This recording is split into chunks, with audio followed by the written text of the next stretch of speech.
I am ready when I'm ready when you all are. Can you rename yourself soon? Oh, It has Daniel's name. interesting. Okay, I'll do that now. I'm gonna know how to do that. Just rename.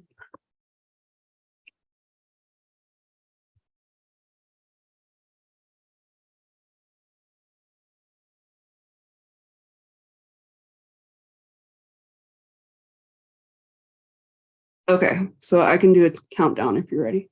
Give me 1 second. Make sure I am ready.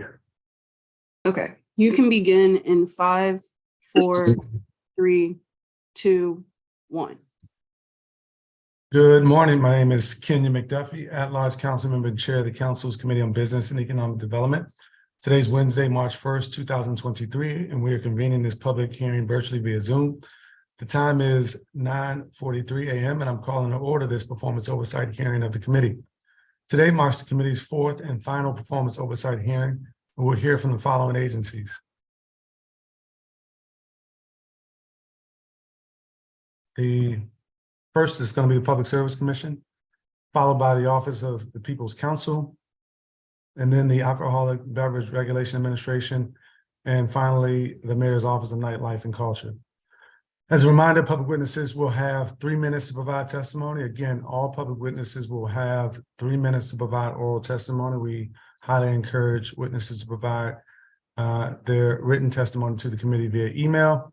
I'd also like to remind every witness that all participants should please mute their microphones when they're not speaking.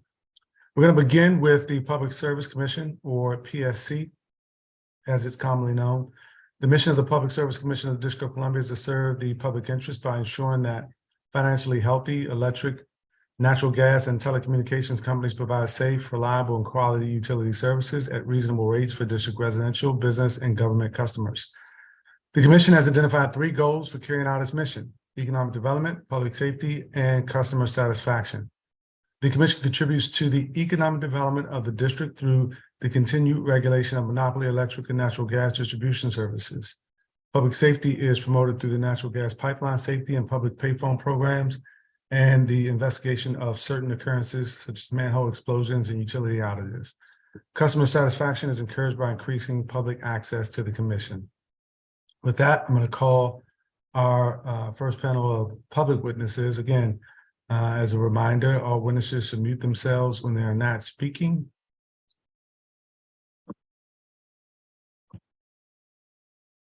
And we're going to begin with Mark Rotifer with Sierra Club. We can also have, actually, we can have the entire panel on. We have 9 witnesses who had signed up to testify for today's hearing. And as you all are migrating over, I will say good morning to all of you. Thanks for joining us this morning. We can begin with Mark Rotifer. Good morning to you. You can begin your testimony. All right. Thank you, Councilmember McDuffie, and thank you for the opportunity to testify today. My name is Mark Rotifer, and I'm testifying on behalf of the Sierra Club. For years, the Sierra Club has called on the Public Service Commission to end its decades-long tradition of merely reacting to proposals from the utilities it regulates and instead take proactive climate leadership. Since the last DC Council hearing on the commission, the Council and Mayor Bowser have codified DC's climate commitments into law, statutorily requiring the elimination of all climate pollution by 2045. The commissioners each took an oath to faithfully execute all laws of the District of Columbia. It is no longer just the Sierra Club calling for proactive leadership from the commission. Faithfully executing recent laws passed by the council and signed by the mayor will require a new approach from the commission. In the last year, the council and the mayor have provided specific guidance on how DC will end its reliance on fossil fuels in buildings. Last year, DC enacted the Clean Energy DC Building Code Act, which requires all newly constructed and substantially renovated buildings to be highly energy efficient, generate renewable energy on site, and use no fossil fuels. The Greener Government Buildings Act puts the same requirement on DC government buildings this year. The council and the mayor have been crystal clear that DC is transitioning off fossil fuels in buildings. The Public Service Commission's orders must be consistent with DC's climate statutes. Washington Gas has submitted proposals to the commission that are inconsistent with DC's climate laws. Washington Gas has asked for permission to charge DC residents $672 million over the next 5 years to replace gas pipes. It's part of the utility's larger plan to force DC residents to pay $5 billion to replace even more gas pipes. The multi-billion-dollar cost would continue well past 2045 when the law requires DC to end fossil fuel combustion. DC's climate laws obligate the commission to reject the project pipes proposal in its entirety. In a different case before the commission, Washington Gas is trying to gaslight the commissioners into charging DC residents more money for fossil fuels in the name of climate change. They're seeking a constant amount of revenue, even when gas sales decrease. That's right, Washington Gas wants DC residents to pay more money for less gas. Lower income DC residents who cannot afford to switch to electric appliances quickly would be the hardest hit. And another false solution to climate change, Washington Gas is seeking to charge DC residents millions of dollars to mix a small amount of gas from sources like animal manure from factory farms into the gas utility's fracked gas supply. These fossil gas alternatives are in short supply and are extremely expensive.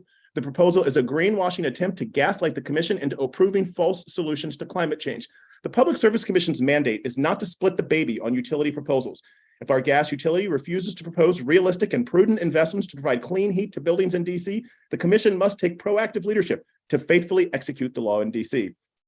On a different matter, as outlined by the Attorney General and OPC, PEPCO has shortchanged low and moderate income households on solar credits owed to them. PEPCO delays the solar interconnection process, leading to higher costs and less solar energy. The commission needs to step up to this challenge by providing adequate oversight of PEPCO. Also, before I wrap up, I want to quickly thank the Office of People's Counsel for working to ensure that as we transition off fossil fuels, the most vulnerable among us are first in line for the benefits of clean energy, so they don't bear the burden, the cost of dirty energy. So thank you again, Councilman McDuffie, for allowing me to testify today. The climate commitments shrined into DC law last year require greater leadership from the Public Service Commission. Thank you for your testimony, Mr. Rutherford. We're going to move on to our next witness, who is Barbara Briggs. Thank you, Chairman McDuffie. My name is Barbara Briggs, and I'm testifying today on behalf of Friends Meeting of Washington's Committee on Peace and Social Concerns. A year ago at this same oversight hearing, I came before you along with 20 other DC residents. We shared our concern about the climate and health impact of so-called natural gas and shared with you the results of a citizen science investigation that found nearly 400 leaks in pipes under DC's streets, pouring climate-disrupting methane gas into the air. 14 of these leaks measured methane concentrations at or above the level at which an explosion is possible, presenting an immediate hazard. We ask that this committee take leadership in requiring the Public Service Commission to manage the district's transition off gas to cleaner, safer electric energy for our buildings. Yet to date, we've seen precious little advance toward the proactive, coordinated phase out of gas that we need. Over the last year, we've learned even more about how burning gas in our homes presents a more immediate and insidious danger to the lives of DC residents. Burning gas produces fine particulates, nitrogen oxides, formaldehyde, and other pollutants that contribute to asthma, COPD, hypertension, and cancers. A study published last December tracks a full 12% of childhood asthma directly to gas stoves. We are now beginning to see for ourselves how much nitrogen dioxide DC families and our kids are exposed to in homes with gas stoves. It's early days yet, but here are a few examples of what we're seeing. Keep in mind, there's no safe standard for indoor air exposure, but the EPA says that the maximum safe level for 1 hour of outdoor exposure is 100 parts per billion.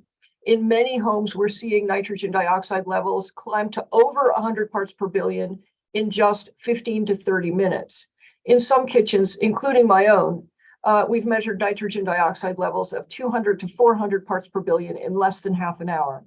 In 2020, a UCLA study found that if all LA buildings were electrified, this would result in 354 fewer deaths and some 3.5 billion in monetized health benefits for each 1 year. Under the Inflation Reduction Act, there's a lot of money in the pipeline to help us advance to electrifying our buildings and homes. We hope that DC Council makes maximum use of this funding, including passing the Healthy Homes and Residential Electrification Act to move 30,000 low-income homes off gas. We ask that this committee require the Public Service Commission to do its job and manage this transition. Please direct the commission to work with DC government agencies and our utilities so that by the time of this hearing next year, we can report that they can report that there's a plan, a timeline, and motion forward on phasing out gas and our need for gas infrastructure once and for all. I'm not minimizing the scope of this task, but it's a once in 3 generations energy shift. We need to do it and we can do it. Thank you. Thank you for your testimony. The person we have next on our list is Ann DeBise. Good morning to you. Thanks for joining us this morning. You begin your testimony. Thank you. Good morning, Chairman McDuffie, committee members, and council staff.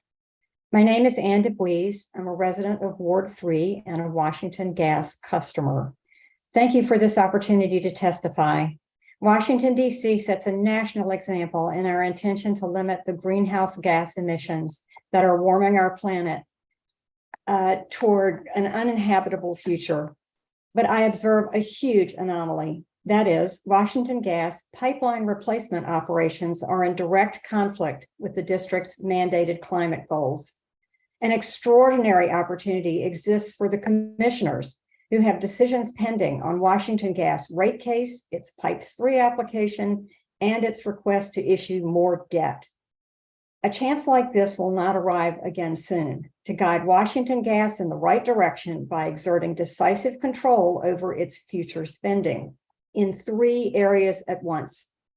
As well, the commissioners have yet to rule on the company's business plan filings, but Washington Gas is proceeding as if its business plan has already been approved, and it's seeking billions of dollars in cost recovery over decades, 4 decades, in fact, past the net zero target date, by which time fossil gas should have virtually ceased flowing here. The transition to electrification has already begun, propelled by advances in technology, economic forces, and climate laws. Now is the pivotal moment to bring WGL's operations into alignment with reality. Future gas deliveries will, in fact, dramatically decline. But Washington Gas intends to accelerate infrastructure and costs when the company should be slowing down. It is, in fact, irresponsible of the commissioners to allow WGL to continue on this path. Gas customers like me are poorly served by making us the unwilling speculators in Pipes assets. Very likely, the stranding of those assets has effectively already begun, with the associated massive wastes in time and labor. Yesterday, the DC Department of Energy and the Environment filed its strategic electrification study, which states that the infrastructure replacement that Washington Gas wants to continue averages 25 times the cost of pipe repair. Furthermore, the study shows that proactive full electrification of buildings at block by block scale is economically advantageous over pipe replacement. Global climate change is underway and is not advancing according to our preferred timetable. Top scientists have begun to say the word scared out loud. In closing, I ask the commissioners directly, first, immediately to move toward developing a comprehensive, integrated energy resource plan tied to the specific timelines and interim steps of the district's mandated climate goals. Engage whichever working groups or outside experts you need. And second, to severe Time. If you want to summarize. I will. I'm almost done. And secondly, to severely, radically limit Pipes 3 funding. Repair, not replace. The best way to avoid stranding assets is not to put them in the ground in the first place. Thank you for your time and attention. Please refer to my more detailed testimony, which I will submit later this week, and my comments on Pipes 3 filed to the docket last Friday. Thank you for your testimony. Our next witness for the committee is Teresa Hopgood with the Washington Interfaith Network. Good morning to you. You can begin your testimony. Good morning. Thank you for the opportunity to testify on behalf of the Washington Interfaith Network, WIN. My name is Teresa Hopgood. WIN organizes faith communities and nonprofits to build power in the district for equity, inclusion, and justice. Integral to this effort is affordable, green, healthy housing. Last year, I testified before your committee after participating in WIN's gas leak walks, where we found nearly 400 methane leaks throughout the district. This past year, WIN's green advocacy work included testing gas stoves in homes in the district for nitrogen dioxide levels. Nitrogen dioxide is a byproduct of burning methane gas. We know that methane gas is harmful to our environment. 13% of childhood asthma cases nationwide are associated with the use of gas stoves. Children in homes with gas stoves, based on peer-reviewed research, had a 42% increased risk of asthma. The US standard for outdoor exposure to nitrogen dioxide is 100 parts per billion. However, there's no standard for indoor exposure to this harmful pollutant. Though the unfortunate political firestorm over gas stoves is quelled, WIN's grassroots efforts in raising awareness among district residents about the hazards of cooking with methane gas will continue unabated. Turning to the council, we support efforts such as the Healthy Homes and Residential Electrification legislation.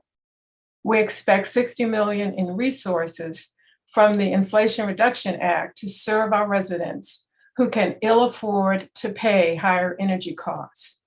The gas company's proposed rate increase for infrastructure inflation and increased costs is wrong-headed. As district residents transition from gas to electrification, fewer ratepayers will bear the brunt of the company's ill-conceived capital expenditures. Project pipes is not a viable solution. Ultimately, stronger legislation by the council will be needed to ensure that the Public Service Commission plays a more active role in the gas company mapping out a clean energy future. The continuing use of methane gas will not create more jobs and a safer environment for workers. Let us move away from this hazardous energy source for the benefit of all of our communities and our planet. As people of faith, we can do no less. Thank you, Chairman McDuffie, for the opportunity to testify on such an important and timely topic today. And thank you for your testimony this morning.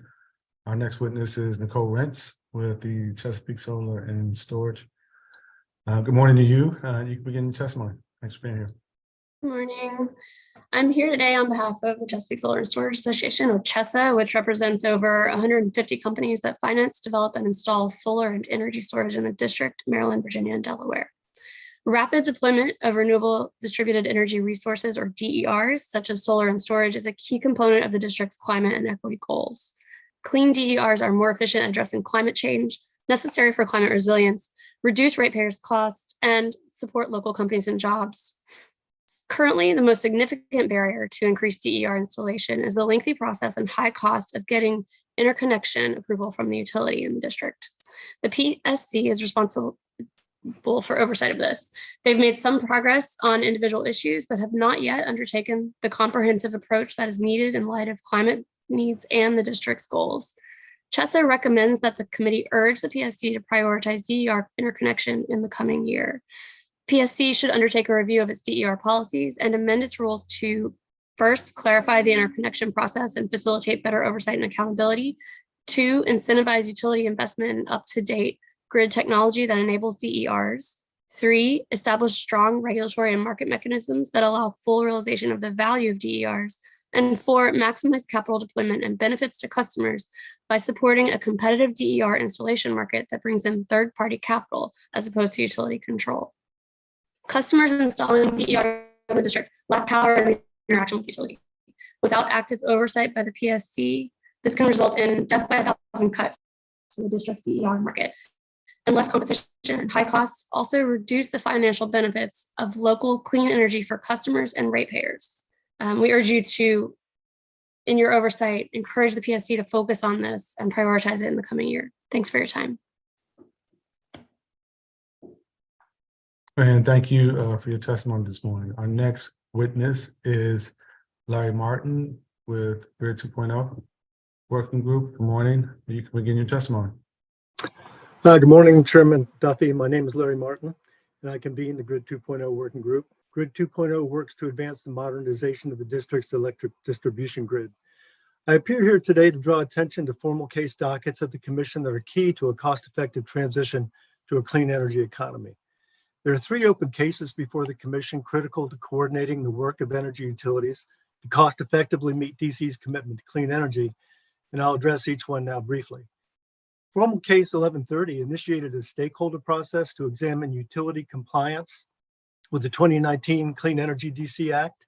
It focused on how to design and implement a uniform cost-benefit analysis for comparing energy strategies and technologies. Now, this is essential to controlling costs to the utility and to ratepayers.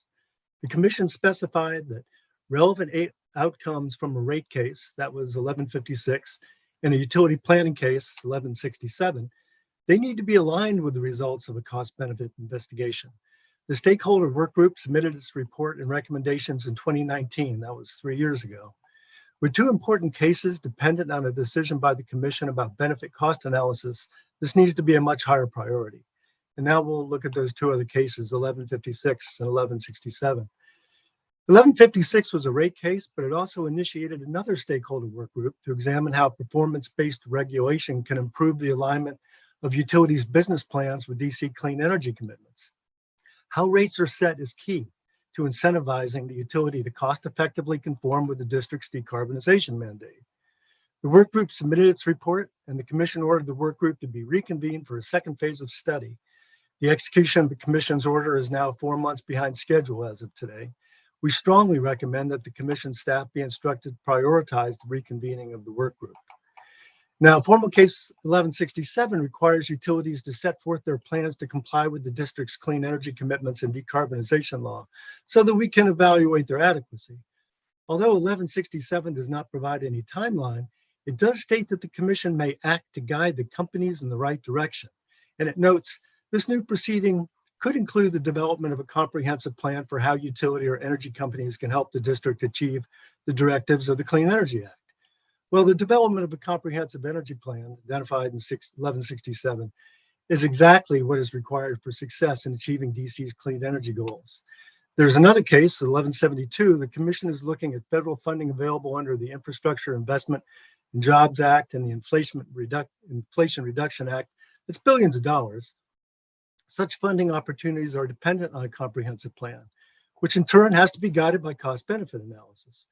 We urge the Commission to adopt recommendations by the Cost-Benefit Analysis Working Group, reactivate formal case 1167 Working Group to take steps towards performance-based rate making, and initiate a comprehensive planning process in formal case 1167.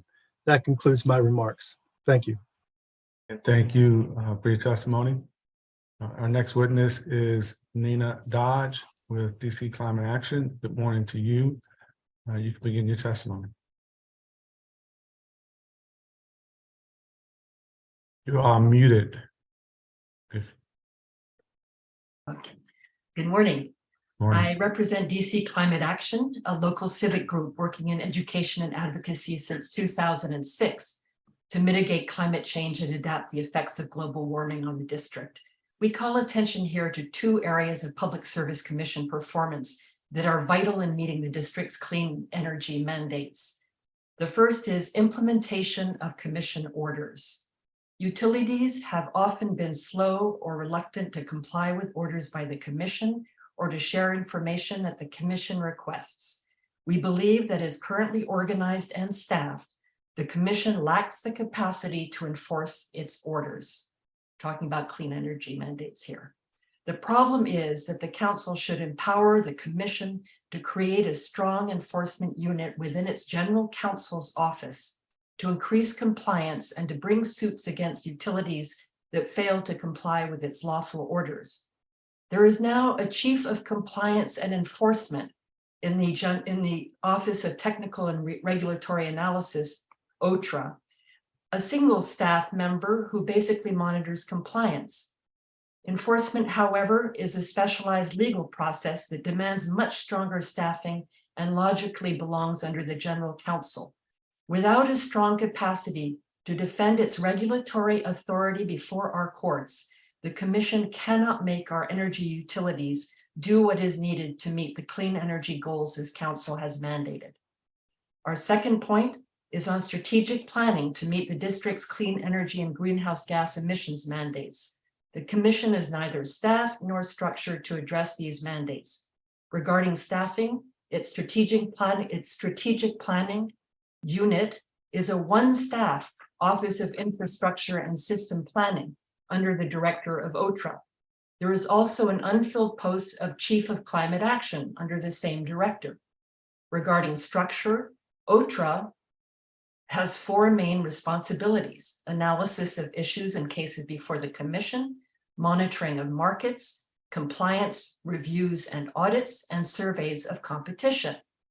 These are all either observational or reactive to utility initiatives. By contrast, the commission needs proactive, strategic integrated resource planning, including the electric grid, gas, solar, and other distributed energy resources.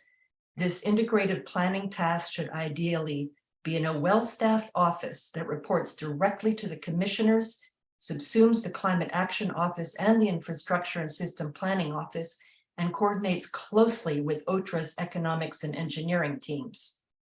These changes would mark the dawn of an independent and proactive commission, one that leads the utilities effectively towards the decisive changes that our clean energy goals demand.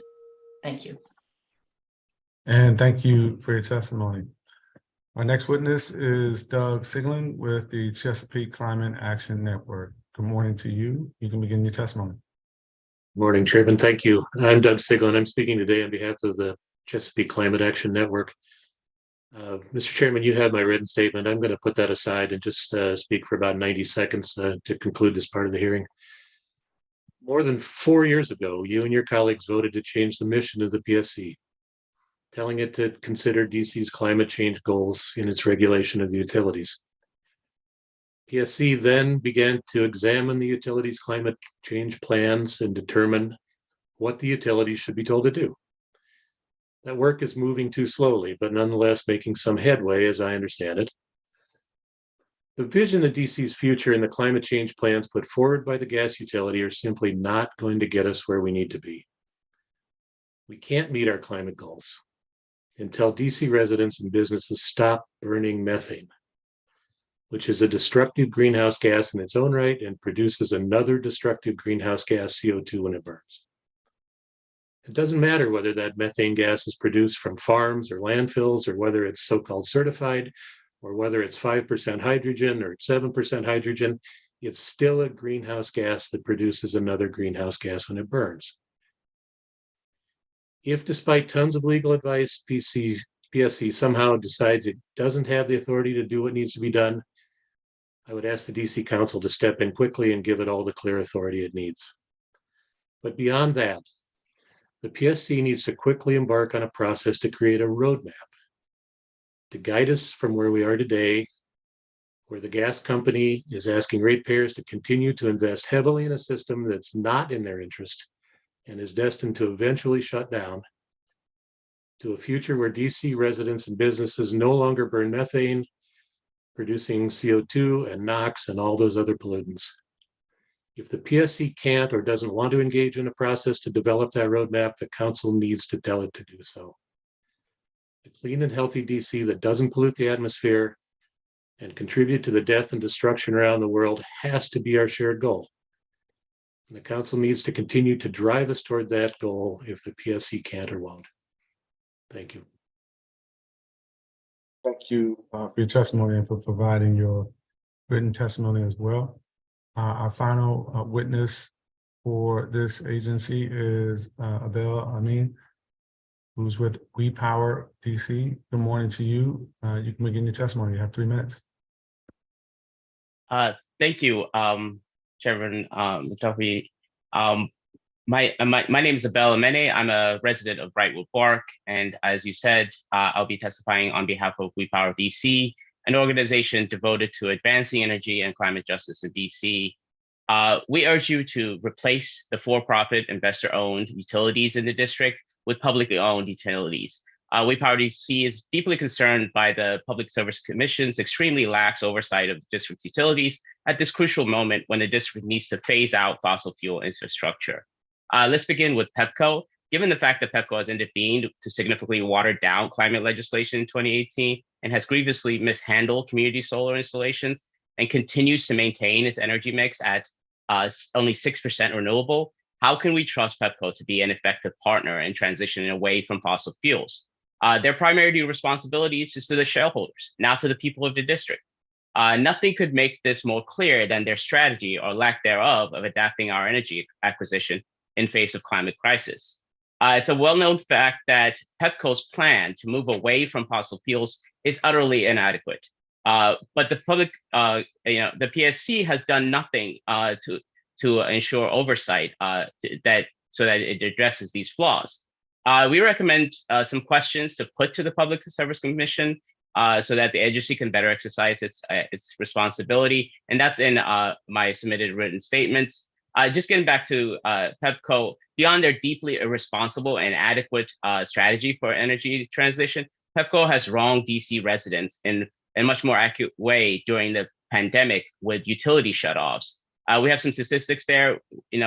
During 2020, right before the shutoff ban was in place, PEPCO was seeing profits of $17 million and generated huge profits for the year, despite the shutoffs. And as soon as the shutoffs were back on, they went back to shutting off thousands of people's service. In the time I have, I also want to speak a little bit about Washington Gas. Washington Gas and Light is also getting off easy. WGL's climate business plan is also nearly useless, but the PSC is not enforcing anything. Recently, the WGL is asking the PSC to approve a $500 million investment in ratepayers' dollars to invest in natural gas infrastructure. Natural gas infrastructure, like I repeat that, just see how glaringly obvious it is that is not in line with our plans. In testimony to the PSC, a policy advisor advised how we would save $4.5 billion in potentially avoidable costs if we just go through electrification. We know that there's talk of a new buyer, so we urge the council to move forward to acquire this company and move us to entirely off of natural gas. Thank you so much, and I'm happy to answer any questions. Thank you for your testimony. As was the case last oversight period for performance around this time last year, the recurring theme regarding Washington Gas exists today. I do want to ask specifically, I think it was Nina Dodge, who in your testimony mentioned some of the specific positions that PSC has within the agency, but suggested that those resources could be better used. In your opinion, is this about additional resources for enforcement and really adhering to the mandate that the council's laid out in terms of our climate goals, or is this about restructuring or reallocation of existing resources? Thank you, Chairman McDuffie.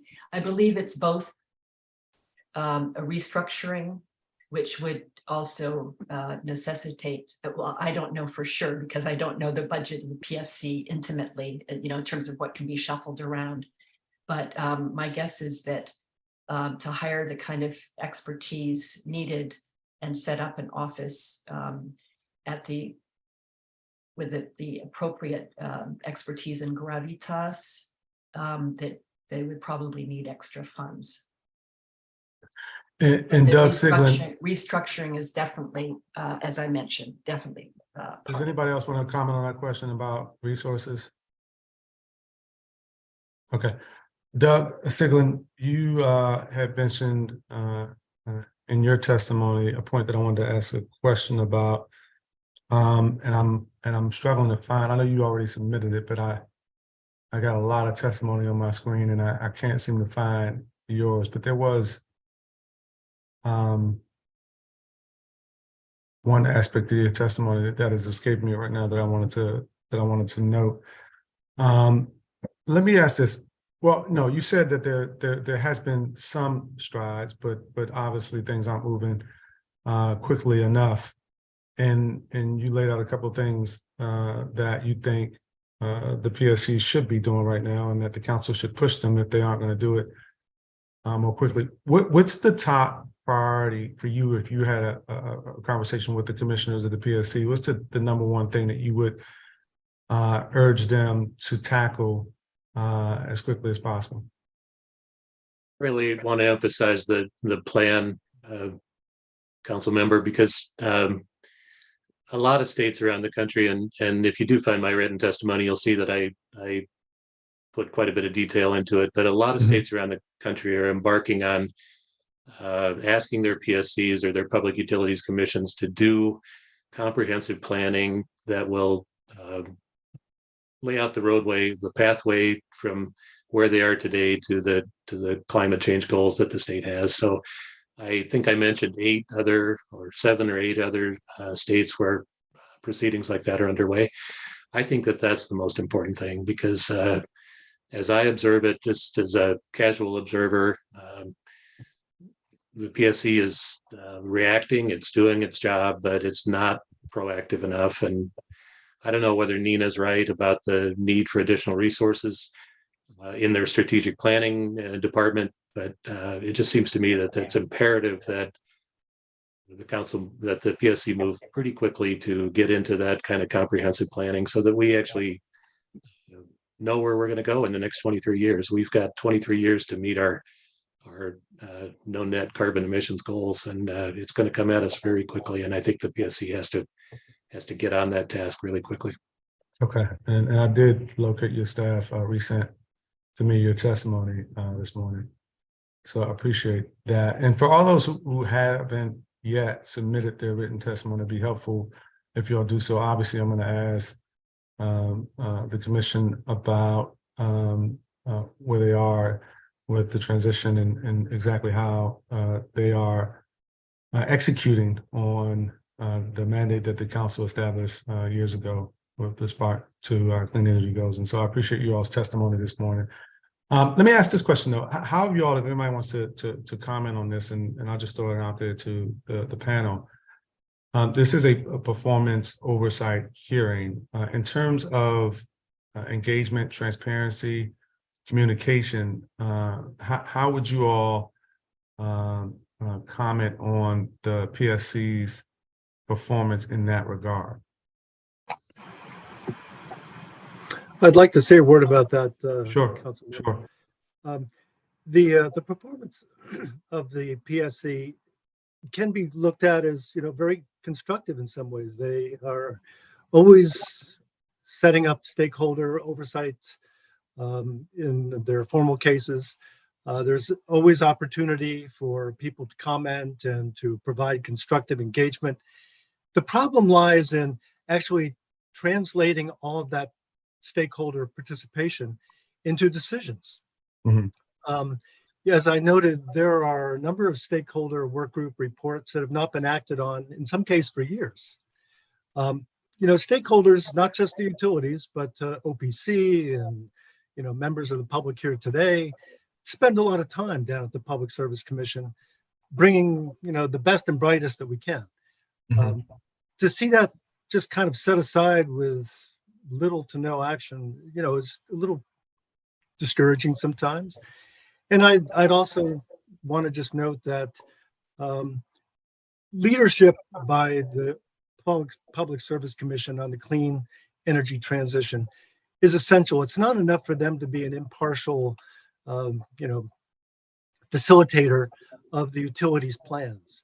We need to take a much more direct approach to managing the clean energy transition, or else we're never going to get there. Thank you. Okay. Anybody else want to comment specifically on that aspect of the PSC's performance? I don't see any other hands. Okay, well, I appreciate you all's testimony this morning. Again, as I mentioned, I'll bring this up with the government witness, with the chairman, anybody else who wants to testify on behalf of the commission this morning. I really appreciate it. If you all haven't already provided your written testimony, again, I encourage you to do so. Thank you for your testimony. We'll move next to our government witness for the Public Service Commission and turn now to Emil Thompson, who is chairman of the Public Service Commission. Good morning to you, Chairman Thompson. It's good to see you. You can begin your testimony. And good morning to you as well, Chairman McDuffie. As you stated, my name is Emil Thompson. I'm the chairman of the DC Public Service Commission. I want to thank you for allowing myself to testify here on behalf of the commission today. It's no secret that the district has some of the most aggressive clean energy commitments of any jurisdiction in the country. We have committed to having 100% renewable energy by 2032 and achieving carbon neutrality by 2045. These commitments serve as a North Star as we continue to maintain a safe, reliable, and affordable energy system. At this time, I want to focus my testimony on top priorities of the commission undertook in fiscal year 2022 and how they will chart our path going forward. The Renewable Energy Portfolio Standard Act requires electricity suppliers in the district to provide an increasing percentage of electricity from renewable sources. Each year, the commission submits a report to the council with an update of the status of RPS implementation. The report includes, among other things, data on the number of renewable energy generators approved by the commission and the availability of renewable resources in the district. In FY22, the commission certified 2,147 new solar energy systems for participation in the RPS program, including 82 new community renewable energy facilities CREFs. This means that at the end of fiscal year 22, we had over 15,000 certified systems, including over 300 CREFs. The district continues to take steps towards achieving 100% renewable energy by 2032, including increasing the RPS for local energy sources from 10% to 15% by 2041. The commission stands committed in its administration of the RPS program to ensure that the new mandates established in the Local Solar Expansion Amendment Act of 2022 are met. Given the demand for solar energy options, it is imperative that solar customers can interconnect with the electrical distribution system. One of the ways the commission continues to improve solar interconnection is through our rulemaking process. As a result of a recent rulemaking, PEPCO established an online public interconnection queue to foster greater transparency, accountability, and efficiency around the interconnection process. The public interconnection queue, which went live in February of 2022, provides developers and customers with the status of their interconnection applications, along with other information. In addition, we have begun exploring innovative ways to mitigate distribution system upgrade costs for solar interconnection projects. Power Path DC outlines the critical steps for realizing a more reliable, sustainable, affordable, and resilient energy grid. The commission initially opened this case to identify technologies and policies that can be implemented in the district to modernize the distribution system for increased sustainability. The commission also formed a governance board that is responsible for reviewing and recommending innovative pilot projects to modernize the energy delivery system. The pilot projects are funded in part by a $21.55 million contribution from the PEPCO Exelon merger. On February 9, 2023, we issued our latest pilot project RFP for a solar aggregation and advanced inverter pilot project. We expect proposals to highlight the benefits of advanced inverter equipment, including communications and the expansion of solar hosting capacity. Another project which has already received solicitations and is under final review is a community heat pump project. It is intended to support the development of a large community heat pump system or systems that could replace existing fossil fuel space conditioning systems. The commission opened FC 1167 in November of 2020, which requires the commission to monitor how the district's utilities are advancing the district's clean energy and climate goals. The utilities were required to submit filings about their climate change plans. In 2021, both PEPCO and WGL responded with 5-year and 30-year climate business plans. These filings represent the utility strategies for advancing the district's climate and decarbonization objectives in the near and long term. I'm happy to report that there has been movement in FC 1167 in the last year. which includes the submission of numerous briefs, comments, and studies. The commission has hired an outside consultant to assist in the review of the utilities filings and other comments and information on the record. The commission is currently reviewing all such materials and will begin issuing decisions. We expect to receive additional filings from the utilities along the way, detailing how they plan to implement their programs. As a result, this transformative proceeding is expected to continue throughout 2023 and beyond. The groundwork for our clean energy transition is rooted in our early efforts to modernize the electric grid. In addition, the commission approved a program to upgrade aging gas infrastructure in the district and enhance overall system resiliency, reliability, and safety. I will briefly talk about 3 projects. The DC Plug project is a public-private partnership between PEPCO and the district government to improve electric service reliability and reduce the impact of storm-related outages in the district by placing vulnerable overhead distribution feeders underground in wards 3, 4, 5, 7, and 8. Eventually, a total of 20 feeders will be underground throughout this initiative, which will improve reliability, resiliency, and resiliency to approximately 26,000 customers. PEPCO's Capital Grid project is a long-term initiative focused on updating aging infrastructure, enhancing system resiliency, improving reliability, and managing load growth. All told, the project will create a networked, high-voltage underground transmission system, rebuild, upgrade, and repurpose existing substations, add an additional 70 megawatts of hosting capacity for DERs, and construct a new substation in the district. This project will provide transmission and resiliency benefits to over 325,000 electric customers in the district, spanning a project life of 50 to 60 years. WGL's Project Pipes initiative is an accelerated gas pipeline replacement program that originated out of a nationwide effort for gas utilities and public utility commissions to address the replacement of aging and high-risk gas infrastructure. WGL is currently expected to replace or remediate over 36 miles of main pipe and over 8,500 service lines by the end of 2023, which will help us take meaningful strides in ensuring that safe, reliable, and leak-free gas is available to customers. Now, of course, everything we do at the commission does not fall squarely under the rubric of cases or projects. So I'd like to conclude my testimony by talking about 3 additional initiatives that we are very proud of. First is the Clean Energy Summit. It was held on January 18, 2023. As an initial matter, I want to thank you, Councilmember McDuffie, for your leadership and participation in this event.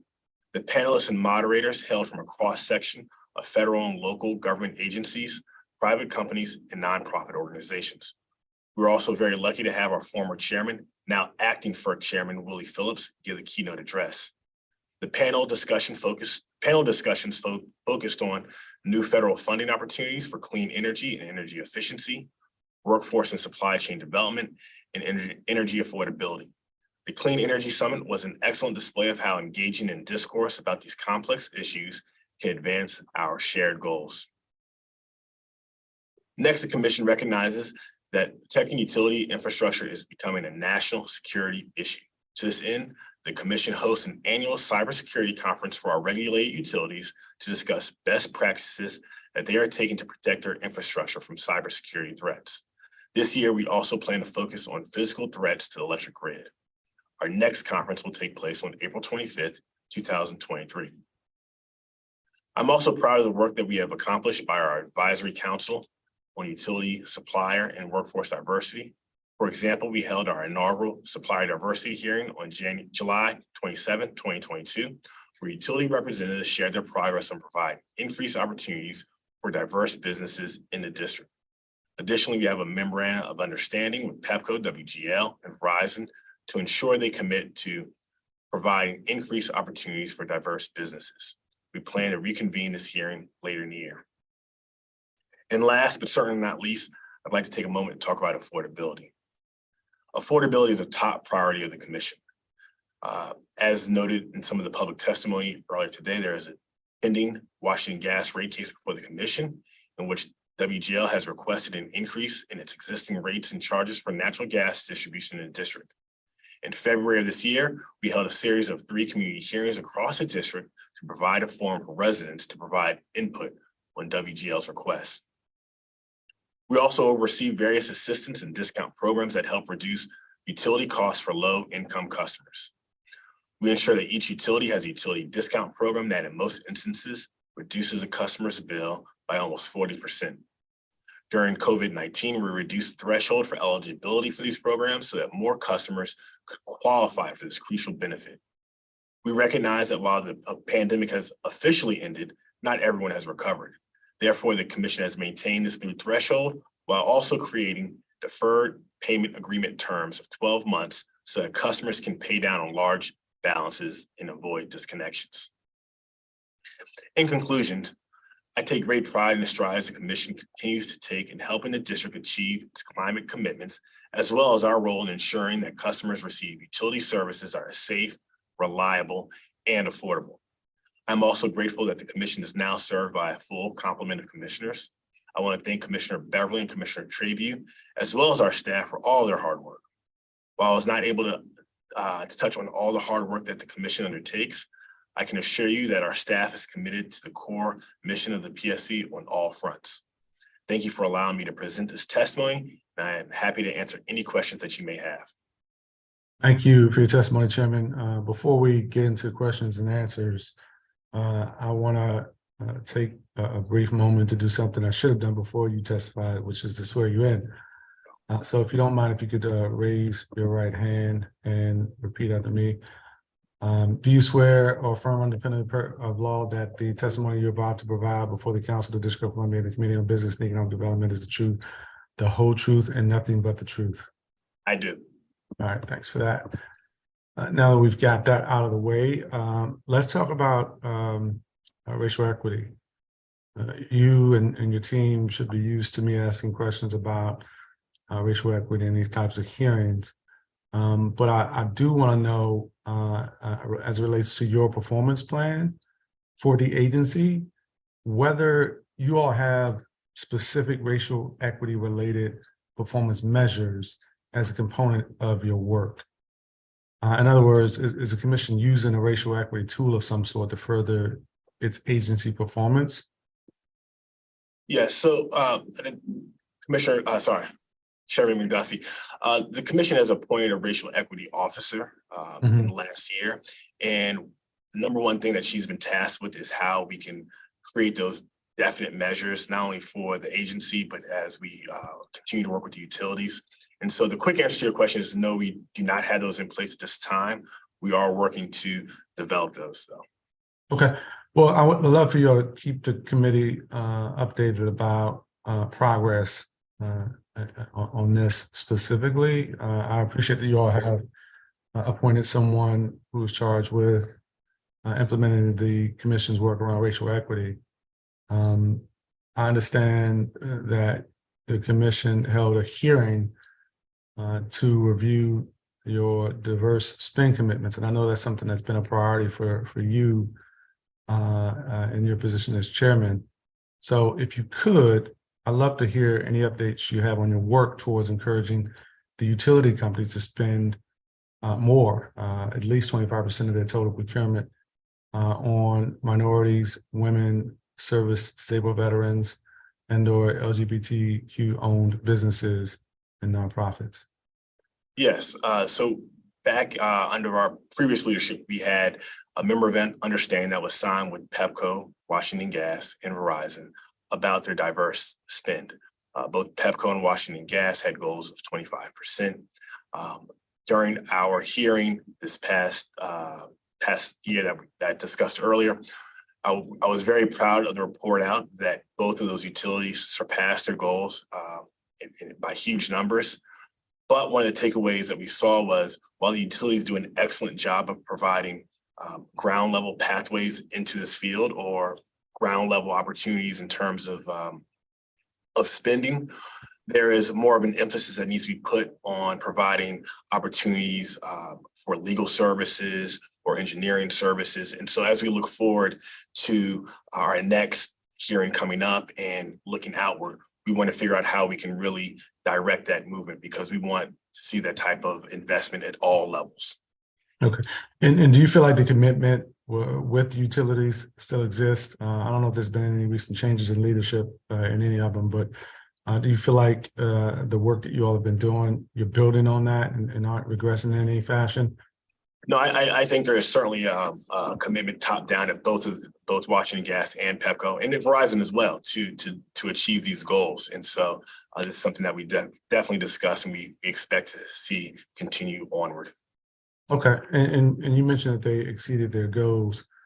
In your pre-hearing responses to the committee's questions, you had mentioned that in the future, you all consider amending the MOU with the utilities that you referenced earlier to require CBE employment commitments. And I want to understand what you mean by that in terms of hiring. Yeah, so I Is believe that some of the things you mentioned about the professional sort of services aspect of some of the work? Yes. Yes, and so we want to make sure that it's not just spending, it's also gainful employment to ensure that DC residents are being able to benefit from the jobs. You know, I talked a lot about some of the infrastructure projects, and so there's certainly been a lot of money that is being used. We want to make sure that DC residents are being able to benefit from that money being spent. No, I appreciate that. And I think that's important. We've done a number of things, the executive has in particular around the infrastructure academy. And I know there's been some partnerships with utilities with the work that's happening there. But I think the point you made earlier about the different opportunities, engineering, consulting and other things throughout that pipeline of employment opportunities should be part of the focus of the work here. And while the entry level jobs are extraordinarily important to residents in the District of Columbia and want to see higher numbers, I also think leadership positions, management positions throughout the utilities and their contractors who they're engaging in is equally as important. Would you agree with that? I most certainly would. You know, I think that we certainly see a lot of instances where CBEs and diverse businesses will have the opportunity to be subs, but not as much in terms of prime contractors. And so that's some of the exact same things we're talking about. Okay. I want to turn now to discuss the PSC's, some aspects of your programmatic performance and how you're measuring that. Talk a little bit about how you're selecting your KPIs that you all use to measure your performance, and have you met your targets over the last year that you had set in terms of goals? Yes, I'll first start, of course, with our CBE goal, and that certainly isn't derived by us, but it's derived by the city. And I'm proud to announce that in 2022, we exceeded that goal. I think we were 130% of that goal, and then going forward this year, we are certainly on target. We haven't met it yet. The majority of our spending happens in the third and fourth quarter, but we are well ahead of schedule on there. In terms of our agency-specific KPIs, those are based off of what we feel is our key measurable workload measures. And so we consistently hit those, and we're always looking for areas where we can improve. Well, I appreciate that. But if you're consistently meeting your KPIs, are you giving thought to setting additional ones? I see that some of your key priorities, which I think I'm going to get into probably a little bit shortly, do not have related KPIs. I see you had some KPIs around the U.S. Department of Transportation Pipeline and Hazardous Materials Safety Administration. They're listed. I see 4 that have been listed, but I don't know that there have been any changes to them, at least since last year, maybe even longer than that. Have you all thought about modifying some of the KPIs where you are seeing success? Yeah, that's certainly under consideration, Chairman McDuffie. I think for us, one of the hard things for us to measure at times is, or at least put into a numerical calculation, some of these more discrete and dense topics, right? Such as the district's clean energy transition. You know, how do you, of course, there's metrics in terms of if you look at fuel mix and things of that nature, but how do you quantify that as a regulatory agency? It makes it a little bit more difficult. But that is one of the things that the team and I will certainly look at and figure out how we can make sure our KPIs better align with the mission of the Public Service Commission.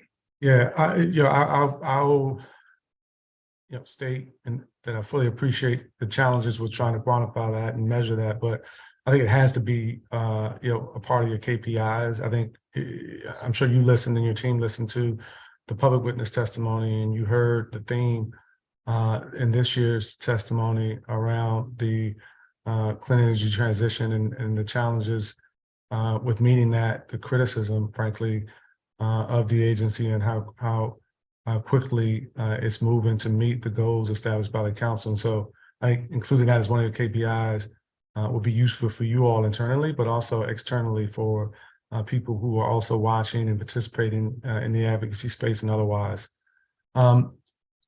In your pre-hearing questions, we asked about any staffing challenges and employee morale, and you had indicated that the fiscal year 2022 and 2023 staffing levels haven't seen any attrition compared to before the pandemic. And I think that's seemingly positive news compared to what we've heard from other agencies and we've seen more generally around employment trends around the country and other industries. But what can you share with us about how those things are going to date, and for the record, just so people at home watching can hear about your staffing, morale, and what you all are seeing in terms of trend there? Yeah, so I'll start with this. While the overall number of employees has remained relatively the same since before COVID, we have had a great amount of transition in terms of, I think we had an internal staff meeting not too long ago where the stat was brought up that we've hired just as many employees as we've lost during the pandemic. That certainly affected us because it's caused us to lose some institutional knowledge. Of course, when you hire new people, they take time to staff up and get up to speed. And so the agency has had to deal with that. But we are now back in the office. We are on a hybrid schedule. One of the things I've done to try and encourage and maintain employee morale is we have all hands meetings once a month where we have everybody in and we have some type of program. And so last month we had a Black History Month. This upcoming month we'll have a Women's History Month. We're going to do different types of training on those days to really build that camaraderie that we've kind of lost during COVID. In terms of current vacancies, we certainly have some current vacancies that we're hiring for. As you can imagine, we have a very highly technical workforce, and so we're competing with a lot of people for the same talent. The energy transition is here before us, and so the same people we want, the utilities want, the Federal Department of Energy wants, the local Department of Energy and Environment wants. So we're all competing with the same people. I would like to take a moment and speak on one comment that one of the public witnesses talked about earlier in terms of our organization and where they thought there might be some staffing challenges. I'm not necessarily sure some of the numbers and where they got those from, but our Office of Compliance and Enforcement is staffed with 7 people. Our Office of, and they are responsible for ensuring quality standards, not only on the gas side, but electrical and telecom side as well. Our General Counsel's office then takes that information and has the ability to issue show cause orders, which we have done, and enforce penalties when the utilities are out of compliance with our rules and regulations. Also, I think there were 2 or 3 other divisions that were mentioned as being staffed by only one person. Those divisions as well have multiple people as well. And so the org chart online may just show the box, but doesn't necessarily dictate how many people are in those individual offices. Yeah, I think, and thank you for clarifying that. I think the sentiment that sort of undergirds the comments you heard earlier was, how much of the work toward transitioning is getting done, and whether the commission reflects the sense of urgency both that I think exist in the community, as well as that the council has displayed in terms of how we've legislated over the years. And I'm going to get to some specific items that witnesses mentioned and that you mentioned in your testimony on certain projects, the project pipes and others. But before we get there, I want to ask about just if you have anything you can preview in terms of your annual report, which comes out in a couple of months. Clean energy, it just really is something that it just really dominates these hearings and has over the last several years, as it should, frankly, given how important it is in the District of Columbia and for the world, for that matter. But the commission has identified the Clean Energy Act compliance as a top priority, and it should be a top priority for you all. And in your testimony, you highlighted just as an example the RPS program, but your annual report comes out in a couple of months, as I mentioned. Is there anything you could share, anything that the public might be interested to hear? Or do they need to wait, I think, until it actually comes out? Well, I think a lot of some of the same issues that I talked about in my testimony will be highlighted in probably greater depth in the annual report. We'll certainly talk about the success, what we believe to be the success of the RPS program. I think it's very telling that the RPS program, when it was initially envisioned, called for a 10% solar carve out by 2041. As you know, you and your council members increased it to 15% because we are above the mark where we should be right now. And there is actually an overperformance of solar installations in DC in terms of more of them being connected and additional output. And so, you asked me earlier about KPIs. Maybe that should be one that should be in our reports, right? While we don't necessarily control that directly in terms of installing the solar systems ourselves, we do approve the ultimate interconnection. And so, we take that as a win. I don't know how many times people come to the council and say, look, agencies are performing so well, we need to increase the mandate on them. But so I guess back to your original question, we'll certainly talk about a lot of the things I talked about earlier, certainly more in depth, affordability, the safety of our system. Our pipeline inspection team, again, received a perfect score from the federal certifying agency. And so these are all things that we're very proud of, and we'll certainly highlight some areas for improvement. What about one area around the long-term power purchase agreements? Where is PEPCO with that? I think that's one of the things that came up in our conversations and oversight last year. It's been the deployment of a 5% long-term power purchase agreement. What's the status of that? Yes, so I'm pleased to say that we signed that agreement. The commission has approved that agreement. One of the stipulations around that PPA was that it had to be a greenfield project. That meaning that it's a new project. The purpose behind that was to ensure that we are fostering the additional growth of clean energy in the PJM region, not just taking from somebody else. And so that agreement was signed. It's scheduled to go online later, I believe in 2025, 2026. There were challenges getting that agreement signed. Of course, everybody's aware of the supply chain shortages, solar panels, because of the rise in, because of the demand. There has been a challenge getting those panels, and so there was a challenge getting that contract signed, but the contract has been signed and approved by the commission. Okay. Do you all feel, do you and your team feel, and this is really still in line with the concerns expressed earlier from public witnesses today, prior hearings, about the progress that we're making toward the district's clean energy goals, just really on multiple fronts. But what has the commission done that you can articulate today, and perhaps in response directly to this critique of the commission in terms of how fast things are moving, but talk more specifically about what you all are doing to keep things on track to meet the district's clean energy goals? I know you've touched on some of it in your testimony, but I really want to emphasize, this point and just give you another opportunity to talk about specifically how you all are moving the ball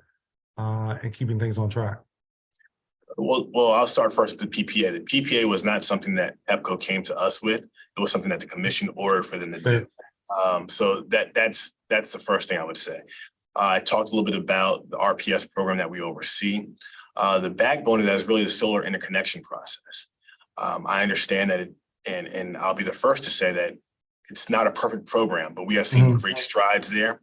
Again, we have passed the incremental marks that were initially set by council, so much so that we have now increased that goal to 15%, or the council has increased that goal to 15%.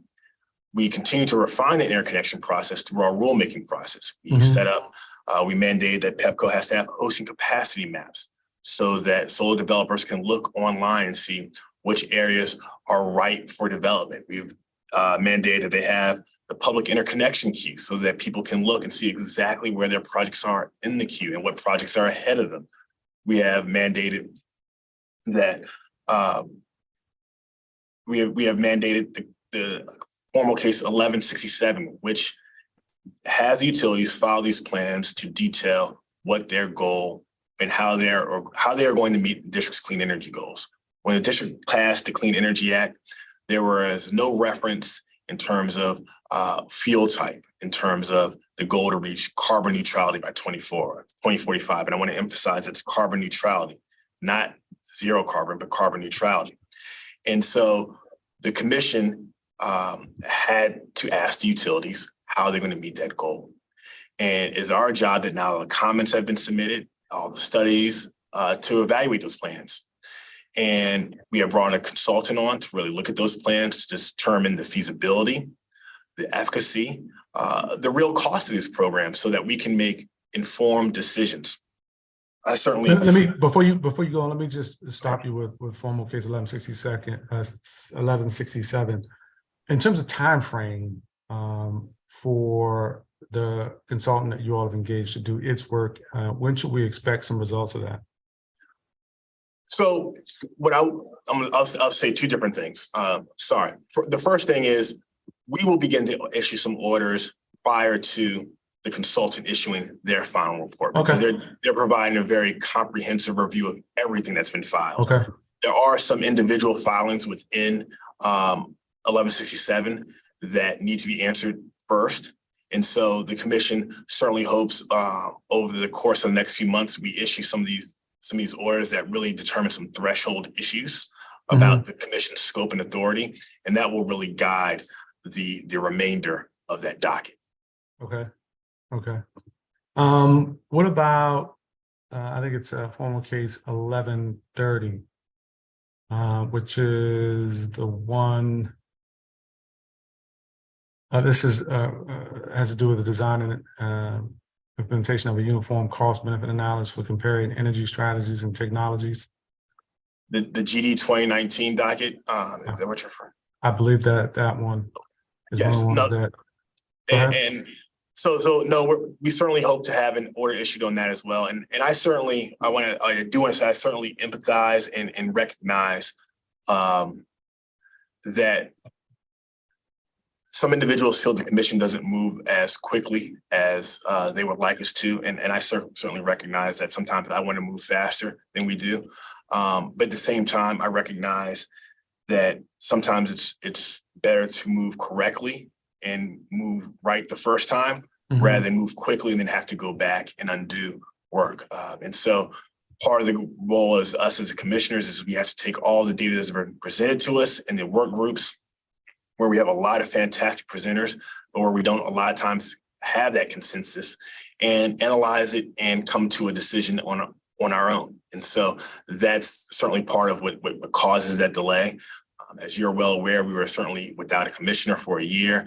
We're now at a full complement. And so I think this next year, we will certainly be able to issue some of these orders that the public's been waiting for. Great, I'm glad to hear it. And obviously, we're going to track that and hold you all accountable to that. In the last couple of years, the federal government has enacted legislation to invest in utility infrastructure, including the Infrastructure Investment and Jobs Act, as well as the Inflation Reduction Act. You've heard some witnesses testify about those.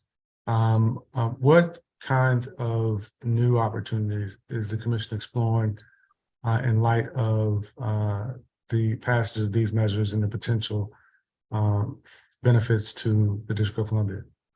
Well, the first thing I would note is the commission, on the passing of the first piece of legislation, the IIJA, opened up a docket where we required both Washington Gas and PEPCO to submit monthly reports detailing what projects they are applying for federal funding. When the IRA came out, we basically issued the same order saying you need to let us know. The reason behind that is, of course, we want to make sure we have visibility on what what the utilities are applying for. We're also working with our partners in terms of DOEE at DCSU to look at different areas where funding can be applied to them. In most of these funding opportunities, the commission does not directly receive money. It's the utilities or the state energy offices or offices that are set up to handle energy efficiency that are receiving the majority of these dollars. And so our role as a commission is to make sure we have visibility on these things, make sure that the monies that are being applied for are being used in concert to achieve the district's clean energy vision. Okay. And one of the responses that you all provided to our pre-hearing questions identified grid modernization as a top priority. And you referenced the Capital Grid project both in that answer and your testimony. And so when you think about the state of our electrical grid, sometimes or frequently, I think, being identified as a vulnerability to the district's clean energy transition efforts. Speak specifically to what, if any, progress was made over the last year or so in this respect, and what you anticipate for 2023 and beyond. Yeah, well, one of the things the commission hears, and we've heard today, that's very, very loud, is that sometimes when solar facilities have to come online, there are huge interconnection costs associated with distribution system upgrades. And what that typically, when that typically occurs, that means the hosting capacity at any given feeder is full. And what then triggers is somebody has to pay for that system upgrade. One of the things that we did last year was we had a rulemaking in which we said that for CREFs, the community renewable energy facilities, that there would be a cost sharing mechanism to help defray the cost of that so that the developer doesn't have to bear the full weight of that. We issued a similar rulemaking last year to look at other other solar facilities, namely rooftop solar, like individual residential solar. But we haven't made a pronouncement on that. We've received comments back, and it's caused us to kind of re-examine that. But one of the things that we do want to see is that PEPCO is using money to invest in the grid to support this transition. The old model of having a power plant just send all the power to the city, very simplified, but that's outdated. DERs are the way of the future. And so we want to make sure that the grid is going to be able to allow for proper adoption here in the region so that we can meet our clean energy goals. All right, and what about, you gave us an update in your testimony, so I don't need you to rehash that in terms of DC plug, but specifically around the funding. You think about some of the litigation that occurred that slowed that down, and how subsequently some of the funding was changing. I think the extent of the project had changed as a result of just some of the time passing and some of the activity around that. How are things in terms of funding? Is the funding there to continue to do the work that's necessary for DC plug? Yes, the funding is certainly there. I think right now the biggest thing is just getting the feeders into the ground. We have one completely finished feeder, and we have another one that's almost done. I think over the next 2-3 years, the program should ramp up and really start to make progress. All 3 phases of DC Plug have been approved by the commission. So it's just a matter of design and construction at this point. All right, and then in terms of project pipes, which with WGL, talk about where things stand and just really how do you respond to critics who contend that this project is at odds, frankly, with the district's climate goals. Yes, so Project Pipes is an accelerated pipe replacement program. We've had 2 phases thus far, and the commission so far has authorized roughly $291 million for the repair of either leaking or very vulnerable pipe replacement. This not only goes to the goal of reducing greenhouse gas emissions, but also the very issue of safety. We've seen places across the country where faulty infrastructure has led to, gas explosions with multiple fatalities. I don't want to be alarmist, but I think the last thing we want is a gas system that we have to be leaking gas and to pose some type of harmful threat to our residents. And so the commission is certainly well aware of what our clean energy mandates are, but it's also a balancing test in terms of providing a safe, reliable system. And so the commission does that. Yeah. Well, I want to push a little bit more on the balancing aspect of the commission's work. The clean energy goals are the clean energy goals, and you have people who do feel like the work that WGL is doing, Washington Gas is doing, is at odds with the district clean energy goals. Do you feel like it's at odds, or, as you put it, just a matter of balancing? And whether, let me know whether you think the commission has struck the appropriate balance in terms of meeting the district's clean energy goals and the work that you all do and the filings that Washington Gas has had before the agency. I think the commission has struck the appropriate balance. As I stated earlier, when the city council and the mayor signed the Clean Energy Act, it didn't state that Washington Gas cannot be a fuel source.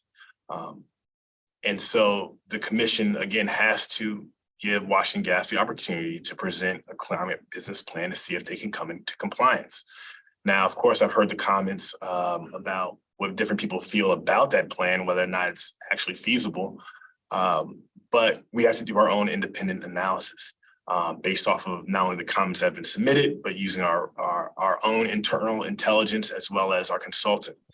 And so these things are, we have to undergo this process. We cannot prejudge anything. We're a quasi-judicial body, so we have to do this determination. If it comes out that what has been proposed by by Washington Gas in their climate plan is inconsistent with the district's goals, it's not feasible, it's economically not realistic, then the commission will take appropriate action. But I think for us to prejudge that on the front end it does a disservice to all of us. Okay. Let me pivot a little bit to the Pepco rate case. What's the status of that filing? So the Pepco rate case went into effect, and as part of that rate case, there were cost increases built in because it was a multi-year plan, and then at the very end of it, there's a stay out provision of a year. That year, stay out provision ended, and I believe it ended on December 31st or January 1st, 2023. And so at this point, there is no pending rate case. All the rate increases have gone into effect throughout the course of the rate case. I understand there was a recent Court of Appeals decision on the matter that remanded the case to the commission. What's the status now that the case has been remanded? So there were 2 issues that were remanded, neither of which dealt with the cost increases. Okay. And so those issues are under advisement by our Office of General Counsel, and we are going to act in accordance with the court's directive. Okay.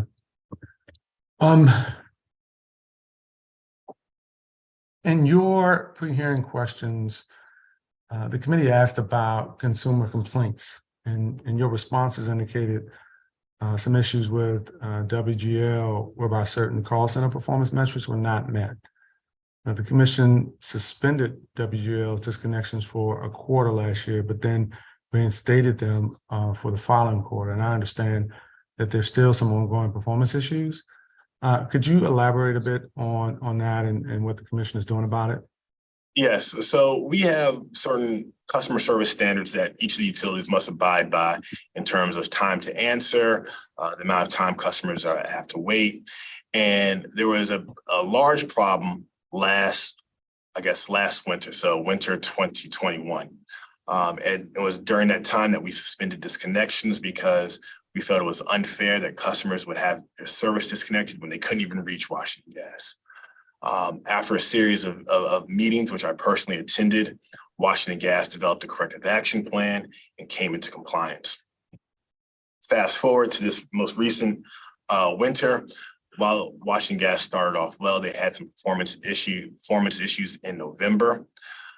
They rectified them for December, but it's our understanding that for January, they have not met them. We have not officially gotten that report yet as of my last check.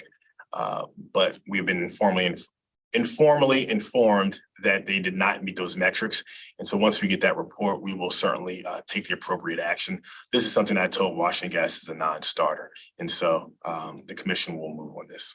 Well, I'm glad you communicated that to Washington Gas. The committee heard concerns along the lines of the complaints that you all heard. And so it should be a non-starter, and we'll be interested to see the results once they do file and how the commission responds to that.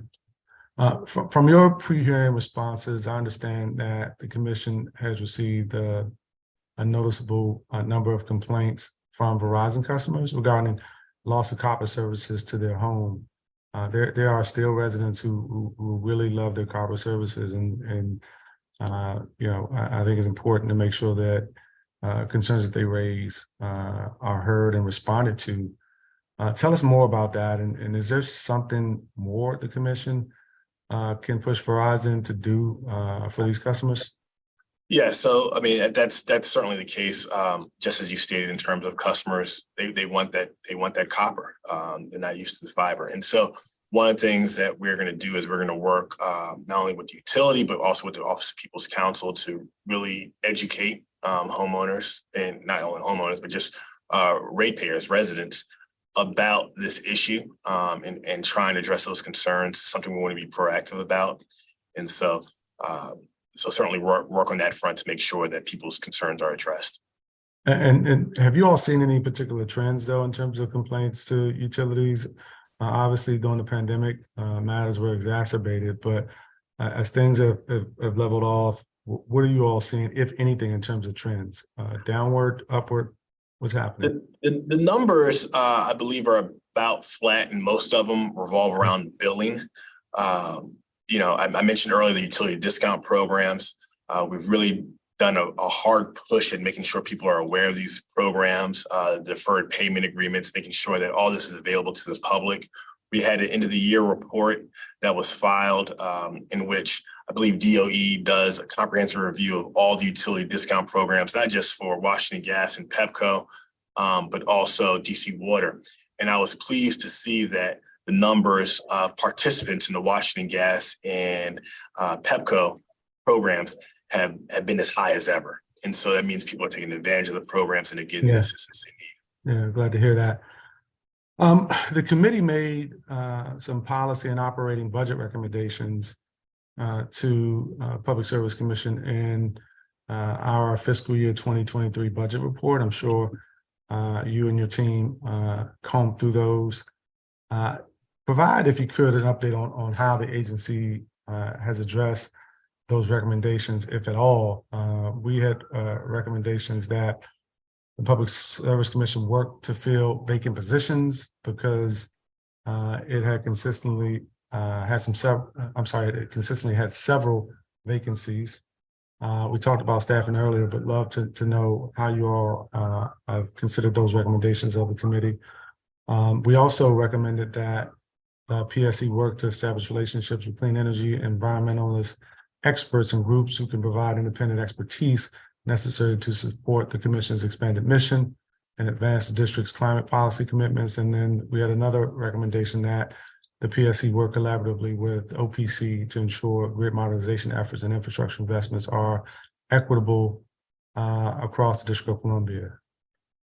How do you all, did you all give thought to those three recommendations, and what can you share with us today about staffing, working with clean energy expert groups, as well as more collaboration with OPC? Well, we certainly thought about it and we took them to heart. And so we've made an aggressive push on hiring. I kind of talked about that earlier in terms of just the tough labor market that we are in. I think currently right now we have 14 vacancies, but we have a number of candidates in the pipeline for those vacancies. And so that number will be further reduced. But it's something we continue to work very hard at. We used all avenues available to us to broadcast and advertise our vacancies, both locally and nationally. So we certainly continue to do that.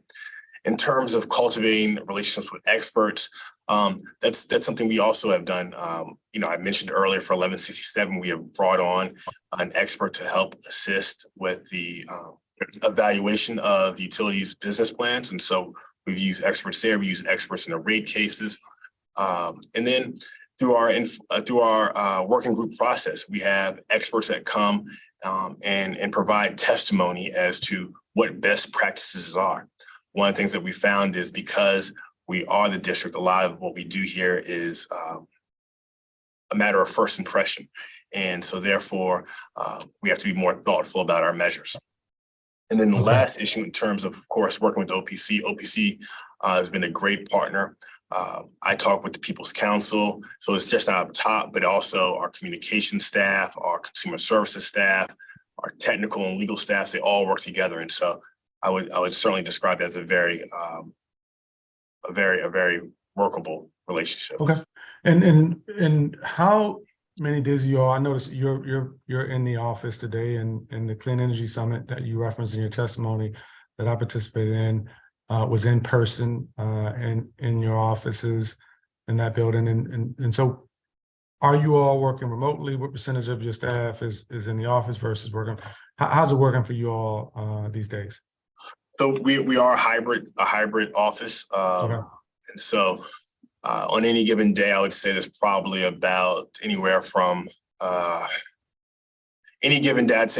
probably about a third to a half of our staff is in the office. But everybody I've found to be very accessible by digital means at any given time. And so I think the hybrid workflow has not impeded our ability to achieve our mission.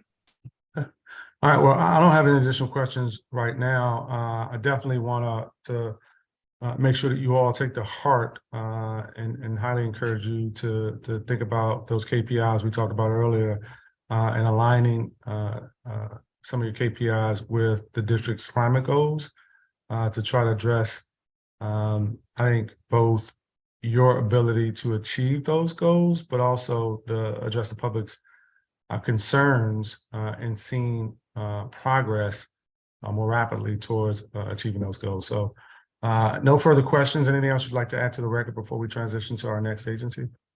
No, I take your recommendations to heart, and thank you for having me testify today. Okay, thank you very much. We are going to transition to our next agency, which is the Office of the People's Council. And the OPC is an independent agency of the District of Columbia government. By law, the office advocates for consumers of natural gas, electric, and telephone services.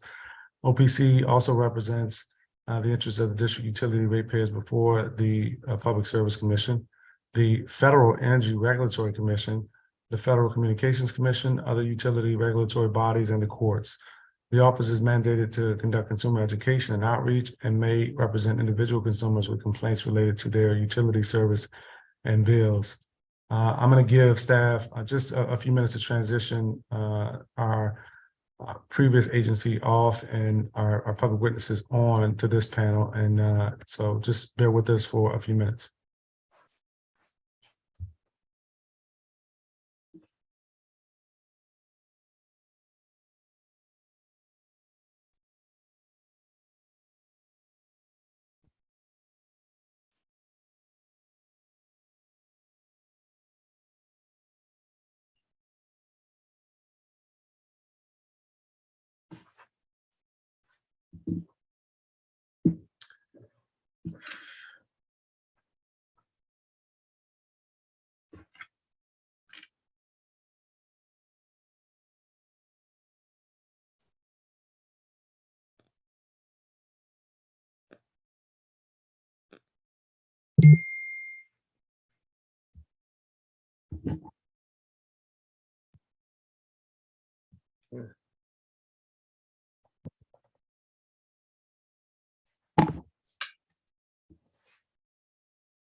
I'd be done with it now.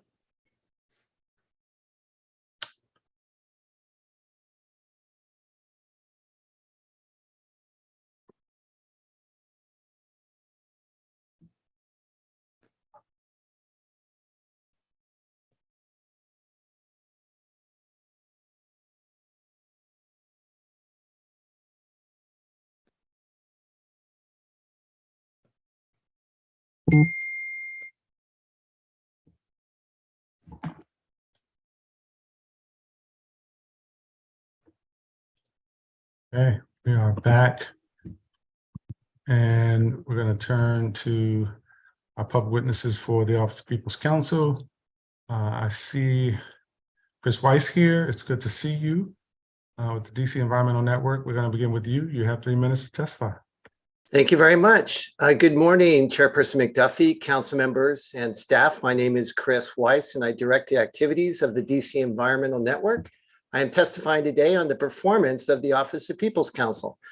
I'm also very happy to be a participant of the Utility Consumer Advocacy Network that is convened by the Office of People's Counsel, and appreciate opportunities to learn the latest from OPC's exceptionally knowledgeable and professional staff.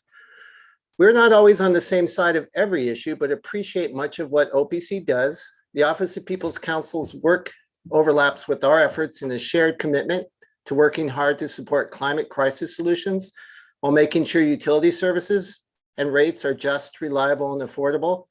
We both advocate for equitable and affordable access to clean energy investment opportunities and benefits, especially for communities of color suffering from environmental injustice. OPC is not watching the climate crisis from the sidelines. They realize that in order for the district to achieve its statutory and other environmental, energy, and climate crisis goals, it needs to proactively work with all stakeholders to help make a just energy transition a reality. The OPC, like our movement, works hard to empower and engage district residents. People's Counsel Sandra Monovis Fry has created an office built for the challenges of the world that needs to engage the climate crisis as quickly and effectively as we can. The DC Environmental Network is proud of the climate crisis and ratepayer advocates who dearly love renewables, including solar energy. but also realize that a just energy transition cannot be built on the backs of districts' low and moderate income residents and local businesses. In 2022, the DC Environmental Network and Office of People's Council found ourselves on the same side in opposition to the Local Solar Expansion Amendment Act of 2022 that the DC Council Office of Racial Equity said will harm economic outcomes for Black, Indigenous, and Latinx residents, with billions of dollars of unnecessary regressive subsidies for the solar energy industry. Because of the sound economic analysis of the bill by the Office of People's Council, advocates, including the DC Environmental Network, Sierra Club, DC Fiscal Policy Institute, and Metro Washington Labor Council, helped eliminate $1.87 billion of regressive ratepayer impacts from the introduced bill. This was a great victory to share with our ratepayer advocate friends, and we look forward to continuing our shared missions of achieving district climate crisis goals and making utility services just, reliable, and affordable. Thank you. And thank you for your testimony this morning. Our next witness on the list is Braylon Presbury with the Fairlawn Citizens Association. Don't see, maybe, oh, I do see now. Good morning to you. I'm not sure if you're off mute, but I cannot hear you. Can you hear me now? Oh yeah, we can hear you now. Good morning again. You can begin testimony. Thanks for being here. Good morning. I am Braylon Presbury, president of the Fairlawn Citizens Association, with about 100 dues-paying members in the Fairlawn community of Ward 8. I'm here to provide testimony in support of the People's Council. I'm sorry, I need to make an adjustment here so I can read this. How do we get it bigger? All right.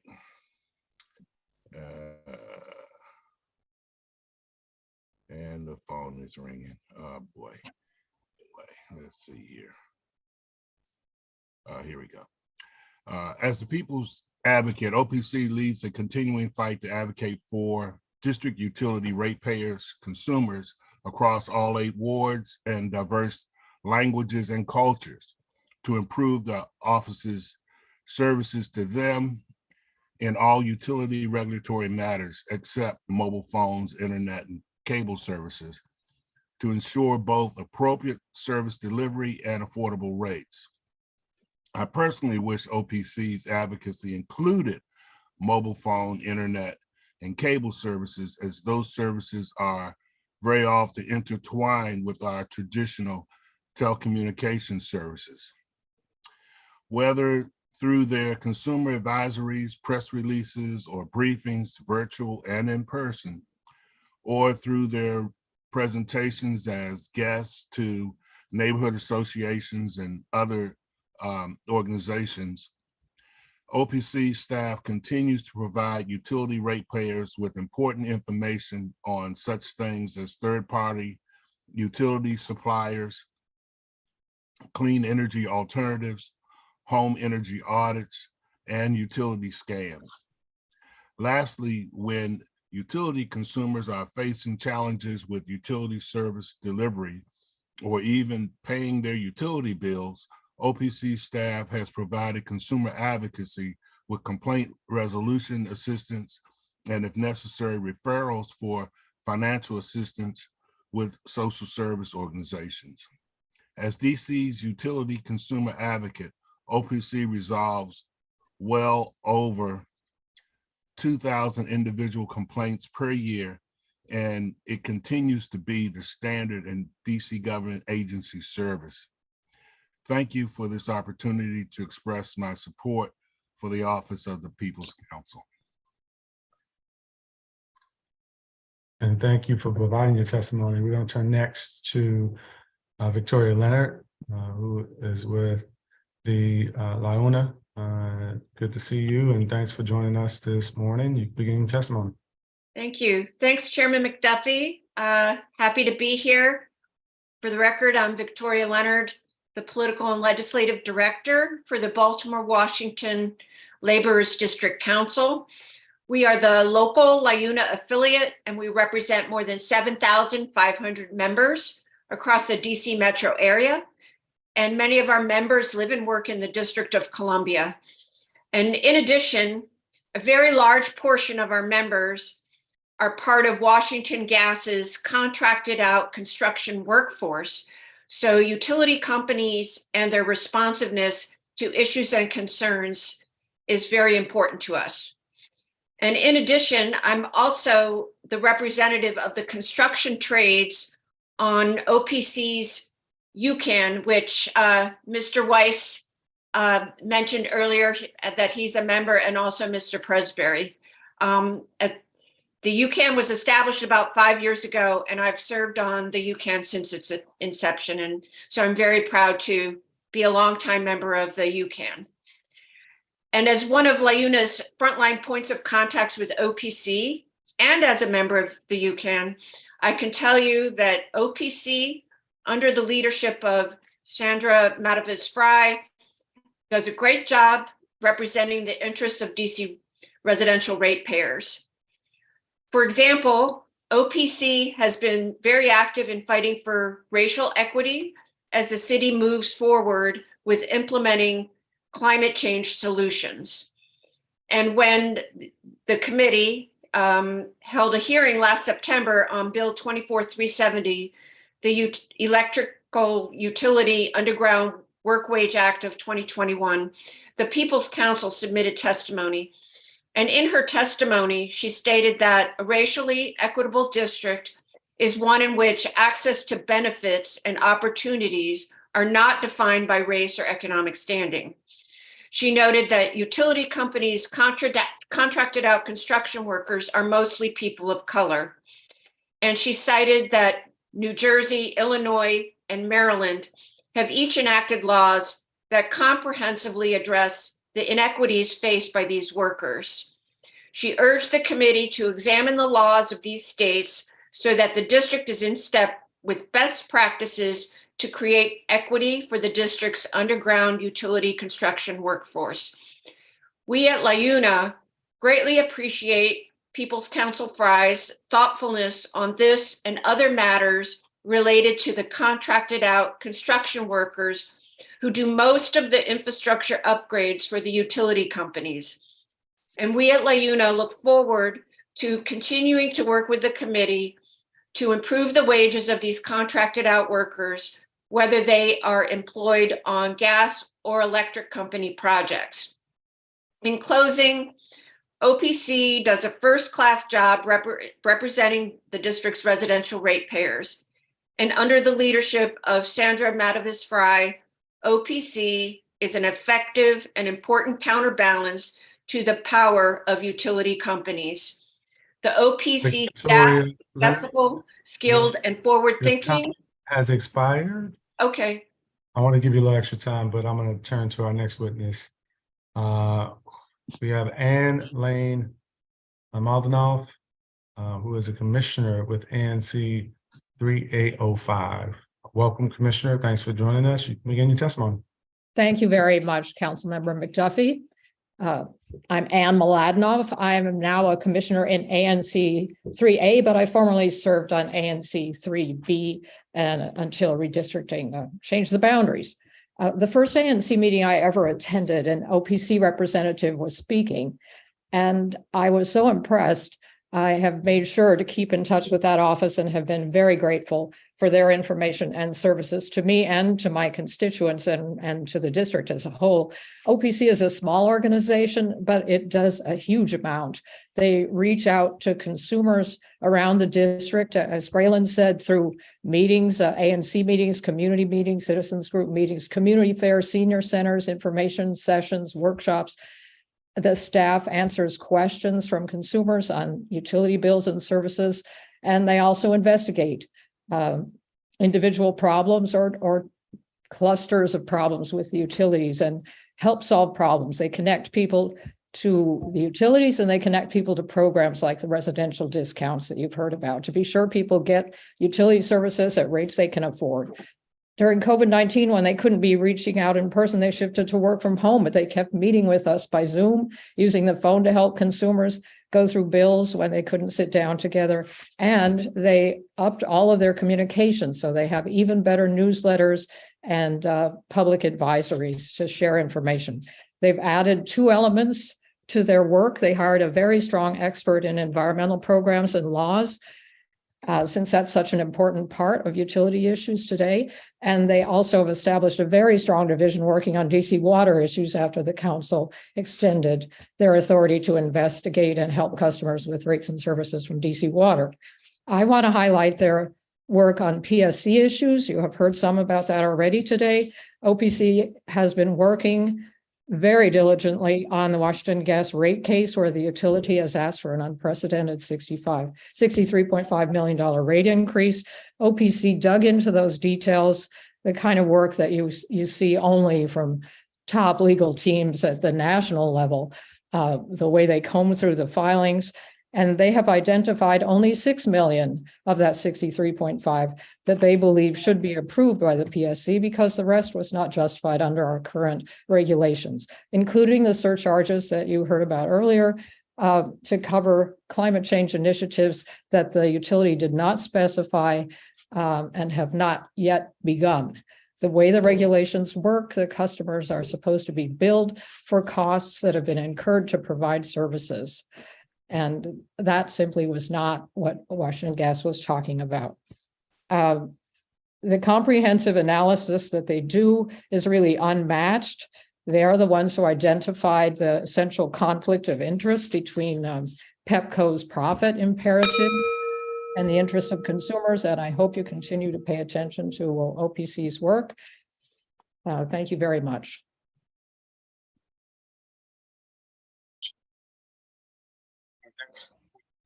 Nakia Frazier. Good morning. Thank you, Chairman McDuffie. My name is Nakia Frazier, and I've never done this before, but I wanted to just testify to the importance of the OPC for my own personal experience. I'm a District 4 resident in Petworth, and I'm a Washington Gas customer. And I'll be brief. I had a meter complaint, and Washington Gas refused to investigate my claim until I contacted the OPC, and they were able to get them to come out and do a spin test, which determined that my meter was mixed up with my neighbor's when my meter was replaced last year. So I've been paying for my neighbor's usage for almost 12 months. So that explained why my bills were not in line with my usage. I expected them to just make an adjustment, and they refused and denied that the meter mix-up happened, even though I witnessed the meter install, and then I witnessed them being switched when the mistake was discovered 11 months later. So I've had this ongoing back and forth with Washington Gas that the OPC has helped me to navigate, and I never could have gotten anywhere without their assistance. And I'm now working with the Public Service Commission to resolve my dispute. So I just want to make the point that Washington Gas has taken advantage of their monopoly and bullying customers, because we have no choice. We have no one else that we can go to for gas service. And it's really unfortunate. And there's a huge need for these agencies to help us consumers to kind of push back. And that's it. Thank you. Well, I appreciate you taking time to share your experience this morning. Thanks for that. And I'm going to turn to our next witness, Dennis Chestnut with the Ward 7 Resilience Hub Community Coalition. Always a pleasure to see you, and you can begin your testimony. Actually, is Dennis Chestnut with us? Right, my screen a bit. I do not see Dennis Chestnut. Therefore, we're going to move to our next witness,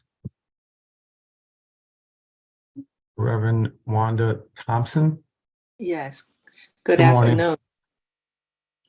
Good afternoon. I'm here today to testify regarding the Office of the People's Counsel. I'm a member of the DC Utility Consumer Advocacy Network, UCAN, And I would like to commend OPC for its broad level of advocacy on behalf of district utility consumers. OPC convened UCAN in order to hear from citizens regarding issues with utilities, including electricity, gas, and water and phone. And they've sought to ensure that rates are just, reliable, and affordable. Their attention to and challenges to increasing rates has helped consumers. Their engagement in discussions with utility companies has saved customers millions of dollars. They have processed and resolved over 2,000 customer complaints, including 1,024 DC water complaints. DC's utility rates, for those that OPC has worked with, are among the lowest in the DMV. OPC has been on the forefront of seeking racial equity in the utility sphere and has appeared before many bodies, including PSC, FERC, PJM, and DC water proceedings. They have conducted outreach with consumers and weighed in on legislation. They've worked with diverse communities, including non-English speaking communities, to ensure that every community is heard. They have helped educate the public through workshops on energy efficiency, renewable energy, and solar, publishing a consumer's guide to solar. They are proactive in working in the areas of environment, energy, and climate change. And they were responsible for a study in 2021 on equity assessment of electrification incentives in DC. They work with other DC agencies as well, DOEE, and they are a member of Sustainable Energy Utility Advisory Board. On a personal note, I just want to say that OPC helped my church straighten out an issue with both Pepco and Washington Gas. There's a lot more that I could say, but in the interest of time, I will stop here. I thank you for your attention. And thank you for your testimony. We'll turn next to Clara Almond. Yes. And good morning to you. You can begin your testimony. Good morning, Councilman McDuffie. Good morning. My name is Clara Hellman. I live in Ward 4. Thank you, Council Committee of the District of Columbia, Committee on Business and Economic Development, Linda Jefferson and Valka Valentine, and staff members of the Office of the People's Council. I am grateful for giving me the opportunity to share my experience with OPC and to advocate for other senior citizens who are in a situation as myself. We all are aware of the tremendous economic strain that the changes here in the United States and around the globe have caused for all peoples. However, while there may be, I have not heard as yet, conversations addressing the plight of senior citizens as myself, male and female, single, never married, and no children. We are still here, some retired, I'm retired, some not. Before the pandemic, and especially now, we were faced with the same economic crises as others.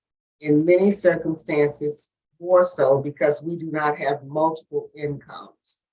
I was referred to OPC in February to address my concerns regarding my Washington gas bill, which continuously kept increasing each month to an exorbitant amount of over $3,000 beginning in 2022. Ms. Jefferson and Ms. Valentine immediately began to work with me to address my concerns about my gas bill, electric bill, and water bill. On December 28, 2022, I applied for LEHE.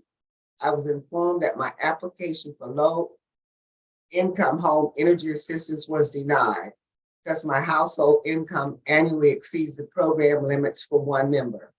However, my utility discount program was approved to receive monthly discount rates.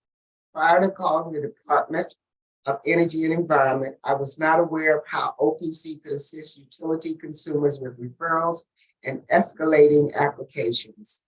I am very grateful for OPC Director Sandra Matavois-Fry and her staff because they are extremely viable in addressing the needs of DC consumers, and their services most certainly has helped me tremendously. Thank you for the opportunity, Councilmember Duff.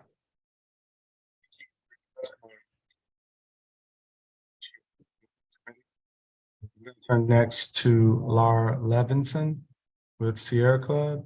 I don't see Laura Levinson on this Here. panel. Oh, Can you see me now? yes, I can. Thank you Okay. for joining you. us, and you can My- begin your testimony. You have 3 minutes.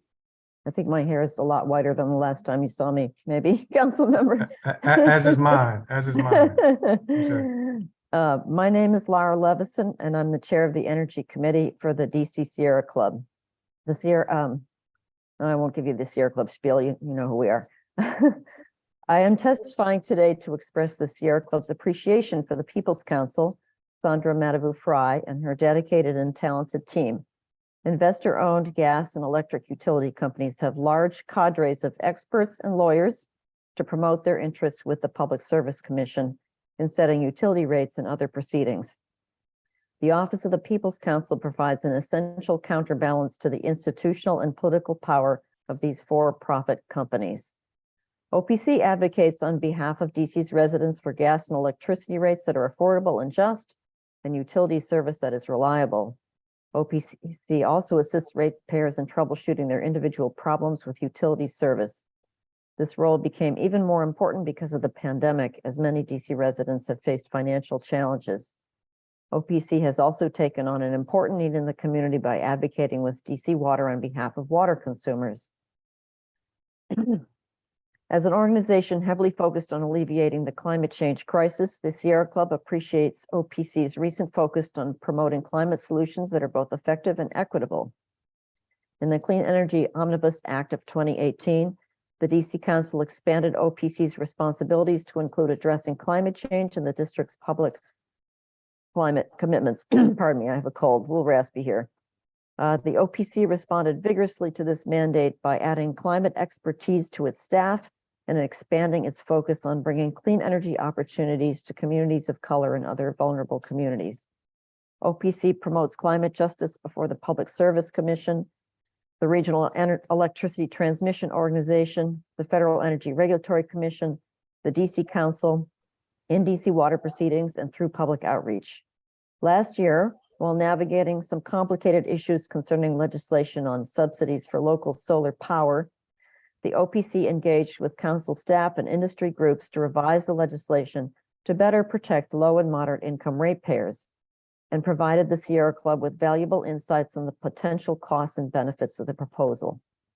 The DC Council added climate change to the responsibilities of the DC Public Service Commission as well, but in contrast to OPC, the PSC has shown limited follow-through to date, failing to reflect the gravity and the costs of climate change for DC residents, especially Black and Brown communities that are more vulnerable to the dangers of extreme heat, flooding, and other climate impacts.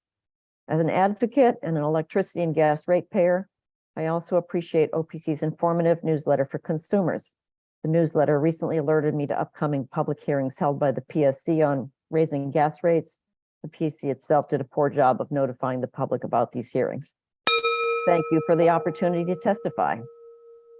And thank you for taking the time to provide testimony.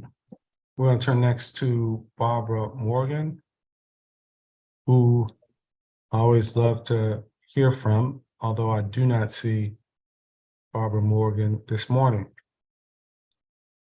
I'm going to turn to our next witness. In the meantime, Larry Martin with Grid 2.0 Working Group. Yeah, thank you, Chairman McDuffie. I'm Larry Martin, and I convene the Grid 2.0 Working Group. Grid 2.0 works to advance the modernization of the district's electric distribution grid. And I appear here today to acknowledge the work of DC's Office of People's Council. Because of my time constraints, I'm generally limiting my comments to critical recommendations during the oversight hearing season. But today I'm compelled to make time, and it's actually long overdue, to give credit where credit's due. The Office of People's Council, OPC, it's not perfect, but then that would require everyone to agree all the time that its work was always flawless. And I don't think that OPC actually needs to rise to that standard to be effective in its mission. If it's not perfect, OPC is mighty darn good. I admit that I'm less aware of OPC's community outreach and education efforts, although I see OPC staff at numerous community-based events every year. And I know they provide a wealth of assistance to citizens upon request, as we've heard here today. My experience with OPC is down at the Public Service Commission. I've been active advocating at the PSC for grid modernization and the clean energy transition for about a decade. And during that time, in every case where Grid 2.0 has intervened, the OPC has been amazingly informed and effective in advocating for DC ratepayers. The OPC in rate cases is an active leader shaping the outcome and looking into every dark corner for erroneous calculations by utilities that seek to raise rates on DC citizens and businesses. OPC is everywhere it needs to be, and they stand tall to protect the interests of DC ratepayers. Of course, that's its job, but it's worth noting that these folks are earning their salaries and OPC's mission is being met, I think, with flying colors. I want to take the occasion today to note that in recent years, OPC has stepped up to the council's order to take into account environmental effects of climate change from energy generation and use, and this is truly a welcome development. The resources of OPC are now working not only to protect DC's ratepayers, but also our environment. Grid 2.0 is not eye to eye with all of OPC's positions, but OPC is transparent and their positions are rationally justified. It's really welcomed to see a government agency make sense and be effective. Finally, I take a moment to thank our People's Counsel, Sandra Matavufai, personally for her smart personnel choices, effective planning and resource management, and upholding standards of decency and competence in our office. And that concludes my remarks. Thank you. Thank you for those remarks. Our next witness on this list is Laurette Hilliard with the United Planning Organization. Good morning to you. Thanks for joining us. You can begin your testimony. Good morning. I'm testifying on behalf of our President and CEO, Chairman McDuffie, and members of the committee. Thank you for the opportunity to testify today. My name is Andrea Thomas, and I serve as CEO and President of United Planning Organization, UPO. UPO is the district's community action agency and has been working since 1962 to improve the economic security of DC residents with low income. We offer more than 30 programs and services in areas such as early childhood education, youth development, job training and placement, health and wellness, housing, and volunteering. I appreciate the opportunity to testify today about the performance of the Office of the People's Counsel. I'm here today to highlight the partnership between UPO and OPC since the start of the pandemic to ensure that vulnerable residents were able to pay utility bills and keep their utilities on when the shutoff moratorium ended. Because UPO is DC's community action agency, we became leading partner in the city to use the resources provided by the federal government to DC through the CARES Act funding. The Federal CARES Act provided flexible funding to DC and the state to address the direct impacts of the pandemic. UPO devoted a substantial share of CARES Act funding to supporting residents who were behind on rent, utility bills, or both. It is through this work that UPO deepened its partnership with the Office of People's Counsel. UPO and OPC both had an interest in ensuring that utility aid went to the residents with the most serious needs and to dispense aid as quickly as possible. Not surprisingly, many DC residents turned to OPC in the pandemic when they had problems with utility bills. OPC staff reached out to the UPO staff responsible for managing CARES Act funding to establish a process for connecting residents in need with UPO. Through that partnership, UPO was able to target CARES Act utility aid effectively and efficiently. At a chaotic period when timeliness was important, this was an invaluable partnership. Beyond that, OPC helped UPO develop relationships with key staffs at each of the major utility companies, which enabled us to advocate directly to prevent utility shutoff once the moratorium ended. This support from OPC allowed UPO to be especially responsive and effective in its use of CARES Act funding. We appreciate that OPC works hard to be a consumer advocate and a key community partner. Thank you for this opportunity to testify. And thank you for your testimony this morning. We're going to turn next to Stephen Hill. Good morning to you, and you can begin your testimony. You'll have 3 minutes if you'd like to unmute yourself and turn on your video. Stephen Harris.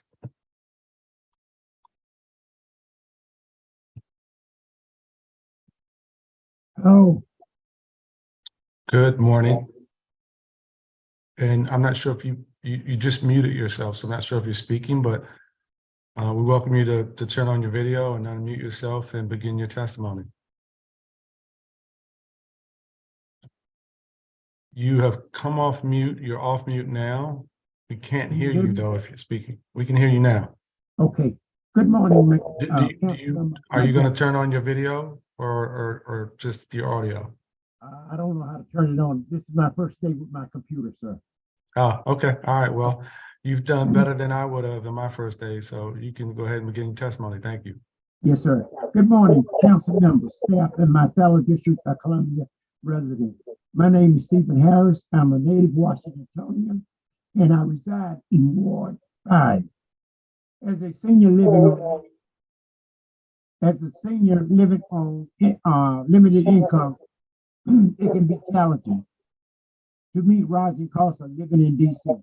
I know that I'm not alone. There are so many people living paycheck to paycheck.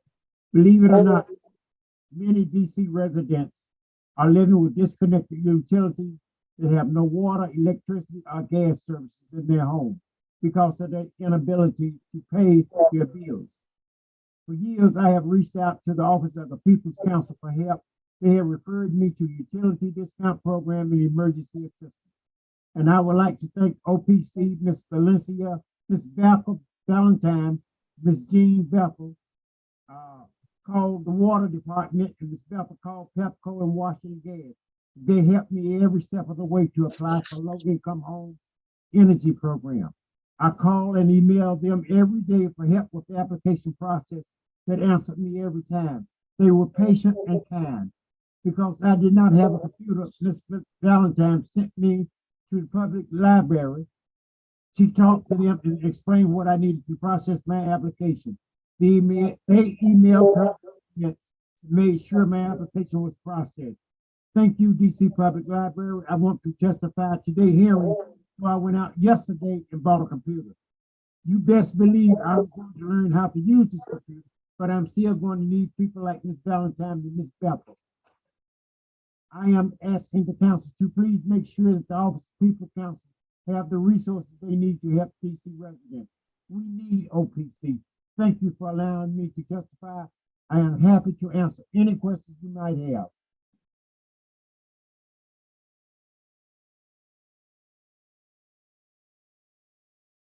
You're on mute, council member. See, I told you, Mr. Harris, I'm still working out the kinks with this thing. And so you did a tremendous job in your testimony. I appreciate you taking the time out of your day and putting that on the record. We love to hear from residents like you, and for your first time, you did fantastic. Thanks for that. The last witness we have on our list is Maria Teresa Wilson, Commissioner on Aging.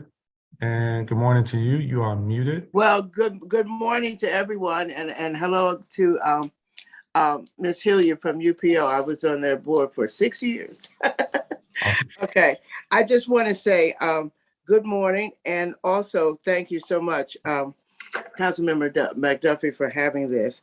I wanted to say, well, hello, and then I wanted to thank Miss Sandra Fry, who is such a warrior, and she is indeed a warrior because she is definitely an advocate for the consumers of the District of Columbia, and in the areas of gas and electricity, local telephone and water services in the district. She is leading the charge for equitable, affordable, sustainable programs as we embark upon the future of electrification and renewable energies. Okie dokie here. All righty. As the Commissioner on Aging for Ward 4, and I always say and beyond, because if somebody comes to me, I don't care what ward you're from, we're going to work with you. An advocate and an advocate for our senior citizens and the community as a whole. I say beyond because, like OPC, I don't discriminate in helping others to reach resolve. Sometimes in life, oftentimes due to exigent circumstances, we get caught between hell and hallelujah. requiring us to seek assistance in order to shift into that lane of utilities sustainability. Hell being COVID and other circumstances in one's life, and hallelujah being OPC. I am speaking from personal engagement with OPC and to express a special thank you to consumer outreach specialist, Ms. Linda Jefferson and Ms. Joan Bethel. They were and are patient, professional, and extremely knowledgeable. If they don't know, they will recommend those who do. As a cyber senior, a seasoned consumer, if you will, on a fixed monthly income, OPC is more than needed in our community. They alert individuals, the consumer programs that are available to assist them down this road to utility sustainability. Example, LIHEAP and the Verizon Stay Connected program, as well as helping to establish payment plans by working with you and your utility provider, in addition to making suggestions to the consumer toward energy savings practices that they can put in place, using LED lighting, doing laundry and cold water, how to purchase energy efficient appliances, what to look for. And summing up, OPC is the utility consumers' go-to agency towards utility financial healing, relief from mental frustration, which happens when one is in a situation of financial deficits and they are threatening to turn the lights out. Again, thank you, Chairman McDuffie. Okay, thank you, and thank you to also for to our Mayor Muriel Bowser. Gotta get that in. Thank you for your testimony. Thank you. I really appreciate you providing your testimony, and I appreciate all the witnesses who testified today. I do have a couple questions, in particular, if Stephen Harris and Nakia Frazier are still with us. I appreciate you sharing your stories. Let's see if I see Nakia Frazier. I do not see Nakia Frazier anymore, but I do still see Stephen Harris's video. I wanted to hear whether there were any particular things that OPC could do to better provide support and services to residents like you all. But since neither of you are in a position to answer that question, I'm going to throw it out to the panel. I want to just recognize that Chris Weiss, Larry Martin, put it on the record that you don't always agree with the Office of People's Counsel. I think it's important, not simply because you don't always agree, but because this is a performance oversight hearing. And part of what we'd like to be able to do with the committee is hear ways that agencies can improve their performance and better serve residents, consumers, in this case, fulfill their mission as the advocate for consumers. So Chris Weiss, Larry Martin, anything you think the Office of People's Counsel can do differently or better or more of to that goal? Well, I would say just keep doing what you're doing. You know, I get regular communications from them, and if there's an issue, if a rate case comes up, the DC Environmental Network has taken positions on rate cases in the past. And no, I mean, they really ramped up to engage on climate policy, and they have the staff, they have the now I was just thinking, Dr. Miriam, their economist who helped us out with a legislative issue last year. They're great. They're amazing. And, you know, we've had a long-standing relationship with them, and we just want them to keep pushing harder and harder to keep us all moving forward so we can achieve our climate commitments. What about, thank you for that. What about Laura Levinson? You provided great testimony. I know you all interact with both the Public Service Commission as well as the Office of People's Counsel. Are there any areas where you think the OPC can do more to do something differently? Do they have all the resources necessary to fulfill their mission and support and advocate on behalf of consumers? Sure. I have a call. Pardon me.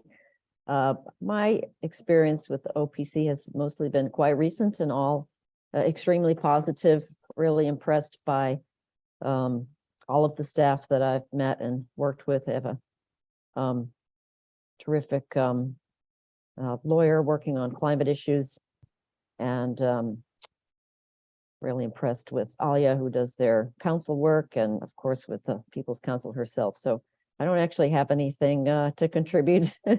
I think in the past it could be that energy and climate advocates want an OPC to recognize that aspect of vulnerability to DC ratepayers, and I think they really do now. Okay. All right. Well, I Thanks just for the wanted to give you opportunity. all. Yeah, you bet. And thank you for your testimony.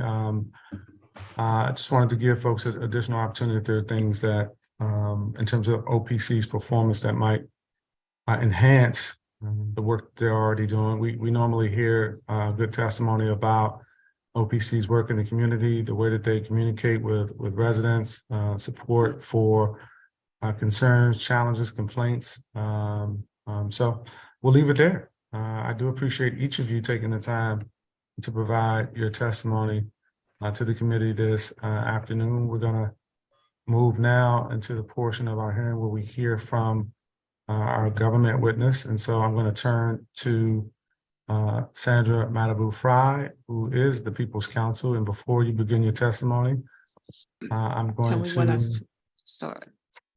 Okay, yeah, but before you start, we're going to swear you in. So if you don't mind, if you could raise your right hand. Great. Do you swear or affirm under penalty of law that the testimony you're about to provide before the Council of the District of Columbia and the Committee on Business and Economic Development is the truth, the whole truth, and nothing but the truth? I do. Excellent. It's good to see you, and you can begin your testimony. Good morning, Chairman McDuffie and members of the committee, and most importantly, the viewing public. For the record, I am People's Counsel Sandra Madavu Fry. Accompanying me today are members of OPC's Directorate, key staff members, and OPC Agency Fiscal Officer Gurmeet Scoggins. Thank you for the opportunity to provide an overview of OPC's activities during fiscal year 22 through fiscal year 23 today. We are at a pivotal time in the utility regulatory arena. As the utility industry evolves to meet the needs of this new era, major changes are developing in all sectors, including energy, climate change, and technology. Likewise, the effects of economic and racial equity issues are coming to play. The melding of these factors is the driving force behind my efforts to ensure that DC consumers prepare today for a better energy future. In directing OPC's efforts to fulfill our statutory mandate to represent DC ratepayers, I have focused on 4 critical issues. 1, affordability. 2, equity. 3, climate change. And 4, outreach and consumer engagement. Starting with affordability, OPC continues to advocate to ensure that utility service is reliable and that the rates are just and affordable. During my tenure as People's Counsel, we have saved DC ratepayers multi-millions of dollars. As a result, the district's utility rates are among the lowest in the region. Delivering rate case savings is what we do. WGL recently filed for a $53 million rate increase. Following OPC's thorough, comprehensive review and analysis of WGL's testimony, we recommended that the PSC reject $45.2 million of the proposed increase and instead grant the company a $7.8 million increase in rates. PEPCO recently informed OPC that it will file for a rate increase in the spring. This means that my attorneys will be spending most of this year litigating the Pepco rate case on the back of the Washington Gas case. Our advocacy before FERC and the PJM interconnection is equally important because wholesale energy costs, the price of energy, account for 60 to 70% of consumer bills, and that is not regulated by the PSC.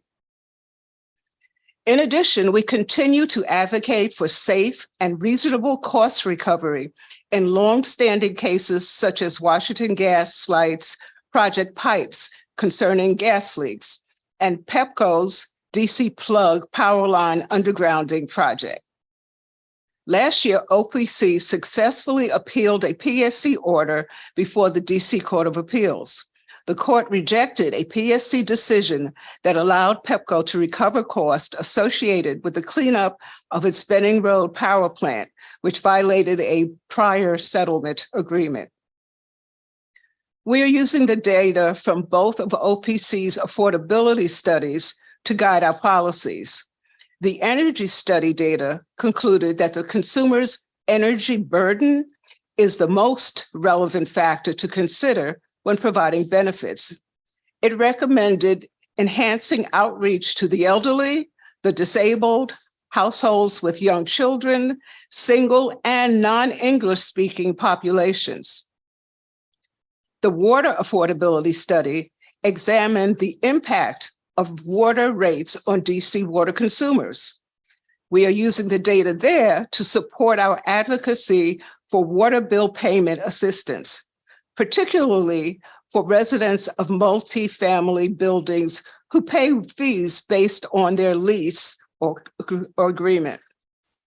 Turning to equity, fighting for equity is a cornerstone of OPC's mission and mandate.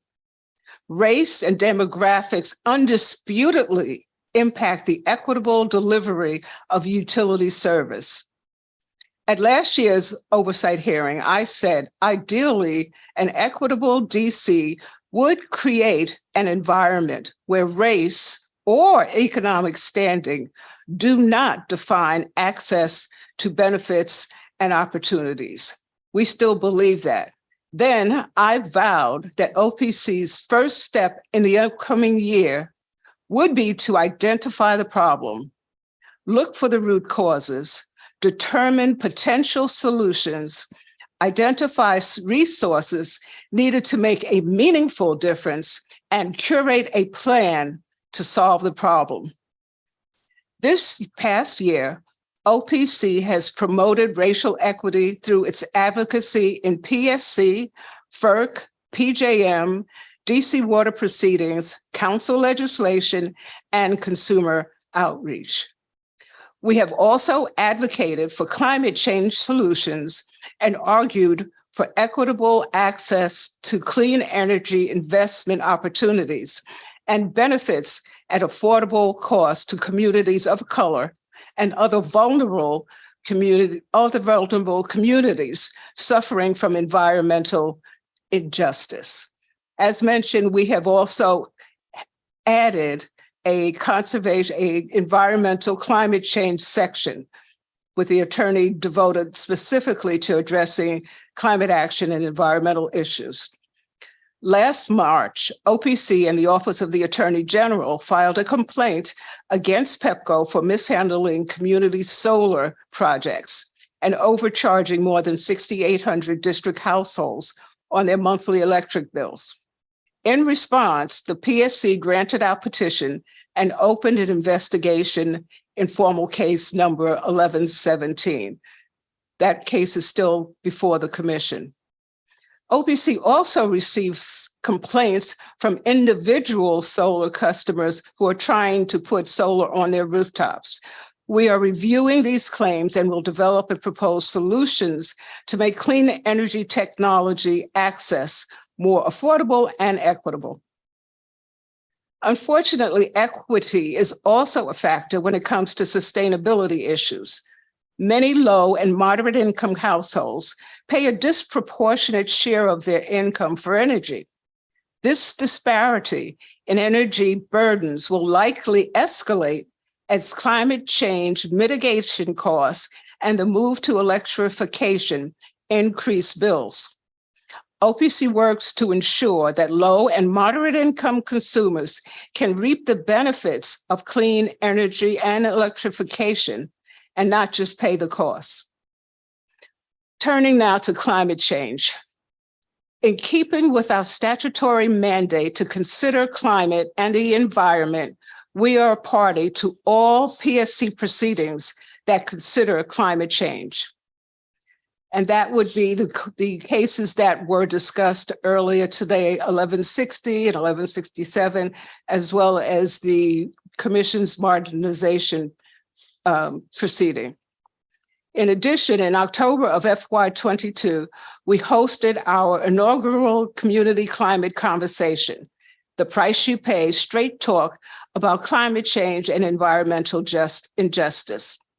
Our second conversation in the series, and one that I am really excited about, is a youth-focused climate summit we are planning for April 29th at Catholic University. Our climate series specifically address racial equity, diversity, and inclusion for district residents who frequently are ignored when the benefits of sustainability achievements, financial resources, and technology improvements are dispersed. I passionately believe consumers must participate in the initial dialogue when these important decisions are made. OPC is also developing an environmental justice community education program to empower low and moderate income residents and communities of color to recognize and advocate against environmental injustice in their neighborhoods. And I would say that, the district is way ahead of many other states and jurisdictions in terms of their climate approach and their goal to decarbonize the district. However, we also need to look in our own neighborhoods to see where there are neighborhood problems, and we think that's important. OPC is coordinating with DOEE to advocate for consumer-friendly microgrid regulations. We are also working with DOE to encourage the PSC to develop a robust cost-benefit analysis framework for utility climate-related spending. And an OPC staff member is helping faith-based organizations take advantage of solar energy, including the district's Solar for All program. And I would add there that staff member has been doing this for several years now. Next, consumer education and outreach and complaints. OPC continues to conduct extensive consumer education and outreach on energy and water issues. We publish numerous consumer education materials in English and in the 7 languages recommended by the DC Office of Human Rights. Last winter, we sponsored a Day Without Water virtual symposium to highlight the importance of water in our daily lives. OPC's educational initiatives are an essential part of our drive to help consumers understand and cope with concerns about water, sewer, and energy bills.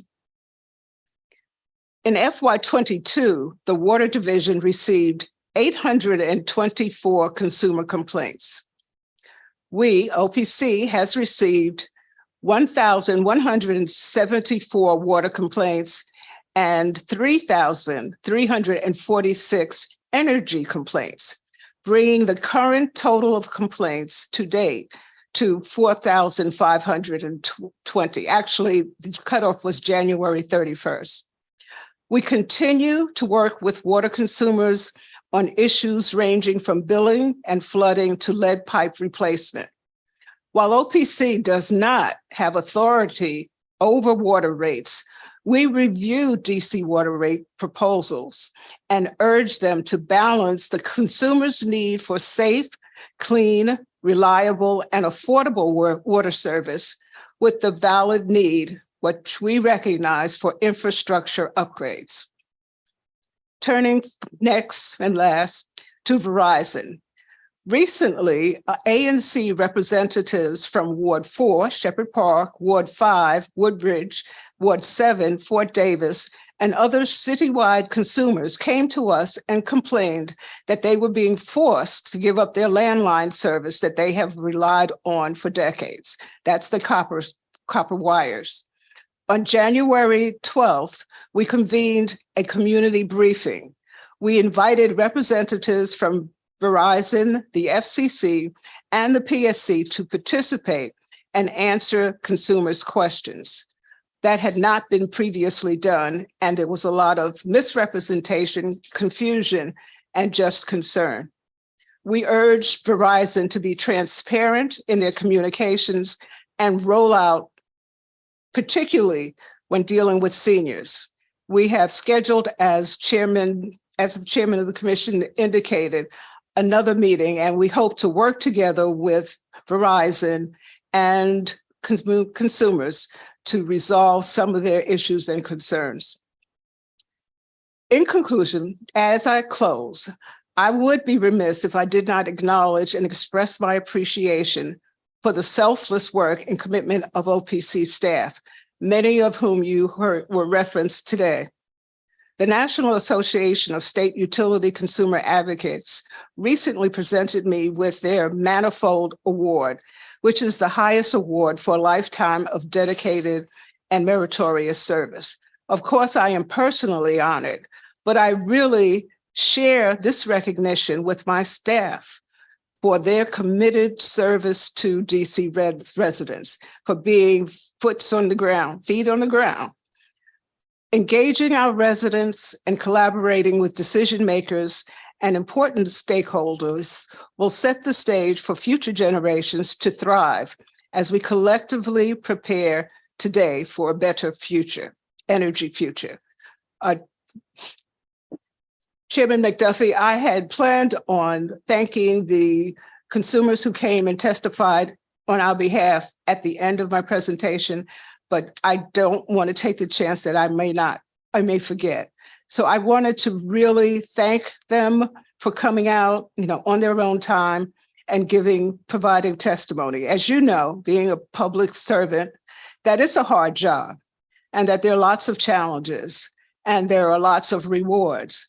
But when you hear, people do appreciate and recognize what you do, that is an important incentive to keep doing what we do. So I really, truly appreciate them coming forward and especially realizing, like they said, we don't always agree. We haven't in the past and we probably won't in the future, but we're all in this together. So thank you. I'm available for any questions that you may have.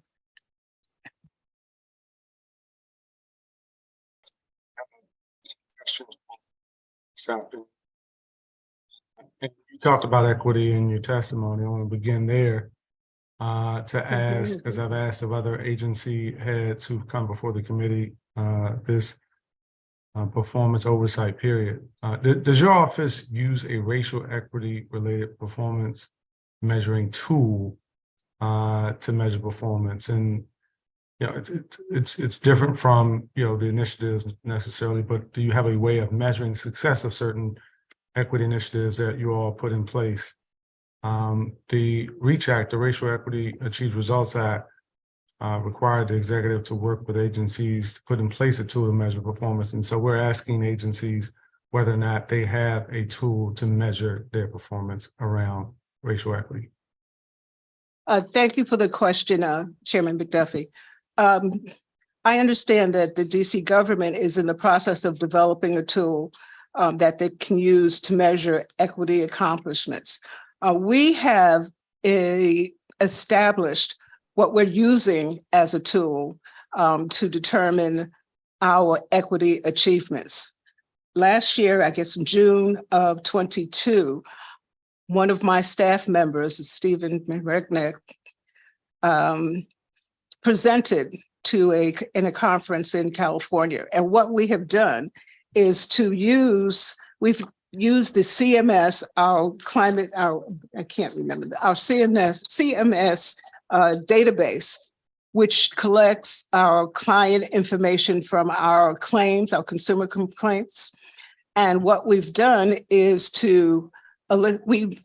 starting backwards, we met with the Mayor's Council of Racial Equity early on in maybe the end of 21, the beginning of 22. And what we discussed was, what type of data would be useful in making that type of an assessment. And they made some recommendations. And we've incorporated, lots of those recommendations into our CMS planning project. And what that does elicit is information on race, economics, language, and age. And my staff member did 3 case studies. And in those case studies, we were able to extract the data from the CMS computer model to come up with, what was happening in those specific areas. The case studies dealt specifically with seniors, race and ethnicity, and a language. Those consumers that didn't speak, English was not their first language. And that is actually in the responses that we submitted to your office, attachment 1. So I would refer you to that just for a better breakdown of what we did. Yeah, no, we appreciate it. We got the responses, and some of the stuff we think is important to put on the record. We reviewed the pre-hand responses, and I want to turn you to something that you mentioned in your testimony at this point that you also discussed in some of your pre-hearing responses to the committee's questions, which is affordability. You all have been incorporating some of the recommendations from the energy affordability study completed last year, and you touched on it a bit, as I mentioned in your testimony, but walk us through just some of the key takeaways that are in that study and some of the things that you all are doing specifically that have been recommended. Well, the energy study concluded that one of the things that the energy study concluded was that with respect to some of the discount programs, although DC has a pretty good rate with nationally in terms of what the programs that we offer, that so many people are not participating, and that we need to change the eligibility criteria so that others that are not now able to participate can. But what we gleaned from that, since we can't change it, we can recommend, but we don't have that authority. What we did in turn was to target the clients or the customers that were identified with information, because a lot of it is people simply don't know about the programs. And 1, that's the first thing. And then 2, they don't know how to apply. So we have gone to senior centers, we've gone to language, to communities that don't speak English, primarily the Spanish and Amharics, people that speak Spanish and Amharic, and provided them with information, as well as disabled communities, people, houses, I guess homes or nursing homes where disabled are, so that at least they have the information and can then reach out to us, and we can assist them in applying for those recommendations for those programs. And what about as it relates to the Inflation Reduction Act on the federal side? You mentioned in your responses to our pre-hearing questions that you identified program implementation of the IRA, specifically the energy efficiency and renewable energy low-income programs, as opportunities where OPC can deploy programs to build racial equity. So I just want to give you an opportunity to expand on that and how you all can use that as an opportunity to invest in infrastructure to advance both clean energy as well as racial equity.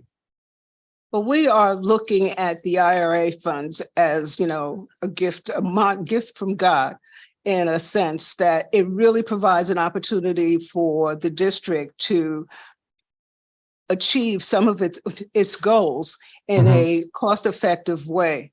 And also, one of the things that we promote is not to use those funds to offset the costs that ratepayers would generally have to pay, particularly low and middle income consumers. As I mentioned in my testimony, that once we try and mitigate climate change, those costs are going to go up. That's a reality, and we just have to deal with it. So now that we have some funds, we need to see how we can reduce those costs directly to consumers. I don't have the specifics with me right now on that particular program, but I will get that to you. If you. Yeah, if you could, but also include in that response just some of the things that are at the utility level with, with respect to the IRA, as well as the IIJA, I think is the acronym for the Infrastructure Investment and Jobs Act. As well, just what the utilities might be able to do. I will definitely do that. Okay. I think a little bit further down, we're going to talk about some of the new data that you're able to track with your upgraded customer management system that you mentioned earlier. Have you considered adding, some additional KPIs for the coming years that take advantage of this new system? I'm thinking about something like median time to close a consumer complaint. We talked with the Public Service Commission about complaints. We know that you all get a lot of complaints, but I'm thinking about whether, as you all approach performance internally and think about your KPIs, whether you can use this new system to help add some KPIs to your own performance matrix. We're always looking at that to see how we can perform better. That's the general response. Well, I mean, what about, yes, no. In the context of the system, though, specifically, what additional things might it be allowing you to do? Can you in the CMS system? Yeah, and then one of the things that we were thinking about from the committee's perspective is whether you should now be able to sort of break down some of your KPIs by utility service as well as by ward. Is that correct? Yes. Okay. It does. It does break it down by ward and by utility. Absolutely. Okay. And thinking about how you might be able to take advantage of some of these new capabilities to add KPIs to your own performance measures internally. It's just something, it's a thought that we wanted to put out there for your consideration. I don't know if you've thought about it already, whether you've added some, but in our evaluation, we've noticed that some of the agencies are using the same KPIs over and over again, which is necessarily a bad thing, but we think there might be opportunities for folks to expand on the things that they're measuring in terms of their own performance. To raise the bar, essentially, you're saying. Yeah, essentially.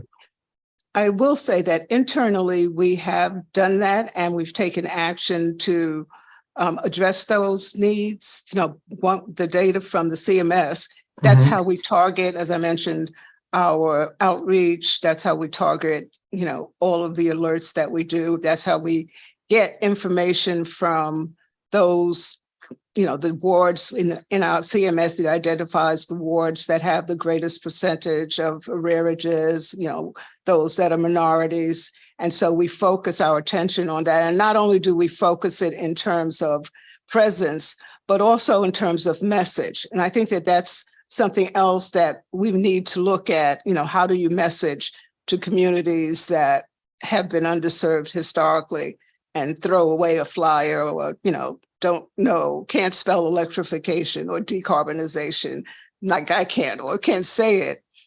So that's, something that we're looking at as well, keeping it simple, making certain that the contact is direct.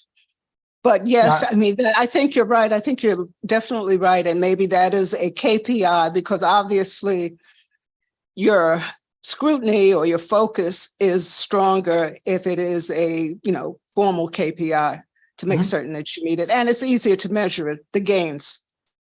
Yeah, I think that's the point we're making, and I appreciate your consideration of that. And I appreciate you noting just the need to be able to communicate with the diverse communities that exist across District of Columbia and the best way to connect with those folks, particularly those who have historically been not really getting any access to the information, or perhaps seeing disinvestments over the years. Let's talk about just a couple of programs. DC Plug is something that we discussed earlier in this hearing with the Public Service Commission. From your office's perspective, how's the program going? Which program would that be? The DC Plug with Pepco? Well, as you know, it's one of those long-standing programs that actually I was a member of the stakeholder group that created that, what was it, 12, 13 years ago? It was quite some time ago. I think maybe 10 years ago, maybe? More than 10, because I think it was more than 10, but it was a long time ago. We thought when we created that, we thought that it would be accomplished within a few years, 4 or 5 years, everything would be underground. What happened, as you know, there were lots of delays. So it got started later than we anticipated it would get. And well, I don't know when because there was an appeal and nothing happened. Since that time, could I pause for a second? Sure, feel free to pause for a second. We're not going anywhere.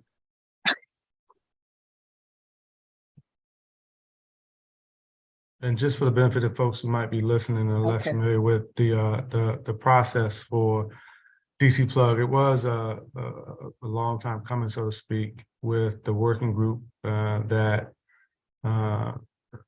the People's Council mentioned she was a part of. I think about my involvement when I chaired the Committee on Government Operations back in 2013 and 2014, when we actually passed a law that would allow for DC Plug to take effect. And then you had the subsequent litigation, which was fairly protracted. And so it has been a process that has been much longer than I think initially anticipated, and fairly protracted along the way. So I'm going to turn it back to you. Okay, what I would say that since that time, there have been, I believe we are now at the 3rd biennial plan, and some work has been done. I believe the chairman said that 2 lines have been undergrounded, and a 3rd one is is scheduled. We would like to have seen it progress faster, but I think that at least if we moving forward, if we keep up that pace, that it will be better. Okay. What about Project Pipes? We heard a lot of testimony from public witnesses this morning about Washington Gas, Project Pipes, the transition necessary to meet the district's clean energy goals. And then the testimony is pretty pointed and critical in many regards. What are your thoughts on how that project is going? And I'll leave it fairly open-ended for your comments.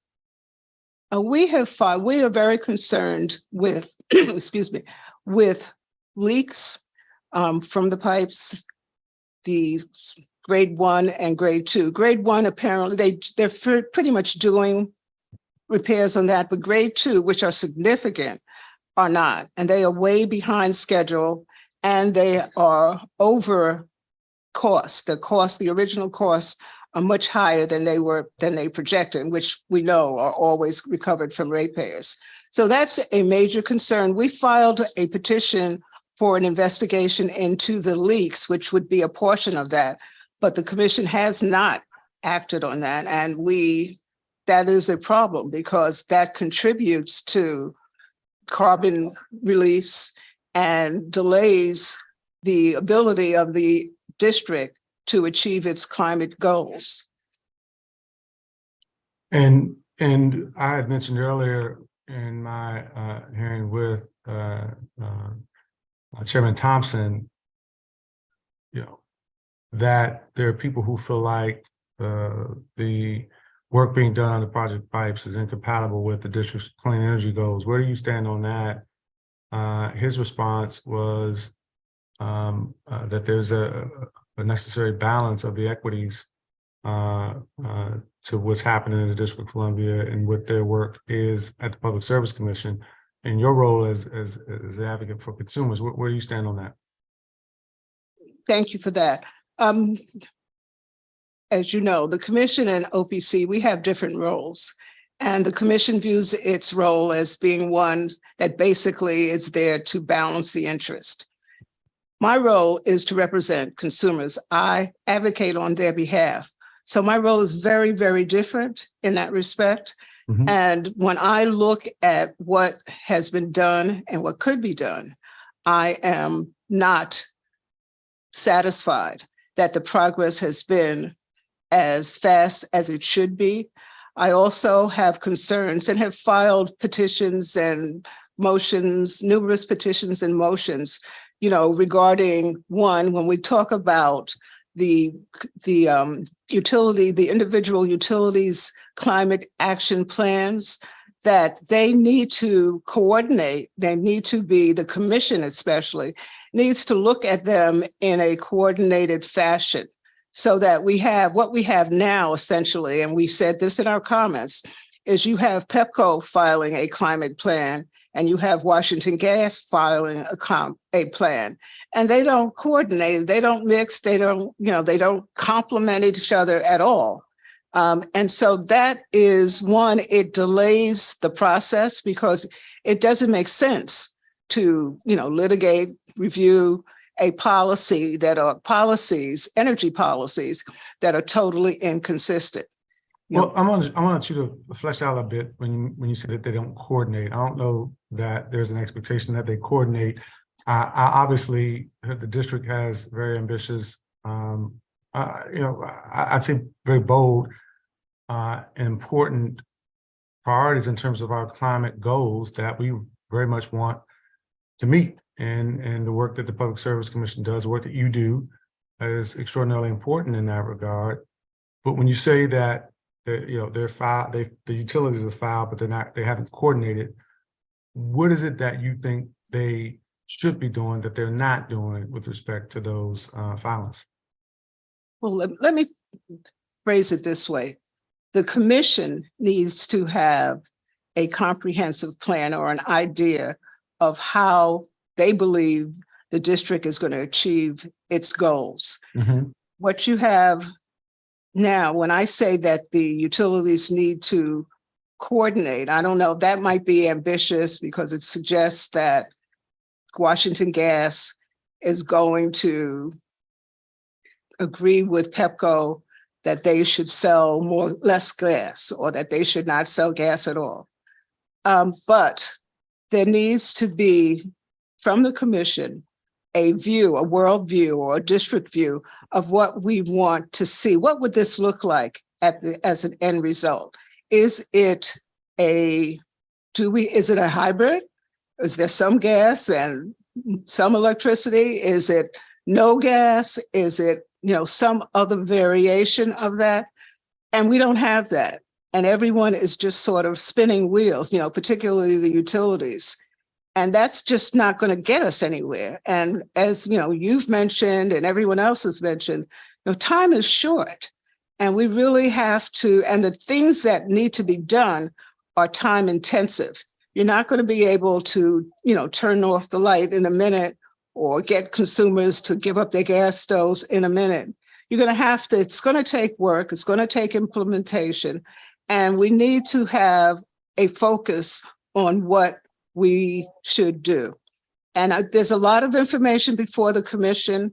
We've filed recommendations. The other parties have filed recommendations, as well as the utility. So it's just a point of deciding. Now, I understand they have hired someone or in the process of hiring someone, but again, the vision has to come from them because you can't just hire someone to count the ducats or count the dots. I appreciate your clarification about, your earlier point about coordination. I think what you just stated is different and clarifies that earlier point and what you intended when you said that. So thank you for that response. In your pre-hearing responses, you also reported that there was an 88% increase in the number of consumer complaints to your consumer services division and a 70% increase to the water services division in terms of complaints in fiscal year 2022. Could you take a moment to explain, what you attribute those increases? What are the kinds of things that consumers are complaining about? Because those are pretty drastic increases, and perhaps it's due to the end of the disconnection moratoriums, or perhaps it's something else. I want you to take an opportunity to talk a little bit about what you all have been seeing in terms of complaints.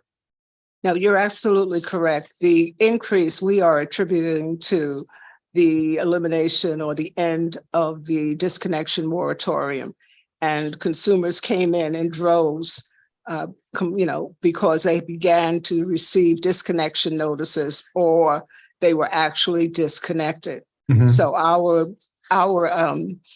complaints, just increased exponentially. Plus the inflation, because so it was really like a double hitter.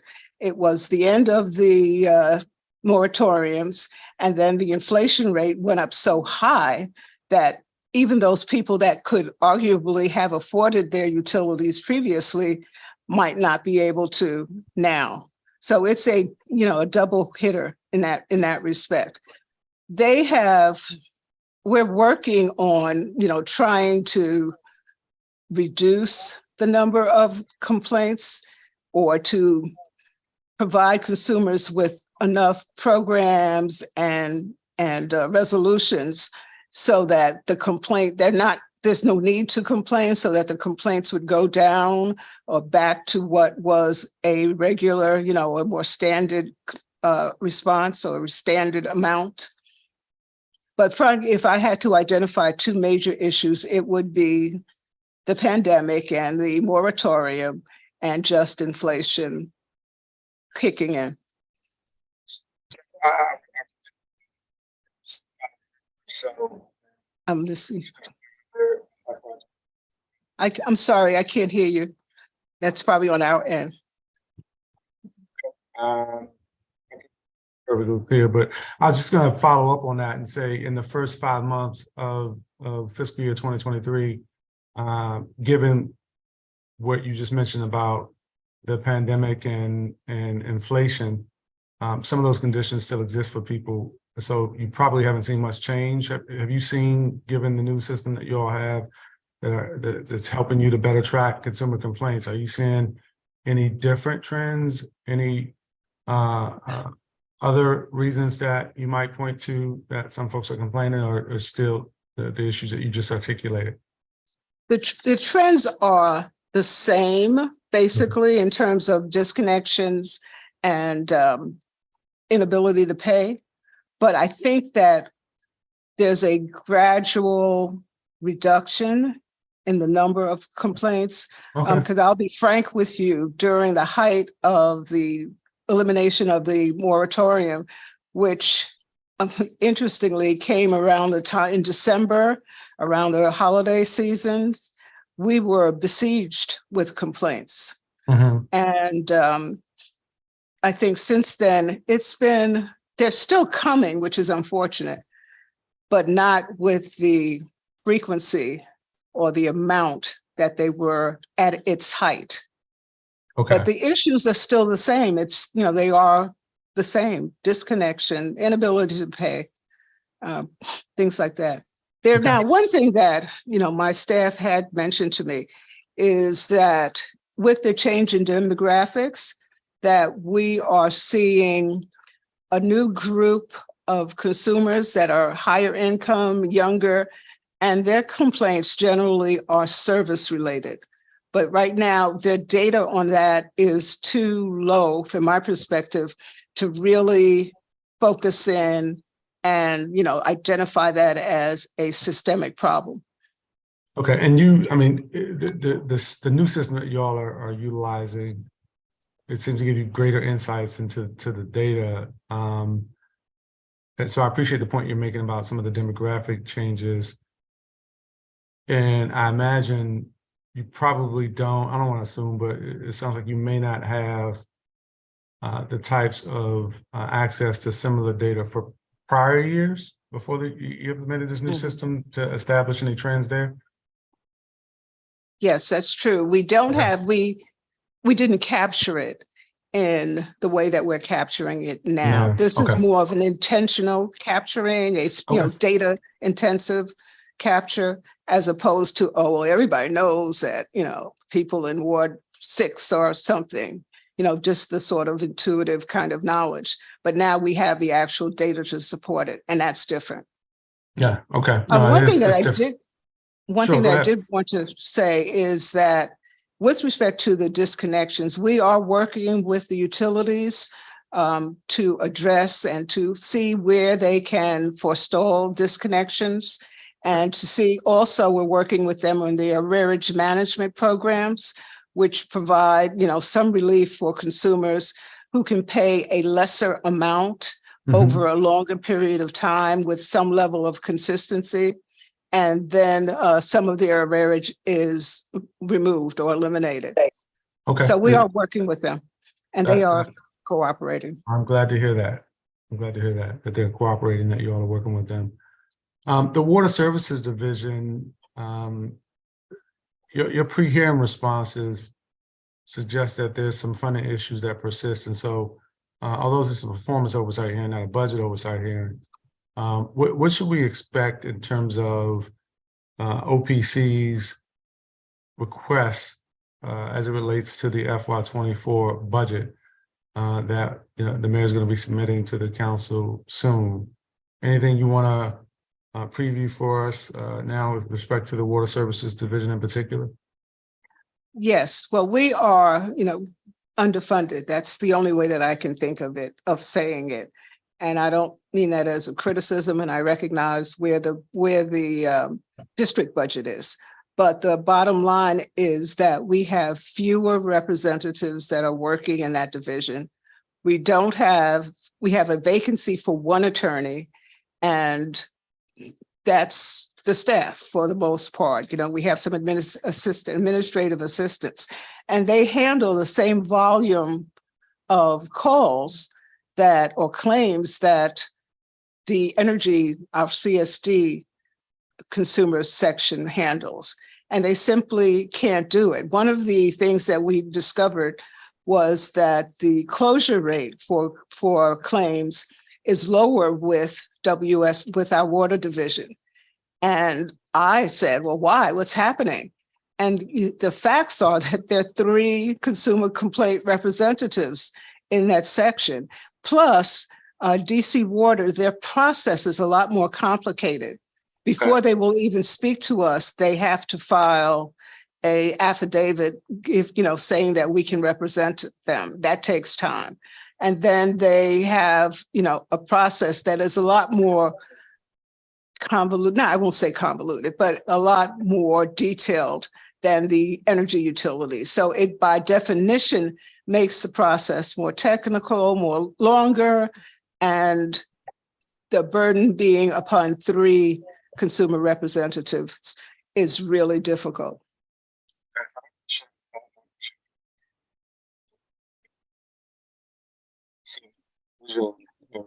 It sounds like it's going to take to really address some of the challenges that exist. I know there's been a lot of interest in the public in you all's work and support before DC Water, and so thank you for that testimony. I'm coming up on the end of.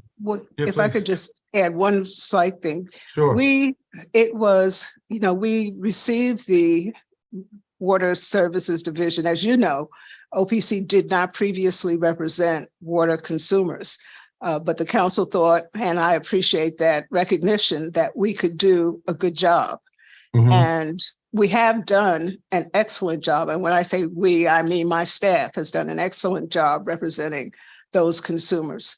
But it is a lot of pressure, and we're doing the best we can, but we don't, and I don't, want to shortchange consumers and not do the same type of job that we do for our energy consumers. Well, I appreciate that, and we don't want you shortchanging consumers either. For sure. You know, the council obviously has made some changes in terms of you all's authority and as it relates to DC Water. And so we certainly wouldn't want you all to feel like you're shortchanging consumers in that regard. So again, I appreciate your candor about Thank you. I how appreciate things are going. The committee has made some policy and operating budget recommendations last year to OPC for FY 2023 budget report. And so I'd love to get an update from you on how the agency has addressed the recommendations. Specifically, the committee recommended that OPC continue to provide support and guidance to residents regarding the lifting of the utility shutoff moratorium. We talked a little bit about that already. If there's any other anything else you want to provide in terms of insights on that, we'd love to hear it. And then we also had recommended that OPC continue to engage in outreach and inform and educate district residents about third-party energy suppliers. We've had some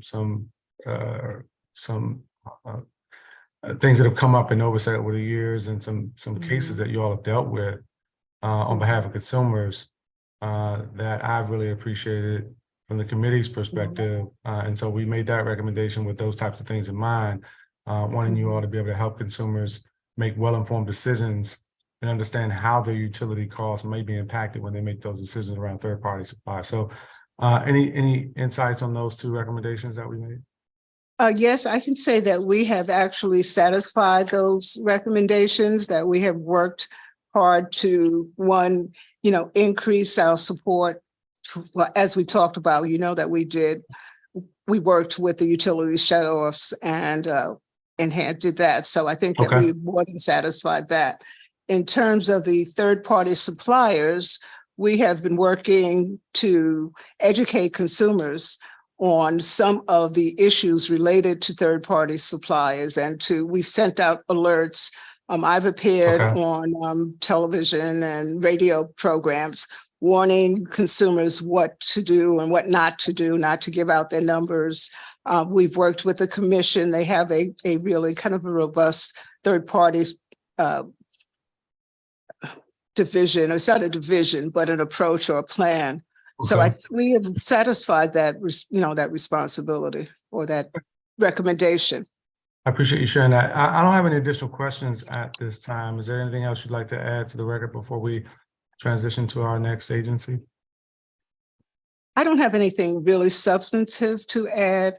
I did want to say that I really think that it's important for the district to utilize the federal funds to the best of our ability and to make certain that those funds actually benefit the people that, are at the bottom or at the, for whom they are directed, and that they result in LMI, low-income consumers, not, as I said, not just paying the cost, but also reaping the benefits. And then the other thing that I want to say is that, and I really am sincere, is that we are really in this together. And if we don't join forces, it's not going to happen at the speed that is necessary to make a difference. I noticed that, not noticed, but, some of the environmental community and you as well mentioned that we don't always agree, and we haven't. And there have been times when we really didn't agree. But I came to the realization, and I think they did as well, that it is a mutual goal. And, they recognize that low-income consumers can't bear the entire burden. And I recognize that this has to be done. And the only way for it to be done is to do it together. So that's the only thing that I would say. I thank you for, allowing me to testify. And I appreciate working with you, as we often do, on a going forward basis. Thank you. Very much for your testimony. Thank again all the public witnesses who took time out of their schedules to testify. We're going to transition to our next agency. Let's turn now to the Alcoholic Beverage Regulation Administration, or ABRA. The mission of ABRA is to support the public's health, safety, and welfare through the control and regulation of the sale and distribution of alcoholic beverages and medical cannabis in the District of Columbia. Abra conducts licensing, training, adjudication, community outreach, and enforcement efforts to serve licensees, law enforcement agencies, advisory neighborhood commissions, civic associations, and the general community so that they can understand and adhere to all district laws, regulations, and Abra policies. Through its investigation program, Abra conducts regulatory and settlement agreement compliance inspections, underage drinking compliance checks, and joint investigations as needed with various district agencies such as the Metropolitan Police Department and the Fire and Emergency Medical Services Department. Since the public health emergency, Abra has played a key role in implementing regulations that create new revenue streams for struggling Abra establishments. With that, I'm going to call our panel of public witnesses and remind them that you should mute yourselves when you are not speaking. Each public witness is going to have 3 minutes to provide testimony, and we encourage witnesses to also provide their testimony in writing so it can be included in the record. Let's turn to our public witnesses.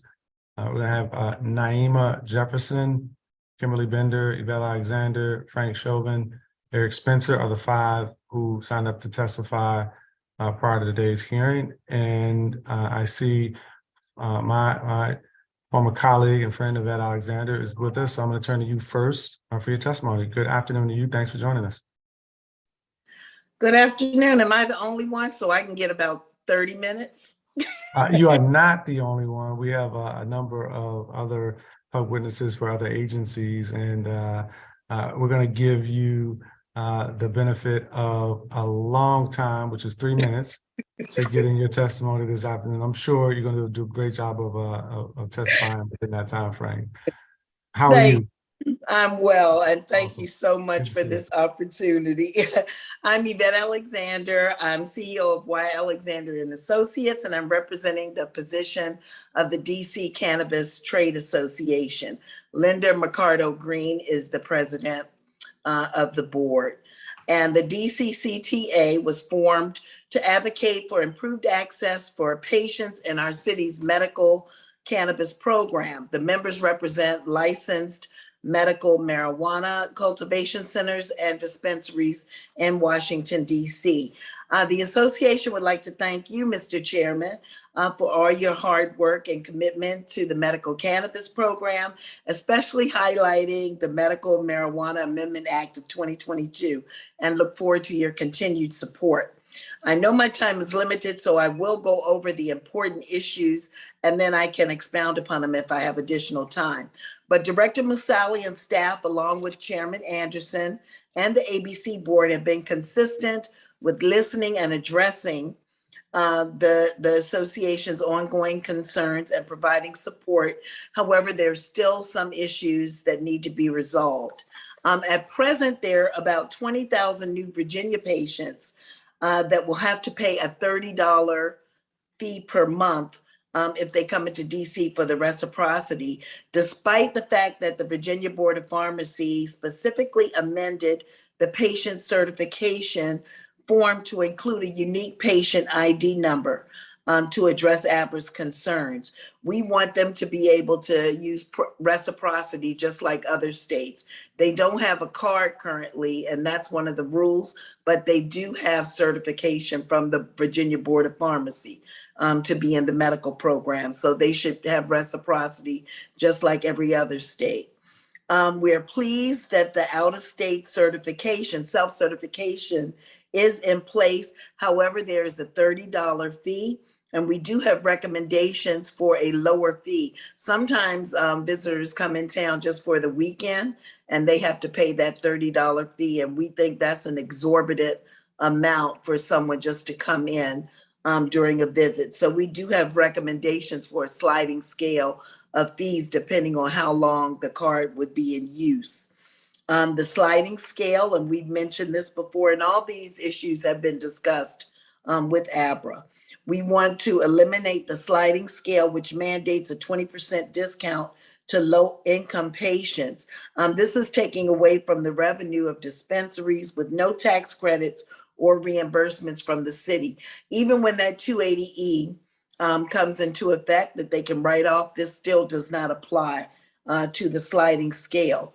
And we want to eliminate the sliding scale reporting as well, because the metric system has given Abra everything they need in terms of reporting for seed to sale. And with the passing of the recent legislation, we know that there will be more businesses that are going to be able to obtain cultivation or dispensary license.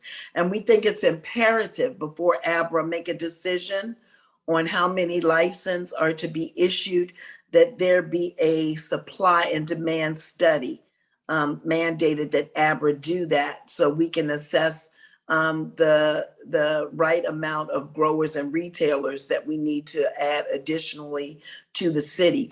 Keep in mind that the I-71s currently are not getting their cannabis from local growers, from licensed medical cultivators. So that will change, that'll change the dynamic of the entire program when they have to supply to additional retailers. So we really need to do a study to get that exact amount that we need in the District of Columbia, additional license. And there is also a concern about the internet retailers. We have concluded that the internet retailers are merely a delivery program, so that we feel that the internet retailers, that should be, we're concerned about how they're going to be regulated and monitored. And we feel that if you don't have a current legal brick and mortar, if you don't have a legally licensed brick and mortar location, the internet retailers are merely delivery services. So it should be attached to those that have a brick and mortar business. And two more things that are important. For the self-certification patients, they should be allowed the same dosage amounts of cannabis as the patients with medical cards. Currently, there are limitations on that, and we want to we want to make things equitable for both self-certification patients and patients with medical cards. And lastly, we would like a member of the cannabis industry, a legally licensed owner or operator, to be a member of the ABC board. We feel that that would do a lot to resolve some of these issues. We need to understand these issues a little bit better, and every board and commission currently has someone who has expertise in the field. The ABC board, even though they are learning and they're listening, they don't really have that expertise. So we would request that a member of the cannabis industry be added to the board that could bring some more education and equity to the decision making of the board. And I have everything in writing. I know that my skills in terms of the computer are a little limited. I will reissue my written statement again, but I would be glad to have any questions answered that you have based on the testimony. And I look forward to you following up with Director Musali to make sure that these issues are addressed. Thank you. And thank you for your testimony and the recommendations. I will have probably just a couple of questions. The committee did receive your written testimony, just as an FYI. I don't see Kimberly Bender, Naima Jefferson, Frank Chauvin. I do see Eric Spencer on this Zoom. And so I'm going to turn to Eric Spencer with the DC Caucus for Return of Citizens to hear your testimony.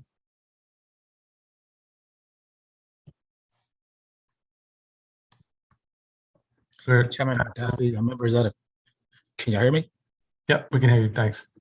Chairman McDuffie and members of the committee, the DC Caucus for Return of Citizens wishes to provide a few comments concerning the importance of ensuring that the Return of Citizen community members convicted of cannabis offenses receive their due in the implementation of the Medical Cannabis Amendment Act of 2022. While the caucus takes no issue with the District of Columbia's handling of I-71 establishments, the caucus wants to make clear that the community has waited patiently to be given the opportunity to participate in the district's growing medical cannabis industry as owners and operators and not just employees.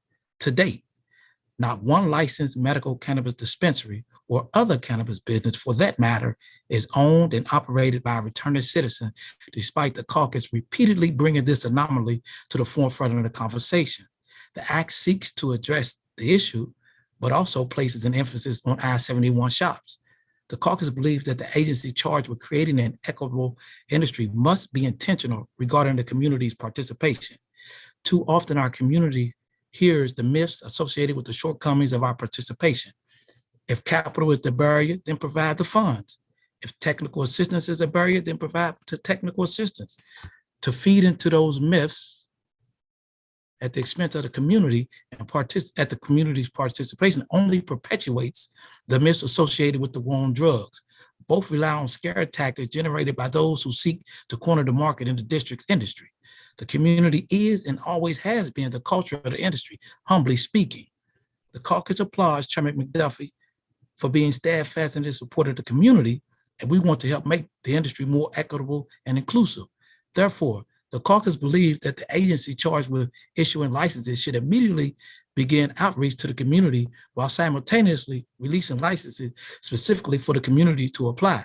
The law currently mandates that no earlier than 180 calendar days after the effective date of the Medical Cannabis Amendment Act of 2022 passed on the second reading on December 2022 shall make additional cultivation center, retailer, and internet retailer licenses available to I-71 establishments for a 90 calendar day open application period.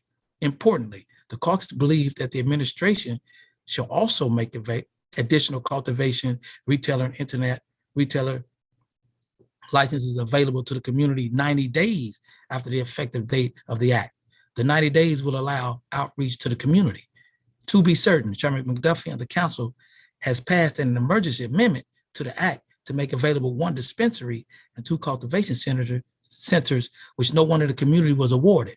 So the infrastructure is there to make available these licenses for the community in 90 days. These licenses will provide some equity as the district moves forward in its quest for inclusion of the community. The caucus appreciates the law mandating that the administrator complete an analysis on the state of the industry in the district. However, the fact remains the same. Not one cannabis business in the district is owned or operated by a returning citizen convicted of a cannabis offense. In conclusion, the caucus also requests that 15 to 20 million be appropriated to allow the community to participate in the industry as owners and operators.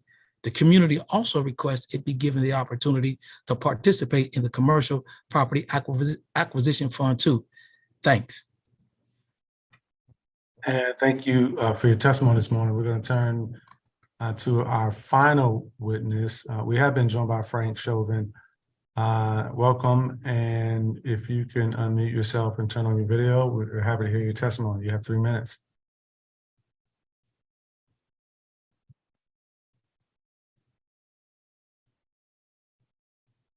If you're speaking, we cannot. Yes. Can you hear me?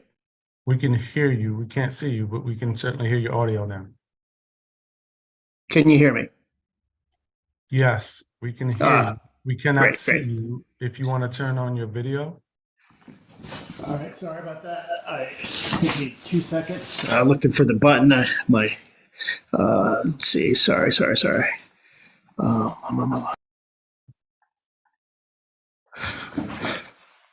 Or there you go. We can Yes. we can hear you and we can see you. So good afternoon to you. You can begin your testimony. You have 3 minutes. Good afternoon. Good afternoon, Chairman McDuffie. My name is Frank Chauvin, and I am a 4-year volunteer community member of Ward 1's ANC 1B Alcoholic Beverage and Regulations Committee. Our area of purview includes the U Street neighborhood and corridor. Abra staff continues to provide excellent community responsiveness to our abundant inquiries, and we thank them for this solid public face. Today, as last year, I asked the committee to help with some Abra deficiencies which make our public service difficult or challenging. Abra's licensee management process relies heavily on volunteer community time, that of ANC commissioners and its many volunteers like my colleagues and me. We set aside family and personal obligations to do this, and improved or new tools which may assist our diligence would be appreciated. Some such tools improving Abra's efficiency and focus, as well as alcohol code reform are suggested here. An Abra complaint hotline, first presented last year, is that of deficient Abra complaint process tracking. Please fund in FY24 a new Abra database or CR software, as their current system does not track well violations and code and complaints from my neighbors. Too often, the complaint is lost, destroying credibility and an important process. The next item is a focus on the dozens and dozens of existing code references to license revocation and cancellation, but these measures are very rarely, if ever, taken, and bad actors continue to operate with impunity. These activities include pages and pages of Abra violations, pages of police calls to the location, as well as some club-based homicides, stabbings, and firearm wounds. However, these clubs march on merrily without accountability, further endangering community public safety. Here are a few additional requested code provisions. One regarding affected party definition. Please update the definition of affected party in the right to protest process. The existing definition only includes the rights of the shared wall adjacent neighbors, but excludes those neighbors across the often small alley and upholding their rights, as their rights are dismissed when ANC is part of the protest. Next is clarity on overconcentration. Overconcentration provision is too regularly lightly adjudicated on or otherwise disregarded by Abra, and for all intents and purposes, toothless. Next is allowance for umbrella operating agreements. In high concentration alcohol license areas, such as U Street, the mayhem of closing hour would be staggered, reducing the often what can be drunken and dangerous overcrowding impact. Such an incident happened in 2022 when a 60-person street fight brawl took place half a block from my home. Last is increased impactful penalties for code violations, requiring increased explicit and more impactful penalties for violation of ANC agreements and alcohol code. Lastly, representation on the Abra board. Ward 1 continues to lack representation on the Abra board. It harms my community. It's an indelible harm, as our interests are not undertaken or taken consideration in Abra operations. And that is my testimony today. Thank you for your time, and I appreciate the opportunity to be present in front of you today. Sure, and thank you for your testimony this afternoon. Thank each of you for your testimony this afternoon. I want to turn first to Yvette Alexander. You mentioned the experience of the Abra board members, and that none of them have cannabis experience. I think there's at least one who would disagree with that. As Rafi Crockett. But do you think, given the amount of time that the city's been implementing medical cannabis in the District of Columbia and the amount of time it's been with Abra, that the members of the board have not developed greater experience, and that there should be somebody specifically with cannabis experience? Is that your contention? Yeah, and you were right in that. Rafi Crawford has been very supportive, and she is knowledgeable in the cannabis industry. The chair has gone, I believe, to some conferences and, trying to learn the industry. But it's important when I think of other boards and commissions, they normally have someone who is working in that profession in the board. So in addition to who's on there now, and not to take away from their knowledge and experience, but someone who actually is in the business itself. I think that would be a great addition to the board. Okay, I appreciate that. Eric Spencer, you mentioned that there are no existing licensees for cannabis who have a conviction for cannabis. Do you have any insights? I'm not sure that you would know the answer to this, and I'm not sure whether there are people who would necessarily disclose it if they do have a conviction. I appreciate the point you're making, and I know you've been, really passionate about your advocacy for the district to consider making sure that there, in our attempts at equity and inclusion in our cannabis industry, that people who have suffered as a result of convictions for cannabis also have opportunities for business. That being said, do you have any insights onto how many people have even applied for a license for a cannabis, whether it is dispensaries or retailers or cultivation, for testing? Do you have any insights in your experience? I had reached out to the ABC with Abra for the Freedom of Information Act, asked them for that information, but I guess they didn't have it, but I didn't get anything. Okay, and I know you are your experience in the community district of Columbia might give you some insights on whether you have colleagues who have applied. Do you know of anybody anecdotally who has shared with you that they've applied and they've been denied, or? Not at all. No, not at all. No. Okay. Okay. It is it's a capital intensive business industry, and especially on the cultivation side. And I'm sure there are people who have access to capital, though, who might have an interest.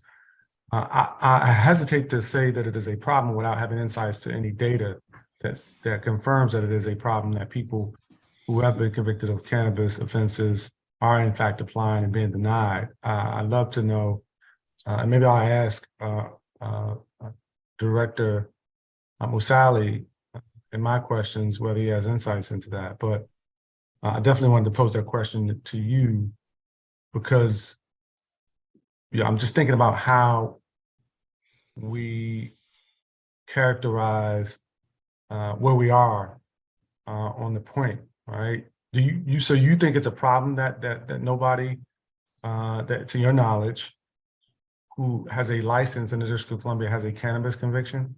Absolutely. I mean, to me, have you asked, or you have any insights on folks who currently have licenses?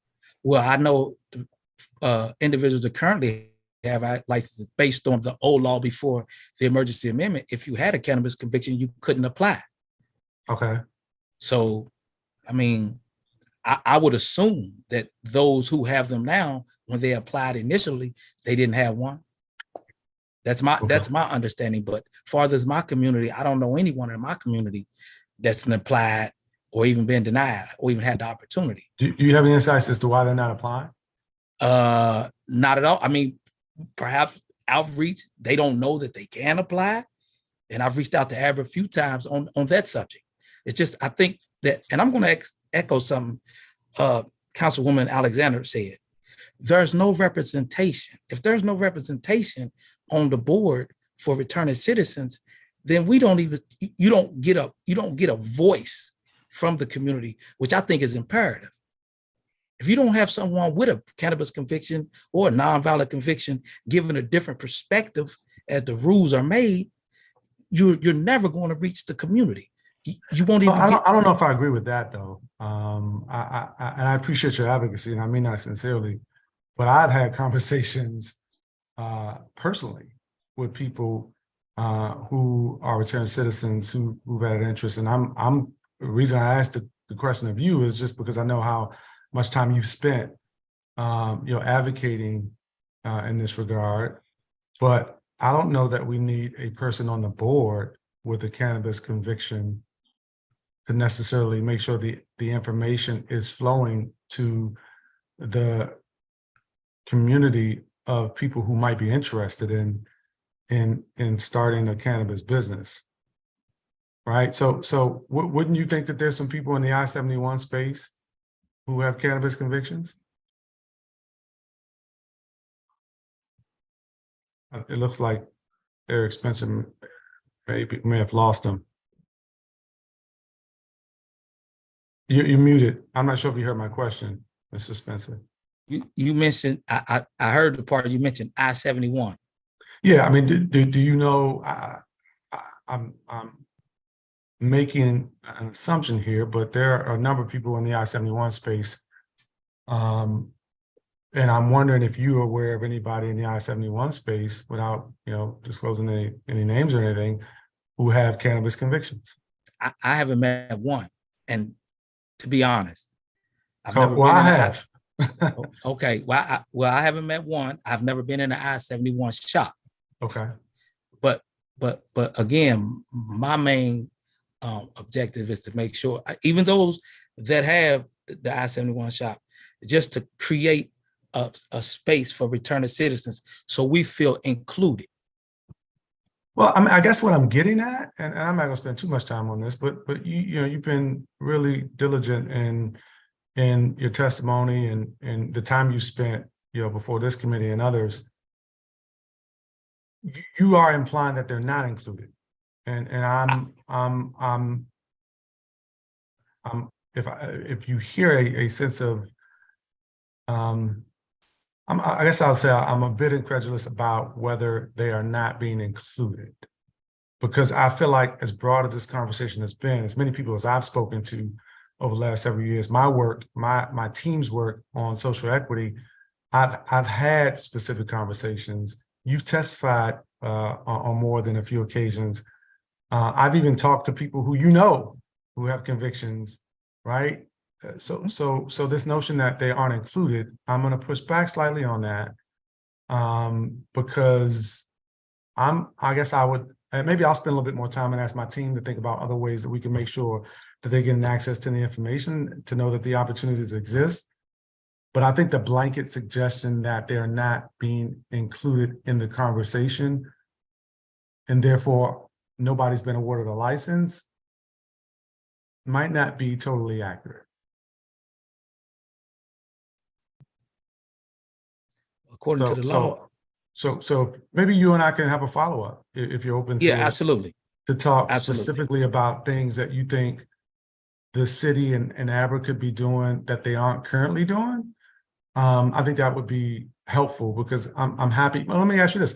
Is there anything you'd like me to ask the Abra director when he comes up to testify about this that might, you know, give us a picture of what more they could be doing to make sure the information is flowing to all communities who might be interested in applying, including those who have served periods of incarceration for or maybe just have convictions with cannabis? Yeah, just for me at this point, you mentioned the I-71 shops, perhaps they got convictions, but they have shops. I mean, for the good and the bad, the council seems to think they're unlicensed. I never did take that route, but the fact of the matter is, I still believe that there's no avenue or mechanism for us, for men and women that waited patiently, didn't open an I-71 shop. So we haven't even been given the opportunity. Maybe I guess I don't know what you mean when you say you haven't been given an opportunity. Why can't you? Why can't you apply? There's no license. There's no licenses available. That's my point. There, you know, There was around. Yeah, you issued one. Yeah. You issued one. You issued one dispensary license and 2 cultivation licenses.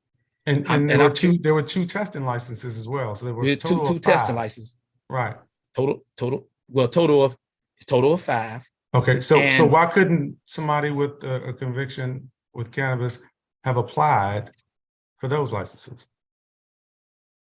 You could have applied, but I don't know how the outreach was. See, that's my point. Did everybody in the community know? Well, I mean, let's ask you. Did you share it with anybody in the community who had Absolutely, I shared it. I shared it on my Instagram, because I have an Instagram. I shared it in the circles that I'm in. Okay, great. I appreciate that. Yeah, I appreciate that. Well, I mean, it sounds like there's more work. There's more work that needs to be done. And to be clear, to be fair, I applied, but because of a small deficiency, which I wasn't able to clear up, they just denied my application. I reserved the right to give a name for my proposed company, but they said, you know, it's too late or whatnot, and I was denied. I applied. Well, rather than hash out the particulars of your application, what I wanted to get at is what more the city might do, in your opinion, to outreach. outreach. What does that outreach look like, though? Like, what does that look like? I guess inviting some of the nonprofit organizations, dealing with the return of citizen community, making sure that they have the information to disseminate to their constituents. Mm-hmm. So I would think that would be one of the most important. Okay, all right. Well, I appreciate your time, and Frank Chauvin, Thank you. Provided some really detailed suggestions. I appreciate your work with the ANC. Did you already provide your testimony in writing? I did not, but I will. That'd be great. Thank you. That'd be great. We may have some follow-up with you. And so I appreciate your testimony. Thank you to each of you for providing your testimony this afternoon. I'm going to turn now to, and Councilmember Alexander, you provided a number of recommendations too, and my staff has already noted, you know, many of those in your written testimony, and we're happy to follow up with you. So thank you for that. We're going to turn now to our government witness, who's already appearing before us, Fred Musali, Director of the Alcoholic Beverage Regulation Administration, for testimony. But before we hear from you in terms of your testimony, we want to swear you in. So if you could raise your right hand. Do you swear or affirm under penalty of law that the testimony that you're about to provide before the Council of the District of Columbia and the Committee on Business and Economic Development is the truth, the whole truth, and nothing but the truth? I do. Excellent. Thank you. And good afternoon to you. You can begin your testimony. Thank you, Councilmember McDuffie. Want to thank everybody for testifying today. Appreciate everybody coming down. Extremely helpful to our agency. Good afternoon, Chairperson McDuffie, members of the Committee on Business and Economic Development, staff, and members of the public. My name is Fred Musali, and I'm the Director of the Alcoholic Beverage Regulation Administration. On March 28th to be the Alcoholic Beverage and Cannabis Administration, ABCA. I'm pleased to say that Abra and the Alcoholic Beverage Control Board have made a meaningful difference over the past year as the district continues to recover from the COVID-19 pandemic. The collaborative and innovative efforts taken by our agency, Mayor Muriel Bowser, and the council, including this committee, have allowed the district's medical cannabis program to take a significant step forward in FY23. As a result of these combined efforts, medical cannabis dispensaries recently set a new monthly sales record in December 2022, reporting 218,000 more than the previous record. The upcoming implementation of the Medical Cannabis Amendment Act of 2022 will allow the medical cannabis program to continue to expand, innovate, thrive, and create opportunities in a manner that is equitable for district residents living in all 8 wards. As more medical cannabis businesses become licensed, our agency's implementation of legislation that allows returning citizens to work at, and in most cases own, a medical cannabis facility, regardless of their criminal background, will continue to benefit the district in its comeback efforts. Returning citizens will also benefit from a provision in the Medical Cannabis Amendment Act of 2022 that requires at least 50% of all new retailer, internet retailer, courier, cultivation center, and manufacturer licenses to be set aside for social equity applicants. Today, I would like to share some of the board's recent initiatives and rulemakings in FY22 and thus far in FY23. I will then discuss Abra's FY22 successes, focusing specifically on the agency's recent accomplishments in the areas of enforcement, licensing, community outreach, and adjudication. The board, under the leadership of Chairperson Donovan Anderson, continue to effectively and efficiently navigate the board's responsibilities coming out of the pandemic. This included the board lifting the indoor mask and vaccination verification requirements at licensed on-premise establishments in March 2022 through emergency rulemaking. Since the outset of the COVID-19 pandemic, the board has been able to successfully pivot to hold virtual hearings and continue to do so in FY22 on a weekly basis and in FY23 to date. This included the board meeting as necessary to hear cases involving licensees that were summarily suspended for violating public safety requirements. In FY22, the board successfully implemented the Reopen Washington, D.C. Alcoholic Beverage Regulation Amendment Act of 2022, which became law on June 30th, 2022. This included the board making license applications available for and approving new third-party alcohol delivery licenses and streetery endorsements. The board also made license applications available for the new 25% Class A grocery store and commercial lifestyle license categories. The board, working collaboratively with the council and the mayor, made numerous improvements to the district's medical cannabis program since the beginning of FY22. This included the board issuing emergency rulemakings to 1, implement a 2-year patient registration card for qualifying patients and caregivers, 2, keep the 2-year registration card for free for qualifying patients and caregivers until April 13th, 2023. 3, implement self-certification as part of the registration process for district resident qualifying patients at least 21 years of age. And 4, implement a 30-day temporary registration card for non-resident qualifying patients at least 21 years of age. Additionally, the board continued to expand the district's nationally recognized reciprocity program for out-of-state qualifying patients, with Mississippi being the last state added in FY 2022. In addition to legislative changes, the board awarded 1 dispensary registration for a location in Ward 3 and 2 cultivation center registrations for locations in Ward 4, following a comprehensive competitive scoring process on September 28th, 2022. It is worth noting that the applicants who were selected by the board are all medical cannabis certified business enterprises with an equity impact enterprise designation. Finally, the board has started the process of drafting rules to implement the Medical Cannabis Amendment Act of 2022. The board intends to hold a public hearing on the proposed rules in FY23 prior to sending them to the council for consideration.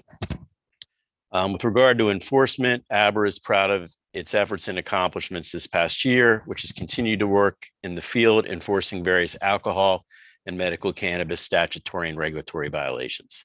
Abra's enforcement division conducted an impressive 15,335 regulatory inspections and investigations of alcohol establishments in FY22.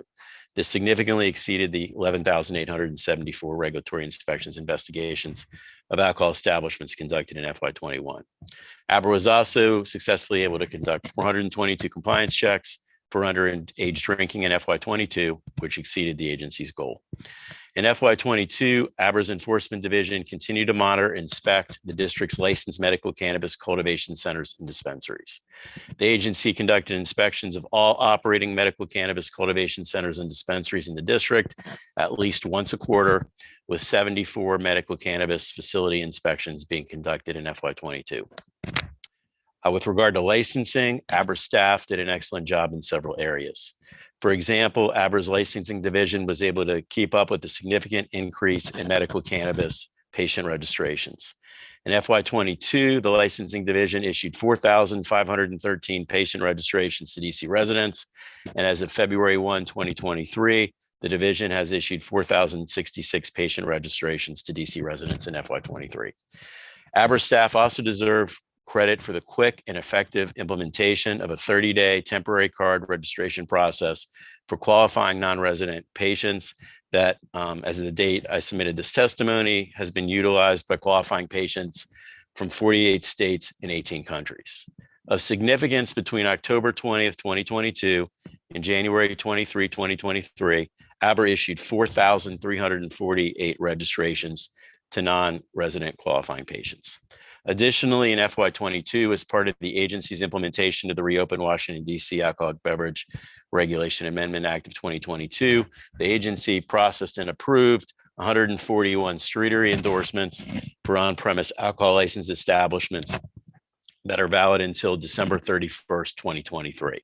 Abra's licensing division also successfully registered approximately 120 on-premises alcohol license establishments for extended hours for the 2022 FIFA World Cup. With regard to community outreach, Abra continued to be proactive with offering virtual community outreach and education trainings and presentations at no cost to provide accurate and timely information to the public. Abra was able to train 245 members of the public in FY22. Abra also partnered with other district agencies to offer several helpful information sessions in FY22 and FY23 to date. These information sessions included Abra partnering with the district's Department of Energy and Environment to offer training on material requirements, opportunities for food serviceware. This training with DOE focused on the district's packaging laws and regulations and best practices for food and alcohol service waste. Additionally, in April 2022, Abra partnered with the Department of Small and Local Business Development, DSLBD, to offer an intro to DC cannabis laws, medical cannabis opportunities training session. Abra also offered a joint information session on October 22 with the Metropolitan Police Department on the reimbursable detail subsidy program. In FY23, Abra conducted 3 training courses for newly elected and re-elected ANC commissioners on the agency's existing licensing and enforcement processes for both alcohol and medical cannabis. These well-received ANC trainings were attended by 127 ANC commissioners. A similar training was offered in February 2023 for community associations and members of the public. Finally, Abra offered several training sessions for existing medical cannabis licensees, with the last training session occurring in February 2023. With regard to adjudication, Abra's Office of the General Counsel was highly productive in assisting the board with its adjudicatory and rulemaking decisions. In FY22, the board issued 1,035 orders that were written by Abra's legal staff. In FY22, the board approved 125 new or amended settlement agreements that resulted in a board order. This represented an increase from the 102 board settlement agreements approved in FY21.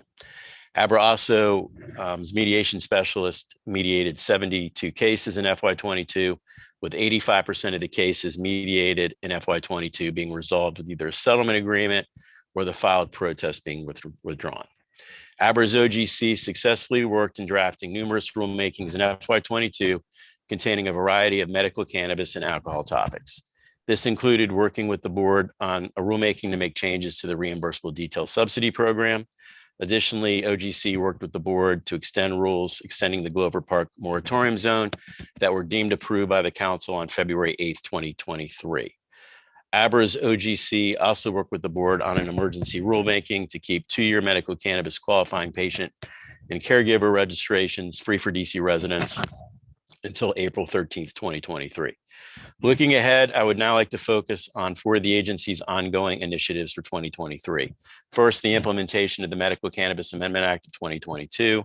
Second, Class B renewals. 3, liquor license moratoria that are set to expire in 2023.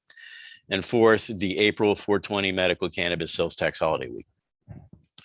First, Abra is preparing for the implementation of the Medical Cannabis Amendment Act of 2022, adopted by the council at second reading on December 20th, 2022, and signed by Mayor Muriel Bowser on January 30th, 2023.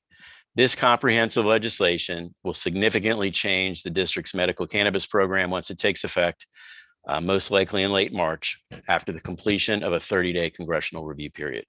Our agency thanks the mayor for introducing the act and this committee and its staff for its work on the legislation, which creates several new licensing and endorsement categories that our agency is in the process of implementing. Among other things, the act tasks our agency with ensuring that at least 50% of all new retailer, internet retailer, courier, cultivation center, and manufacturing licenses are set aside for social equity applicants. The act further expands upon the role of the district's medical cannabis social equity fund that will be critical for social equity applicants. Abra is currently collaboratively working with DSLBD on an MOU to implement this fund, as well as take deliberate steps to be prepared to implement the act once it takes effect. Second, Abra's Class B retailer licenses and other Class B and Class BI internet retailers are required to be renewed by September 30th, 2023. This year, approximately 276 Class B retailers, manufacturers, wholesalers, and Class BI license holders are due for renewal. A Class B retailer's license allows the holder to sell beer and wine for off-premise consumption. Abra will mail renewal notices to Class B retailer and Class BI retailer license holders in early August. Once Abra receives an application from an establishment, the agency will provide the public with a 45-day public comment period.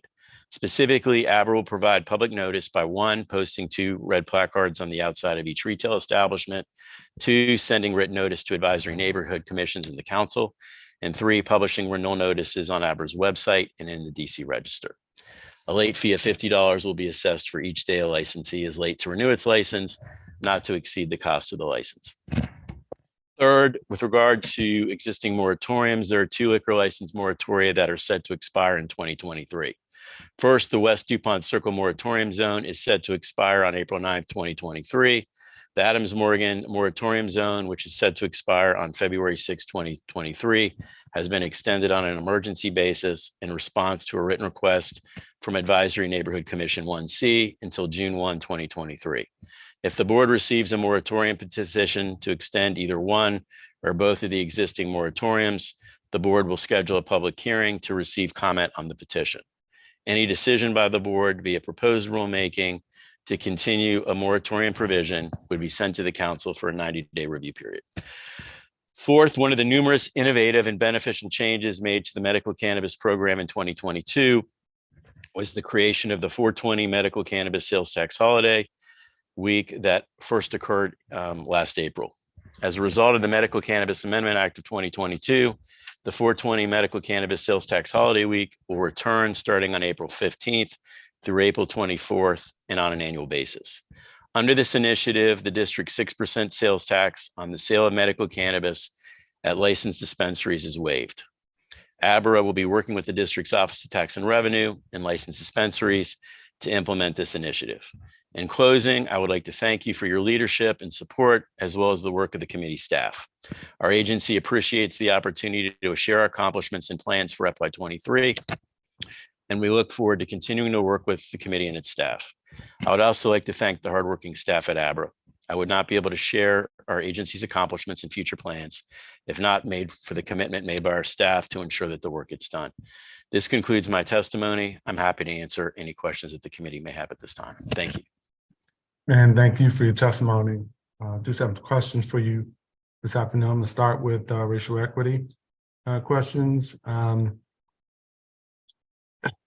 We've asked this of other agencies, Director Musali, and want to hear your perspective with respect to how, if at all, Abra is working with the mayor's office on racial equity. The second part of that question is whether or not you all within your agency have a specific racial equity tool by which you are measuring your performance as it relates to the office's work on racial equity. Thank you very much, Chairperson McDuffie, for that question. So our agency has been working collaboratively with the Mayor's Office of Racial Equity, who's been invaluable to our agency since FY22. In July of 22, the Mayor's Office of Racial Equity provided training and related materials to our agency. The training was Advancing Racial Equity, the Role of Government. Really, one of the things we're proud of is Abra is part of the Mayor's Office of Racial Equity cohort. Abra has 4 racial equity cohort representatives. The group has 2 different sets of meetings each month. The first set of meetings is with the Mayor's Office of Racial Equity cohort. That group meets the first Monday of each month. So the next meeting is actually today. Abra's racial equity cohort representatives meet internally once a month. Their last internal meeting was yesterday. So the cohort's going to be critical to us in helping both internally and externally set our goals for future years, helping us finalize our racial equity vision statement and helping us identify goals and expectations both internally and externally. So our performance plan, as you may have seen for 22 and 23, did include a goal conducting a minimum of 2 medical cannabis trainings and enhancing racial equity. So we've had a goal in terms of enhancing racial equity through medical cannabis training. Last year was obviously making applicants aware of the 50-point racial equity preference for license applications. And then this year, obviously the social equity applicant definition. But, you know, obviously as we move on from just training, working with the Mayor's Office of Racial Equity, both as part of the cohort and internally is going to help us in terms of setting additional goals for FY24 and moving forward. And just on the question about the tool, though, is there something that you all have specifically to be able to look back as you have a goal around racial equity to measure the success of that goal and within the agency? So that's what we're looking to implement as part of the Medical Cannabis Amendment Act in terms of tracking. Obviously, we take pride in the fact that for this past year, all the medical cannabis licenses that were awarded to medical cannabis equity impact enterprise applicants. One of the things we're looking at that I think we talked about today is in terms of tracking, in terms of social equity applicants and returning citizens. As we discussed, at least 50% of the licenses have to go to social equity applicants. Yeah. If you look at 2 of the 3 criteria, you either have to be a returning citizen is the first criteria. The second one is, be a child of, parent, guardian of a returning citizen is the second goal. And then third is obviously you can't have income, I think, above 150%. So we intend to track that, obviously to make sure we're complying with the 50% requirement, but 2, to ensure that social equity applicants, which obviously has a returning citizen component, is being tracked and exceeded. Just on that question, we heard from Eric Spencer, who shouldn't be a stranger to you or the agency, who felt like there should be more done in terms of outreach to the returning citizens community, because according to him, nobody who as an existing licensee has a conviction for cannabis, and he raised the point which previously you couldn't apply if you had that conviction. How do you respond to that critique of the agency's work and its outreach that it needs to be more done?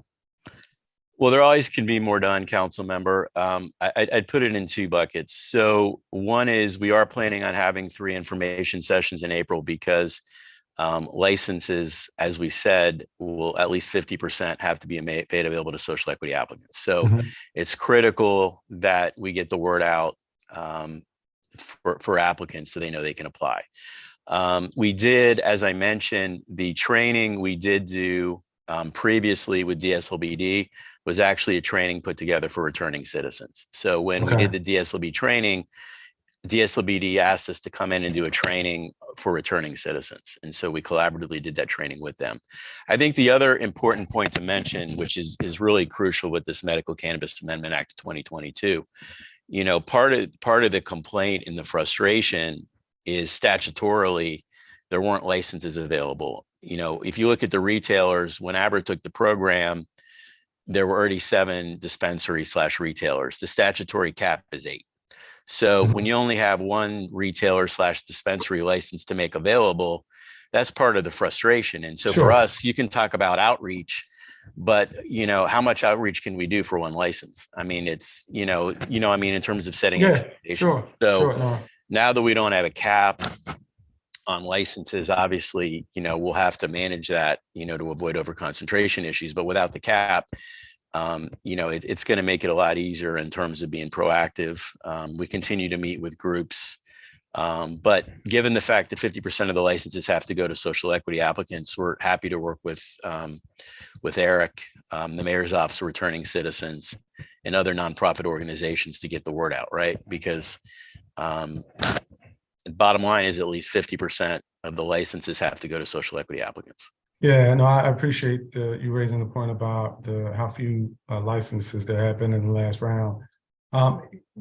Mr. Smith also mentioned that he had filed a FOIA request to try to get some insights into how many returning citizens had previously applied. Do you have any insights as to whether or not you all fielded that request, or more importantly, I think, any knowledge of whether or not a returning citizen has applied in prior rounds?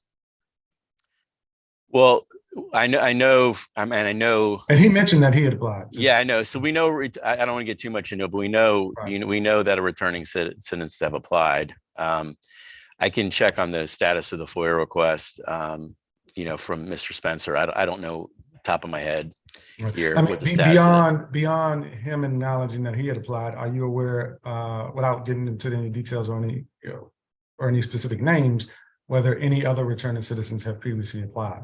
I'm not aware of any other returning citizens, but keep in mind, I just want to reiterate, we only had the one round for the cultivation centers and dispensaries. We've had a separate round for testing labs, but there's only been one round for cultivation centers and dispensaries because we only had one dispensary to offer. Yep. Yeah. No, I'm familiar. Thank you for that. And in your agency's pre-hearing responses, you all talked about, and you just talked about today, some of the ways you're addressing racial equity in the cannabis space. But you also noted specifically that the agency is working on an omnibus alcohol bill intended to address racial inequity by amending Title 25 of the DC Code. Are you able to share today what racial inequities you're hoping to address within the alcohol industry? I'm happy to share a couple of things. I don't want to give away the whole bill, but essentially, when we did the work with your committee, which was great, and thank you, council member, for the Reopen DC for 2021, and we got the racial equity impact statement on that bill, the RIA for that bill. One of the things that was highlighted that we're seeking to address is bringing new restaurants to Ward 7 and 8. So that's one of the issues that we're going to address in the bill. And then second, one of the things that we worked with you on in Councilmember Allen's committee and others in the council was addressing making it easier for someone to be an owner or work at a cannabis establishment, but we still have more restrictive requirements on the alcohol side. So I think our perspective is if we're going to change the requirements of who can work or own a medical cannabis business, we should look at having similar requirements instead of more restrictive requirements on the alcohol side.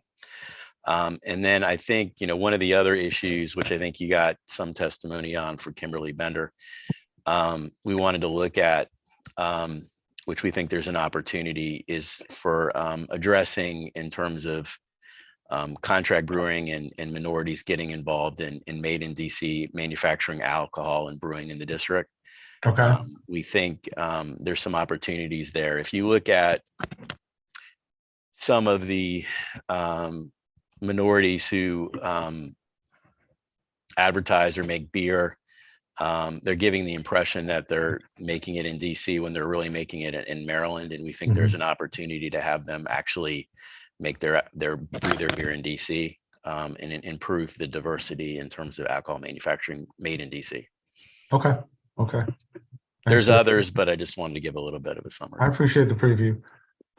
Let's talk about just how your agency collaborates with some of the sister agencies within the executive.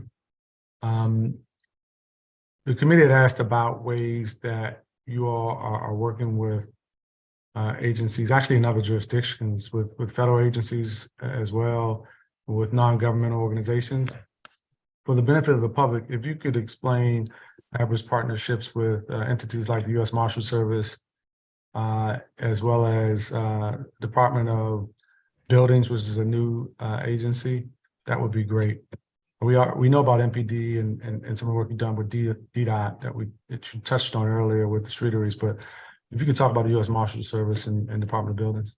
Sure, I'd be happy to. So the U.S. Marshal's Office, we work on when they're basically executing a writ and maybe having an alcohol licensee vacate the premises.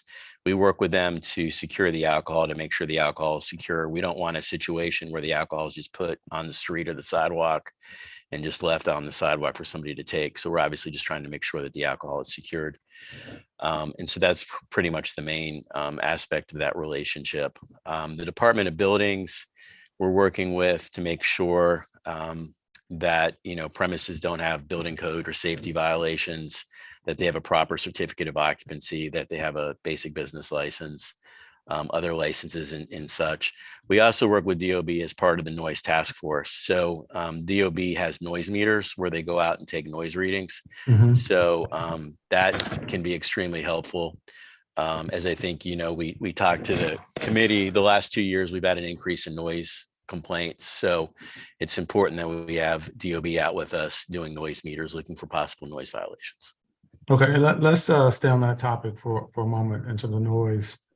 Do you have insights, or maybe you have a number about how many complaints you've gotten for noise in 2022, and whether you mentioned that you're seeing increases. What is it looking like thus far? The 5 months we've had in 2023, are you on track to get a similar amount of noise complaints as you got last year? Or are you seeing the trend upwards?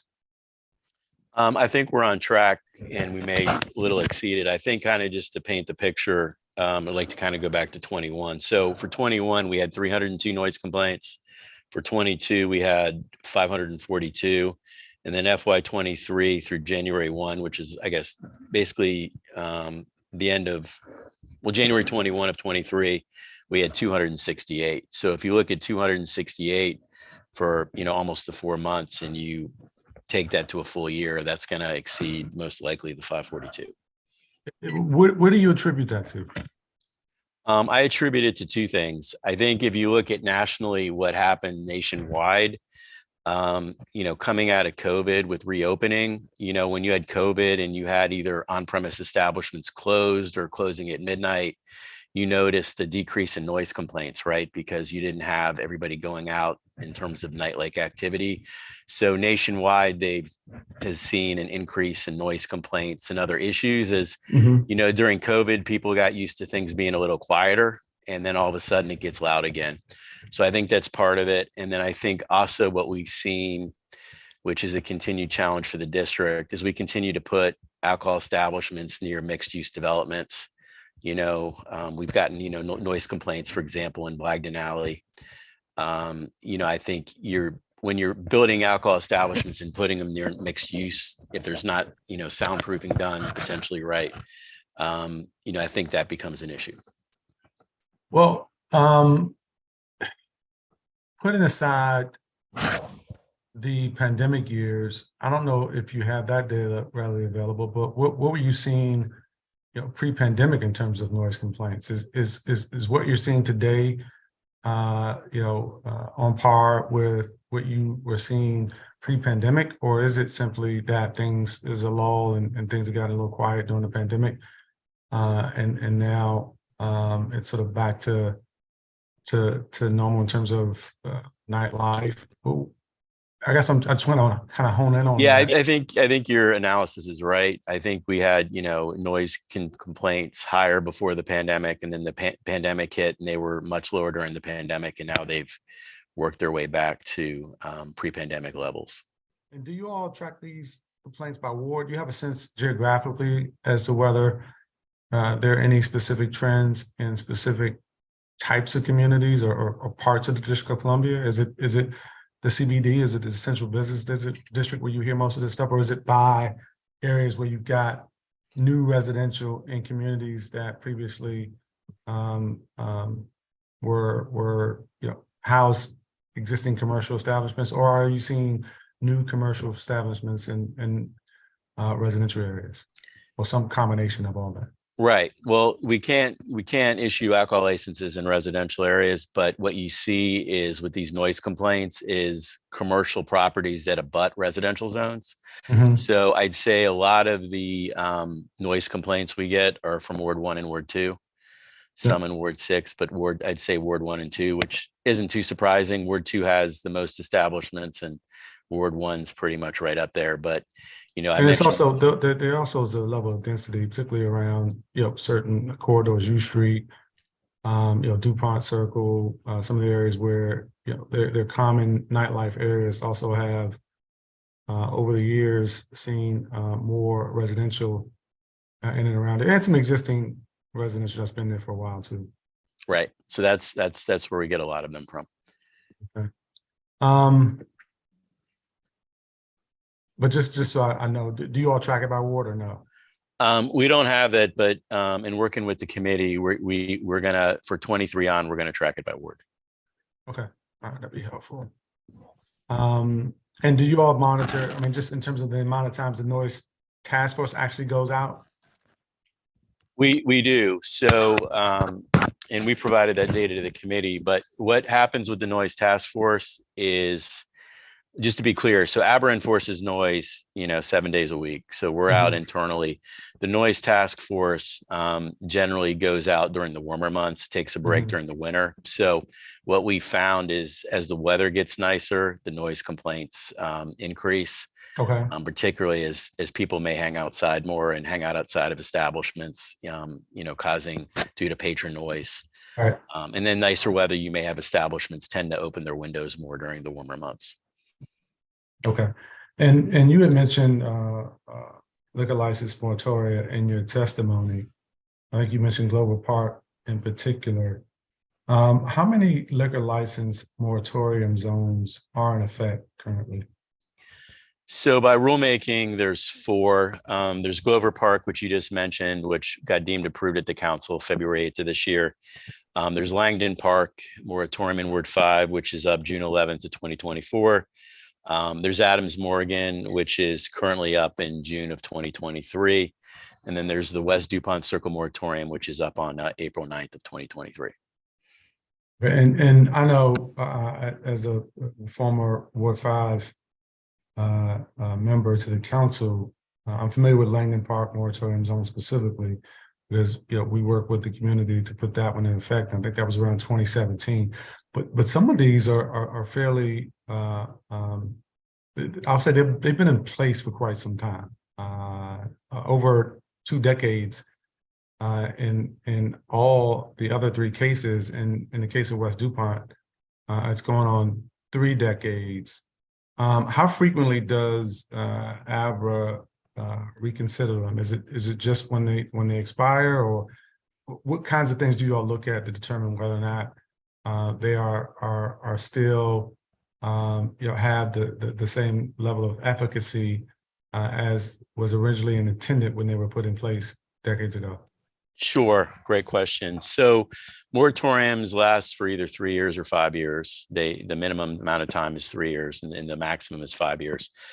When they come up, they're reviewed by the agency.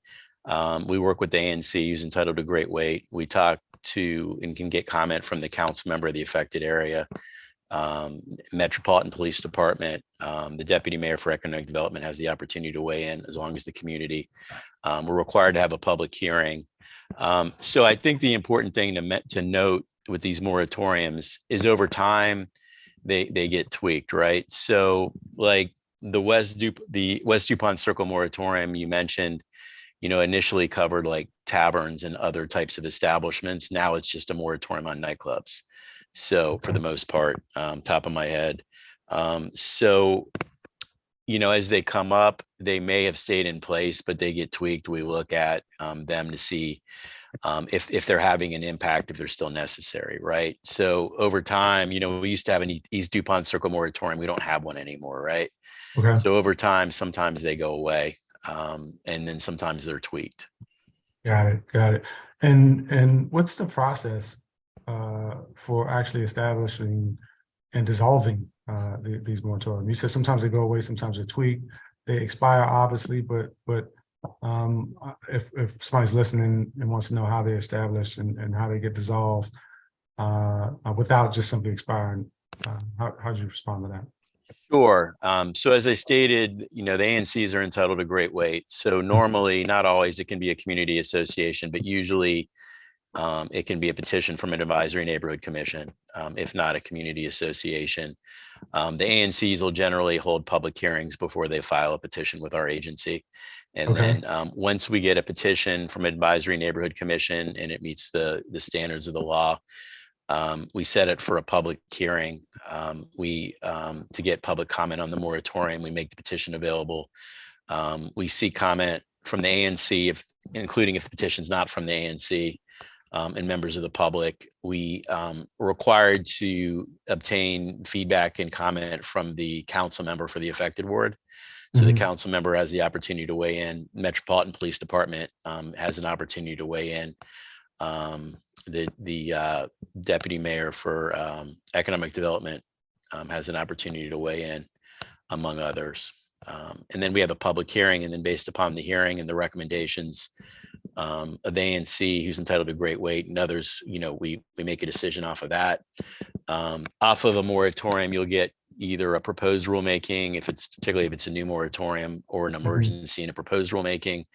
And then the moratorium goes to the council for a 90-day period of review before it's implemented and final. Got it. Okay. I appreciate that. Let's talk about SBE, CBEs. What's the agency's goal for 2023, and are you all on track to achieve your goal? And also let me know what the goal was for fiscal years 21 and 22, and whether you met or exceeded those goals. Sure. For FY21 first, our goal was 259, 880, 79. We exceeded that. We spent 300,000, 149.97. So that was 21. For 22, our goal was 316, 537, 53. We exceeded that. We spent 360, 815, 48. And then our goal for 23 is 174, 011, 43. We'll significantly exceed that. Okay. I appreciate that you all are significantly exceeding that. What's your budget for FY23? The overall budget, I would have to look up. I don't have it in front of me. Estimate. Just give me a sense. I'm not trying to pin you down on the exact number. Just want to get a sense of how large your budget is. Yeah, top of my head, I'd say like 7-8 million. So, I mean, I asked because the actual SBE goals seem very modest in the context of the overall budget. And so when we looked at the information that we requested about contracts, procurement, and leases that the agency executed during fiscal years 22 and 23 to date, most of the vendors were not CBEs. And so I'm curious as to what percentage of the agency's expendable budget is actually spent with CBEs. And we can just take fiscal year 2022, where you said the goal was 316, 537 with 53 cents. You exceeded your goal, but in the context of your overall budget, it seems like a really modest amount that you're spending on CBEs. Sure. When you talk about expendable budget, are you good with the NPS number? You said, am I good with the NPS number? No, would you like are you asking me the percentage? I'm just trying to get clarification of your question. Oh, are you asking me for the percentage of the non-personal services budget? I am asking of the percentage of whatever portion of your budget is included as your SBE, CBE spend goal. Right. Well, I have the percentage we spent based on our 22 NPS budget. Okay, what's that? So we spent 23% of our NPS budget on approximately 23% of our non-personal services on SBEs, but 23%. But keep in mind that includes MOUs. I think it's also important to mention, all the board members are considered contractors, so they all get paid out of NPS.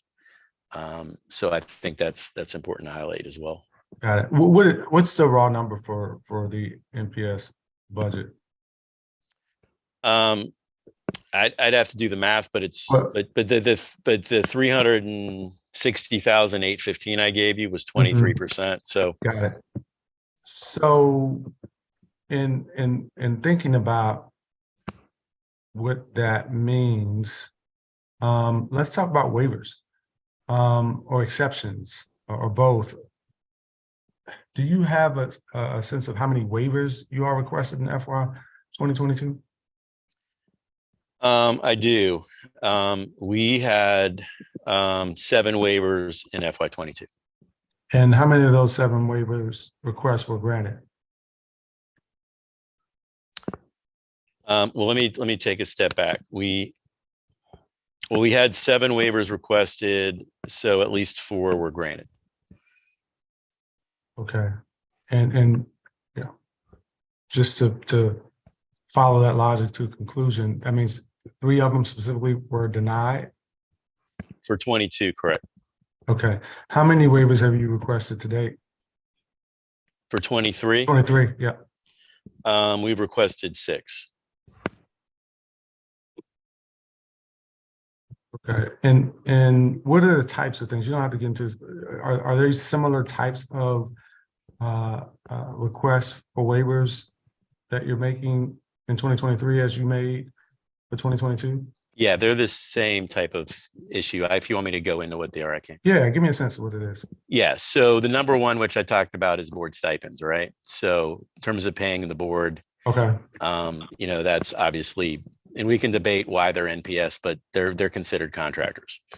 The And second, are the board stipends a part of a single waiver request? to the best of my knowledge, yes. But I mean, I think when you look at our what we submitted to the committee, you'll see the names of the board members keep appearing. Okay. Okay. So then we have, and obviously our goal is always to use SBs to the extent we can. So if you have, know of other things that we'd love to know. Maintenance agreements for the copiers. So with that, we haven't had success finding an SB to maintain the copiers. So generally that's just by way of example, if you have a Canon copier, you're getting maintenance from Canon on that. Okay. So I think that's one. Let's see what else I have Okay. here. All right. Well, we'll leave it there. I'm gonna Yeah. go ahead. If you want to share something. Yeah, no, I mean, I think the other one, which I think we've worked through, which I think going forward, we should be able to use an SBE is in working with Octo for like our computer purchases. We were, asked to use Dell, but I think we found a way to spend that money in FY23 and moving forward on an SBE. Okay. Okay. But that's one of the issues was purchases of like laptops. Okay. Give me one moment.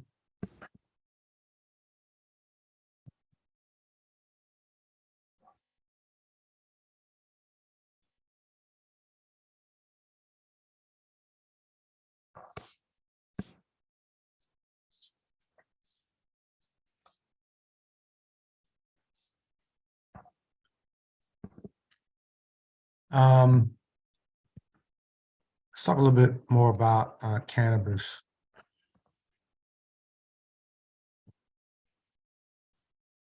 We already talked a little bit about cannabis, but the council worked with Abra closely to ensure that DC residents can purchase more medical cannabis from a dispensary more easily, and the agency made several program modifications to eliminate or reduce barriers, and we appreciate that. But for the benefit of the public, are there any specific changes that you'd like to highlight just on the record about what you all have done? Yeah, I think there are a couple of things that have to help strengthen the program. So, one is obviously we have self-certification where a patient can self-certify.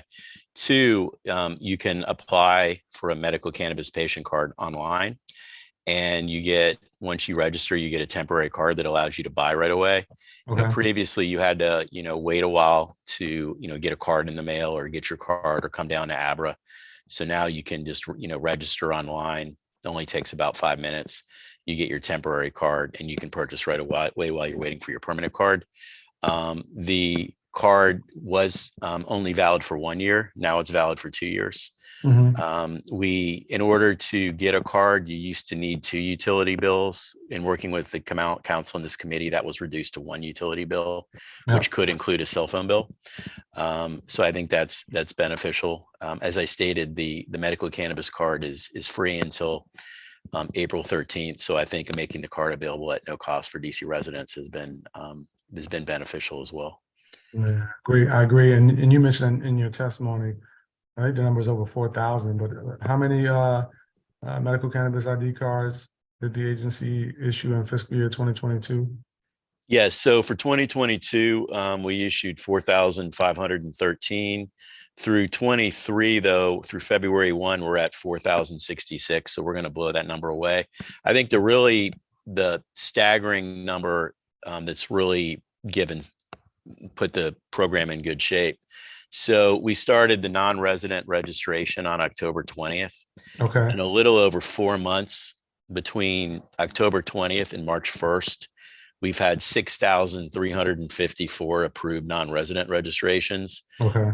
which has obviously dramatically helped the program and put the program in good shape. And just by way of example, since it's changed since I'd submitted my testimony, we have non-resident registrations from 49 states. The only state left is Alaska. And we have non-resident registrations from 25 countries.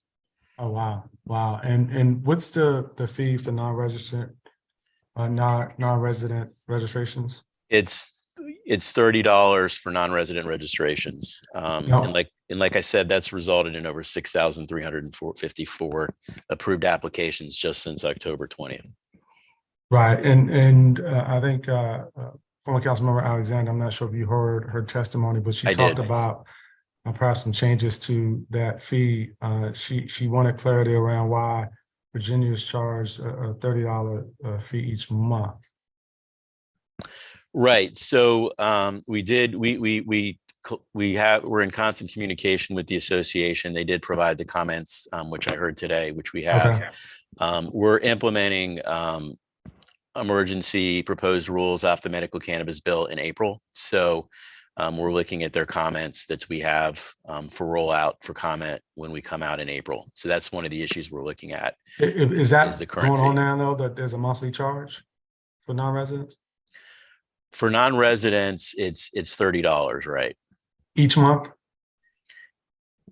So it's $30 for a 30-day registration. There's no limit on how many times you can register.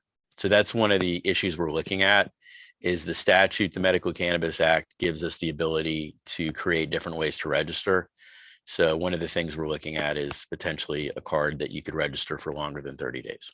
Ah, got it. I got it. And then she also had mentioned, and perhaps you all have gotten this from her already, but she had mentioned for the agency to consider lowering fees for out-of-state self-certification cards to help with dispensaries.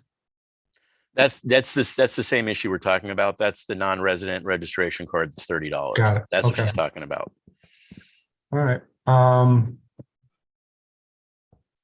The tax holiday, talk about, just whether the medical cannabis sales tax holiday yielded favorable results in your view.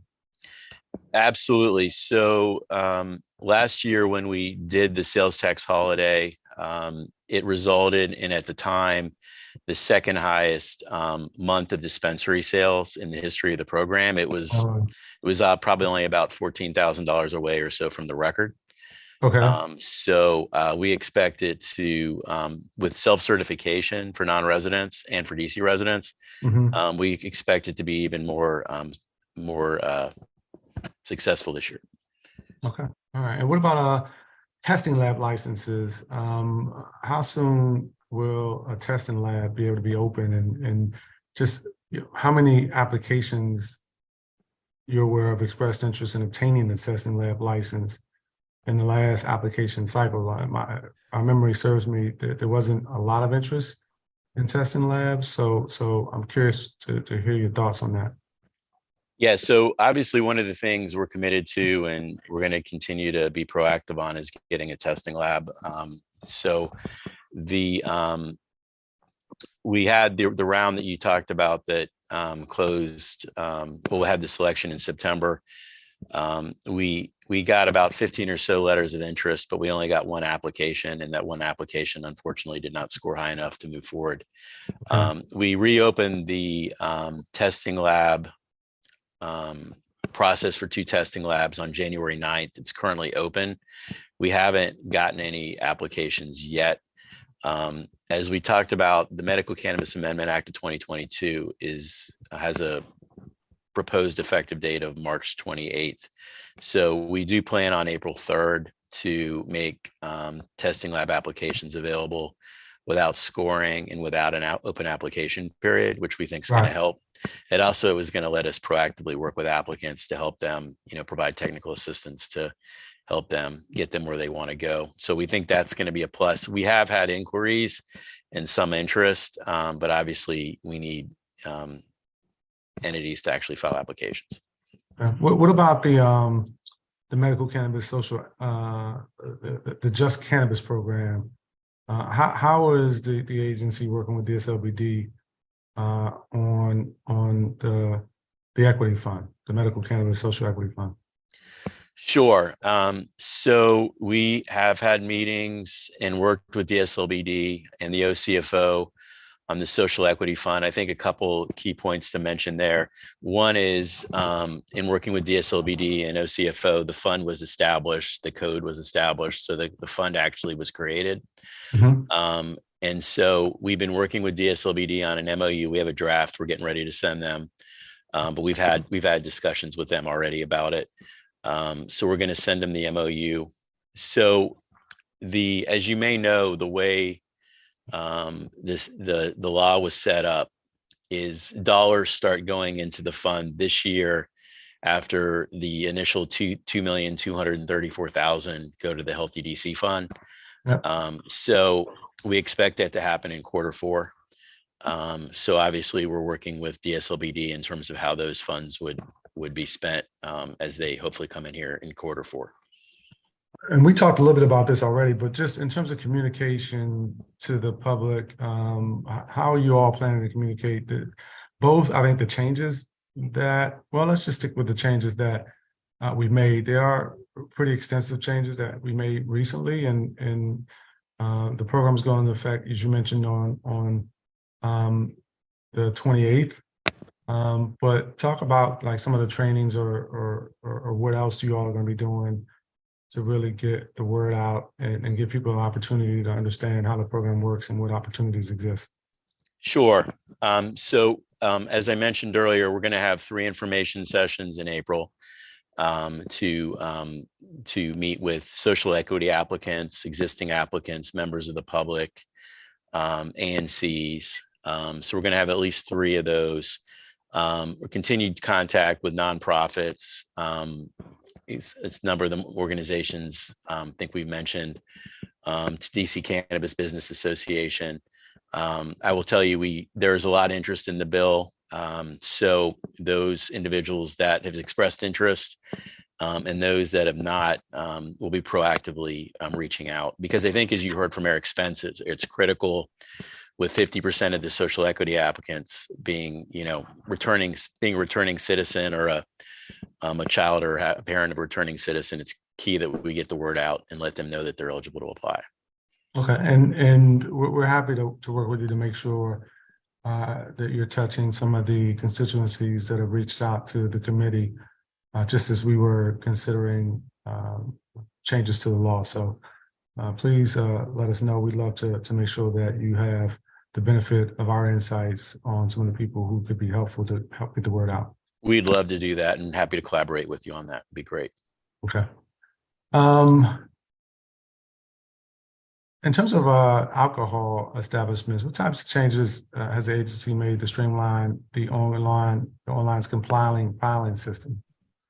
So I think one of the best things we've done there is get online numerous filings. So one of the things that's happened with caterers and restaurants, they have online filings they have to make. So we've enhanced that system. The new Reopen DC bill requires third-party delivery companies to file reports. So we've worked to get that report online for third-party delivery companies. Okay. There's also, which we're working on, brew pubs are required to file in terms of beer that they're selling. You may remember that change, that the beer they sell directly to other retailers. So we're working to get that form online. So I think to the extent we can limit people visiting the agency or mailing things in and filing online and getting verification that they filed online, that's where we need to be. Okay.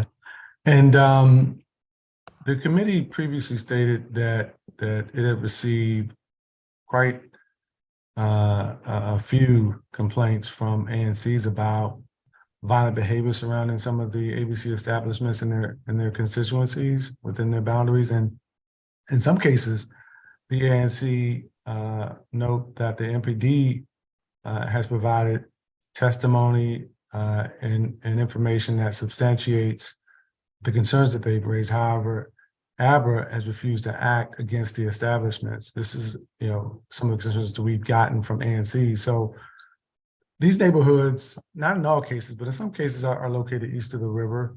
You mentioned one earlier. I believe you mentioned Blackman Alley. I think it's important to give you an opportunity to state on the record why might Abra reinstate a license or refuse to act on a specific concern raised by the ANC around violence or other behavior in spite of the ANC's protests or MPD's information on violence regarding those establishments. Give me some insights just in terms of what the board considers when making these determinations. Sure. I think it's important to break this into two different categories. So we have our protests, which I'll talk about in a minute, and then we have enforcement. So when we get a 251 for MPD, it gets assigned for investigation. And then we write cases up, they go to the board, and then the board does either a show cause or a summary suspension. So when we're taking a case before the board, the case and the notice is drafted by the Office of the Attorney General. So the Office of the Attorney General may bring a case, ask for a suspension, revocation, or a fine, or in some cases, depending on the evidence, they may choose not to bring a case, right? So part of it is, OAG will assess the case and determine, based upon a referral from the board, the strength of the case. And then obviously we have some cases that may end up in a suspension or a revocation. On the protest side, one of the grounds for filing a protest is an establishment's impact on peace, order, and quiet, which could include criminal activity, loitering, what have you. So I'm going to speak generally because I don't know specific cases we'd have to look at, but just speaking generally, I think the board, is trying to look at creating a nexus or what the relationship is. It could be police calls, it could be a variety of things between the operation of the establishment and the activity.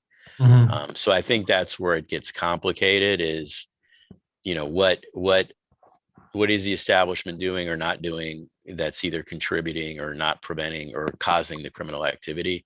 So that's where it gets kind of complicated. Okay. Where you may have a neighborhood that has, criminal activity outside, but, is there a nexus to the establishment? And that's where it kind of gets, I think it's a little complicated. How much of the consideration ties to the specific owner or operator? Right? What if the owner or operator has specific allegations of criminal activity and then is up for renewal? Yeah, well, that obviously, if it's a direct related to the owner or operator, that'd be, a significant issue the board would need to look at, right? So that would be a huge factor. Got it. Anything else on that before I move to my next question? I'm actually coming up on the end of my questions, but no, that's all I have on one. that. Yeah, that's an important one. Obviously, the one thing I do want to highlight that I think is important is that Abra's played a major role on the nightlife task force on H Street, U Street, and on, in DuPont. And I wanted to highlight that because that's gotten significant praise and impact in terms of having an impact on criminal activity. Okay.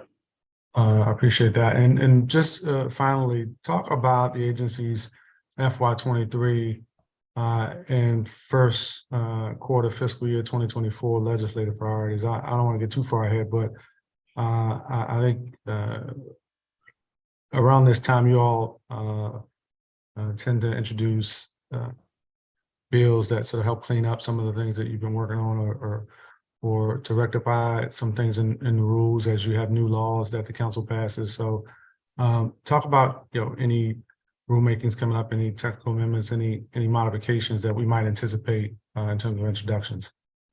Sure. So as we talked about today, we're working on a new omnibus alcohol bill. Okay. So, that's something at the top of the list. Second, our emergency and proposed rules to implement the Medical Cannabis Amendment Act of 2022, right?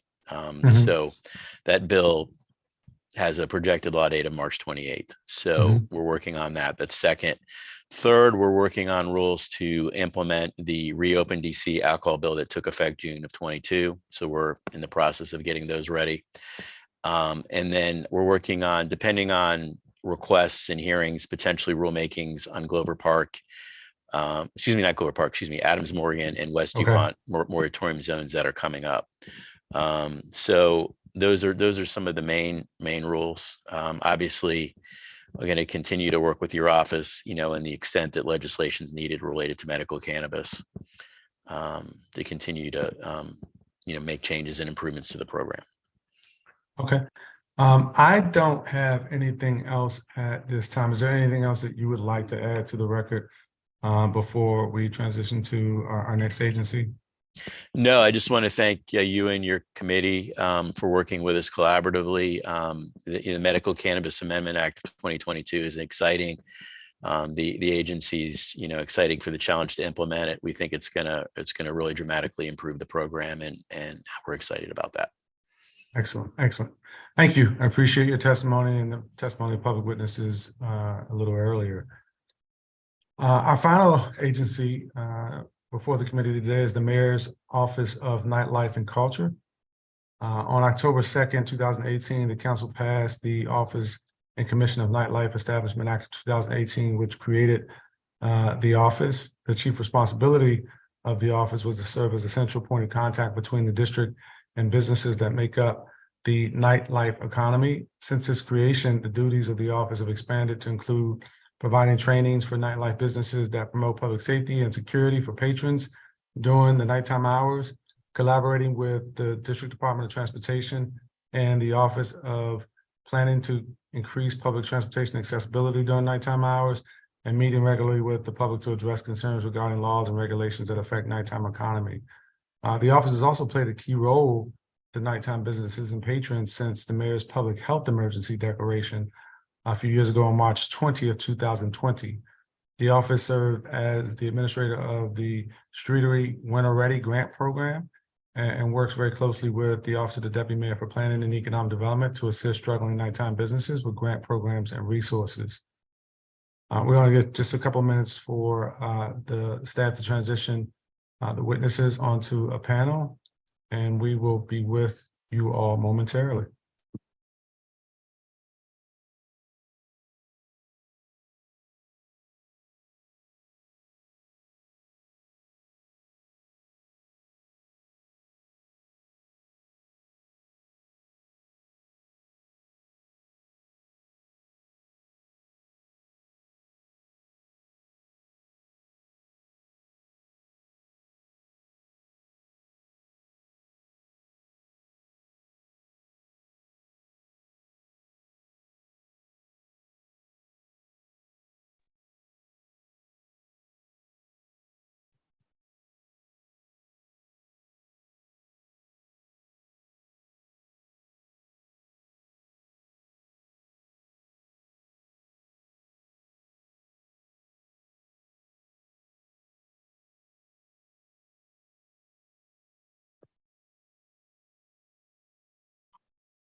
All right, we are on our last agency of the day, and we have about 6 public witnesses who had signed up previously with the committee to testify.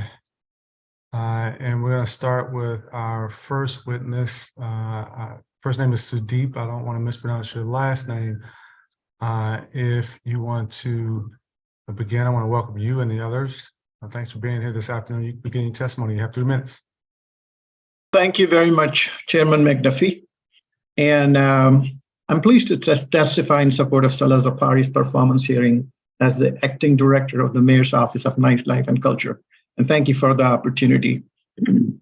I have known Salah since 2016, and his commitment to the DC community has been steadfast. And since he was appointed the acting director, I believe it was past December, I have tracked his outreach efforts in building and expanding his network of businesses district-wide, but particularly in Ward 1. I reside in Ward 1, Adams Morgan area. And I take every opportunity and an advantage of every opportunity I get to see him or be on a call to find out his work's progress and impacts. My network of friends, particularly again in Ward 1, are very candid about, particularly now, specifically, as you know, the issue of the crime and the businesses that are suffering from, one or other effects of, folks just shattering their, windows and just looting the goods from their stores, whatnot. During any of those conversations I have had with my fellow community members, and based upon the learnings, I just want to share a few reflections of what I've heard. Number one, the community members, including the businesses, are noticing that Salah is present. He's visible. And I don't mean that just in the cyberspace, but in the streets of Washington, D.C. He's having one-on-one conversations. Clearly, his social media statistics goes to show that the likes and the following has surged quite a bit higher since he has taken over this position. And that goes to confirm, and then several of the comments I read are quite positive about what he's doing elsewhere in the district.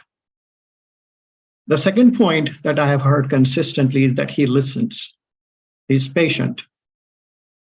And his responses tend to be informed and solutions oriented rather than dwelling on, the problem itself.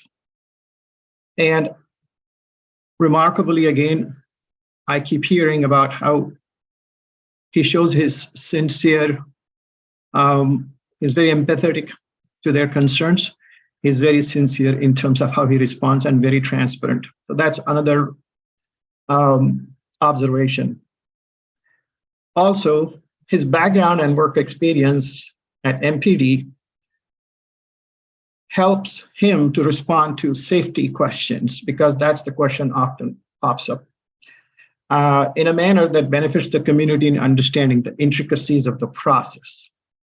Now, sure, some of us may not completely understand the process per se, or may not necessarily have the appreciation for the time it takes to, correct the problems. But one thing that's certain is that when Salah provides some explanation, not just myself, but many people feel that it's an information that was that comes from grounded in a degree of sincerity, and that it's not an affront or an insult to their intelligence that he's just making up something. That's very important. The last point I'm just reflecting here is, just to summarize, the time has expired, but I want you to finish your last point. Yes, sir. As the DC prepares for the World Pride in 2025, I think Salah's leadership is critical to ensuring the success of community-based initiatives and economic development projects, because I have known him to be a master strategist and a meticulous planner. His engagement and leadership with World Pride will be very, very important for DC.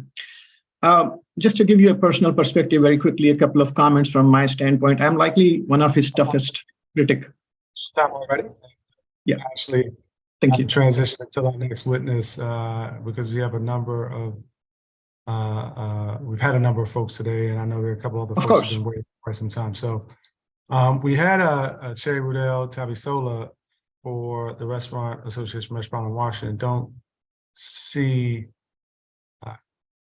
on the Zoom right now, Lou Hankins with Rito Loco, Stephen McCartney, Commissioner with ANC 2G04, John Guggenmose, DC Nightlife Council, Andrew Shapiro with Fountain Square Beverage Concepts. I do see Andrew Shapiro on the Zoom. It is a pleasure to hear from you, and thanks for joining us. You can begin your testimony. Yep. We can hear you, we can't see you. I'm not sure if you intend to turn Yeah, the video on. I'm sorry. I'm unfortunately not in a place where I can be on video right now. Okay, that's fine. But I am. You can begin your testimony. Thank you for having me. It's good to see you again, Councilmember McDuffie.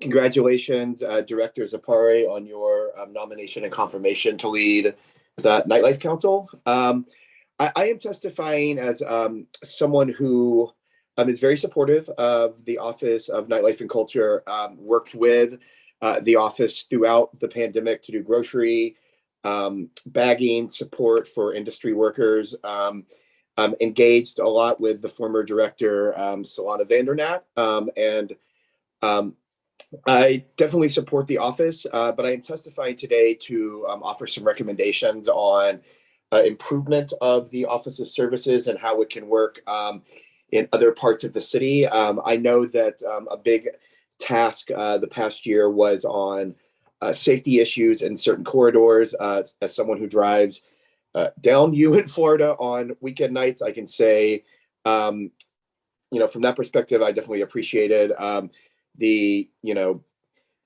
traffic work. I know that it was a tough issue for operators who experienced both loss of foot traffic, but noticed improvements in other ways. So I think that the programs that the office has been behind have been very good.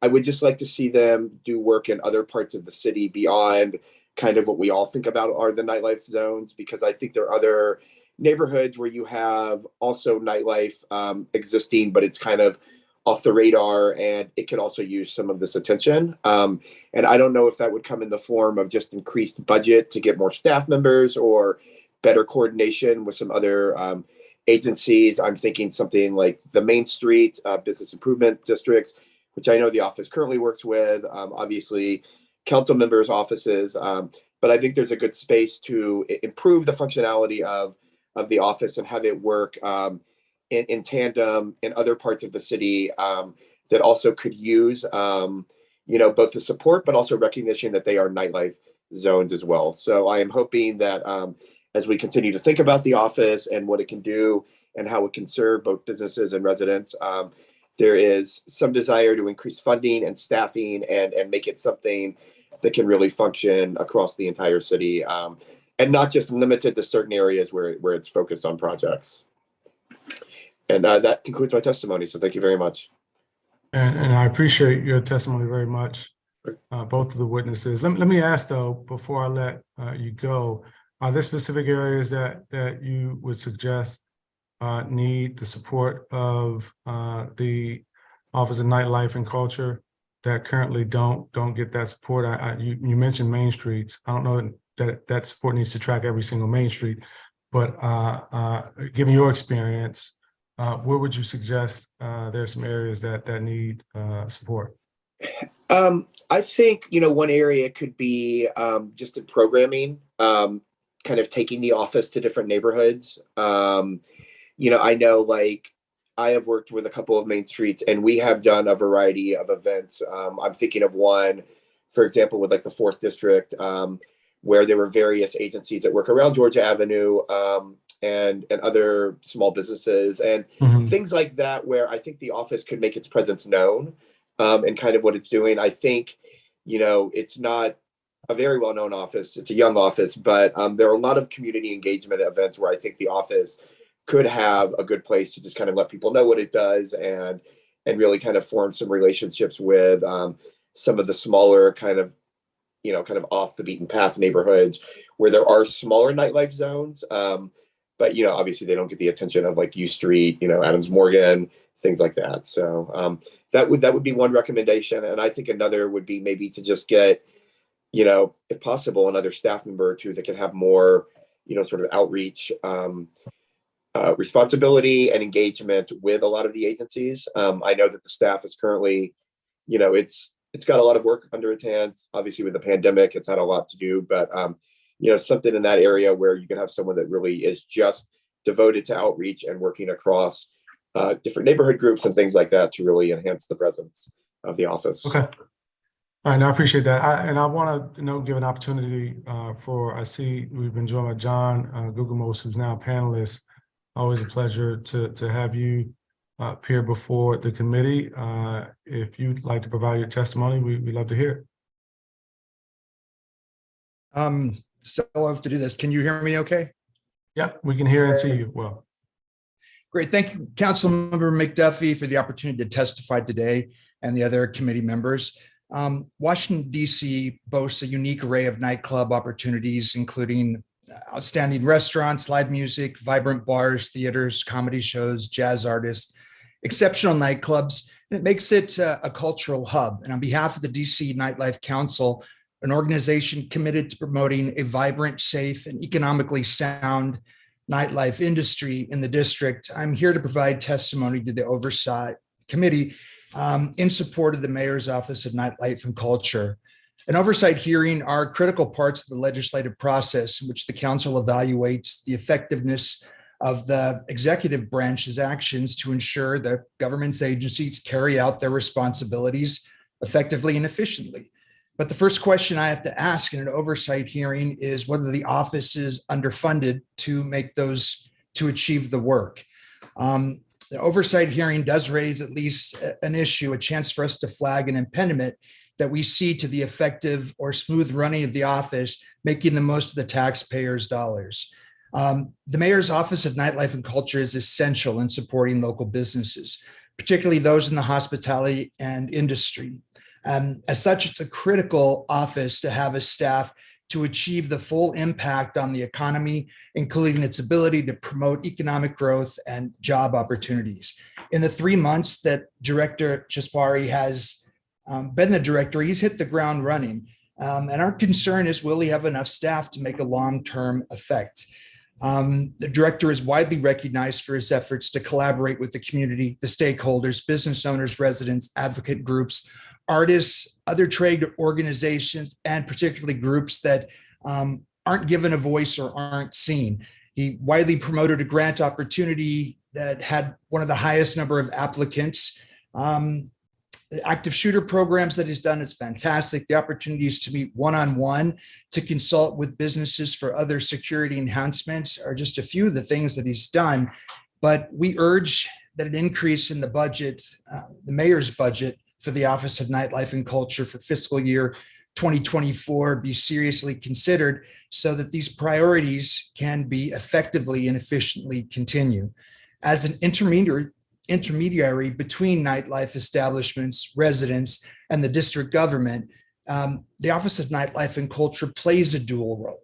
Both are crucial to the role in unlocking the full potential of the district's residents, businesses, and an increase is long overdue.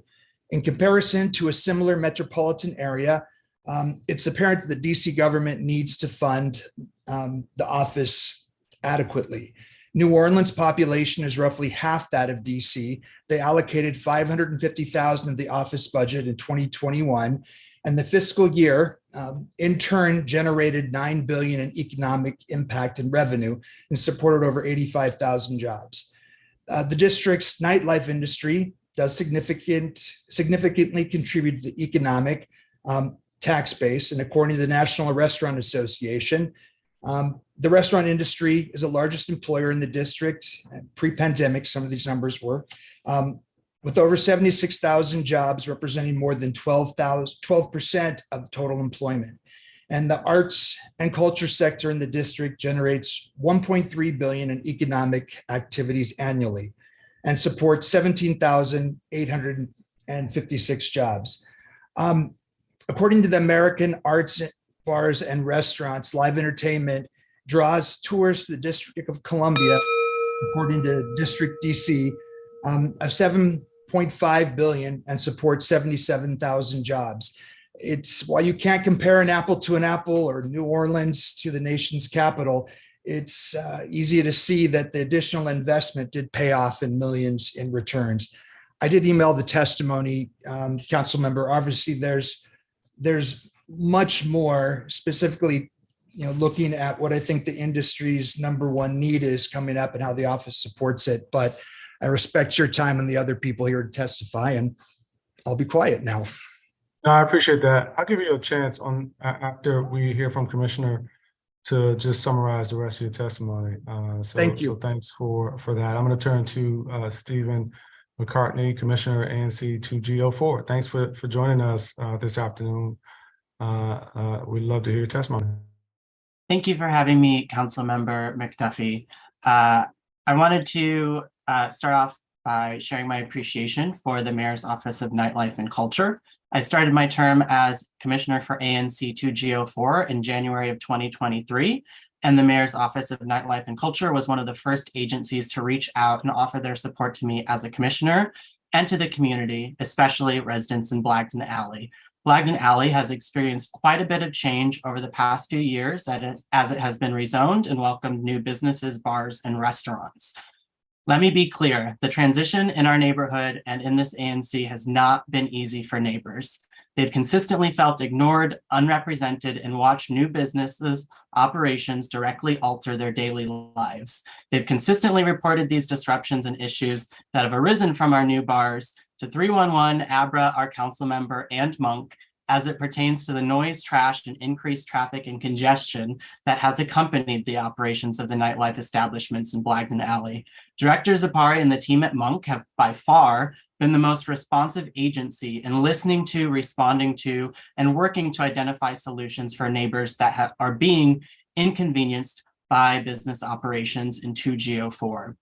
While they are not an enforcement agency, they provided the legwork to better understand how and why other enforcement agencies are, and in most cases are not, addressing constituent concerns. They've connected businesses with grants in 2G04 to work towards solutions like a commercial trash compactor, which has been a consistent request of residents in their attempts to help limit weekly trash hauls that cause noise disturbances and inconvenience, but would also promote rat abatement and generally help keep the alley clean for our residents and neighbors to enjoy.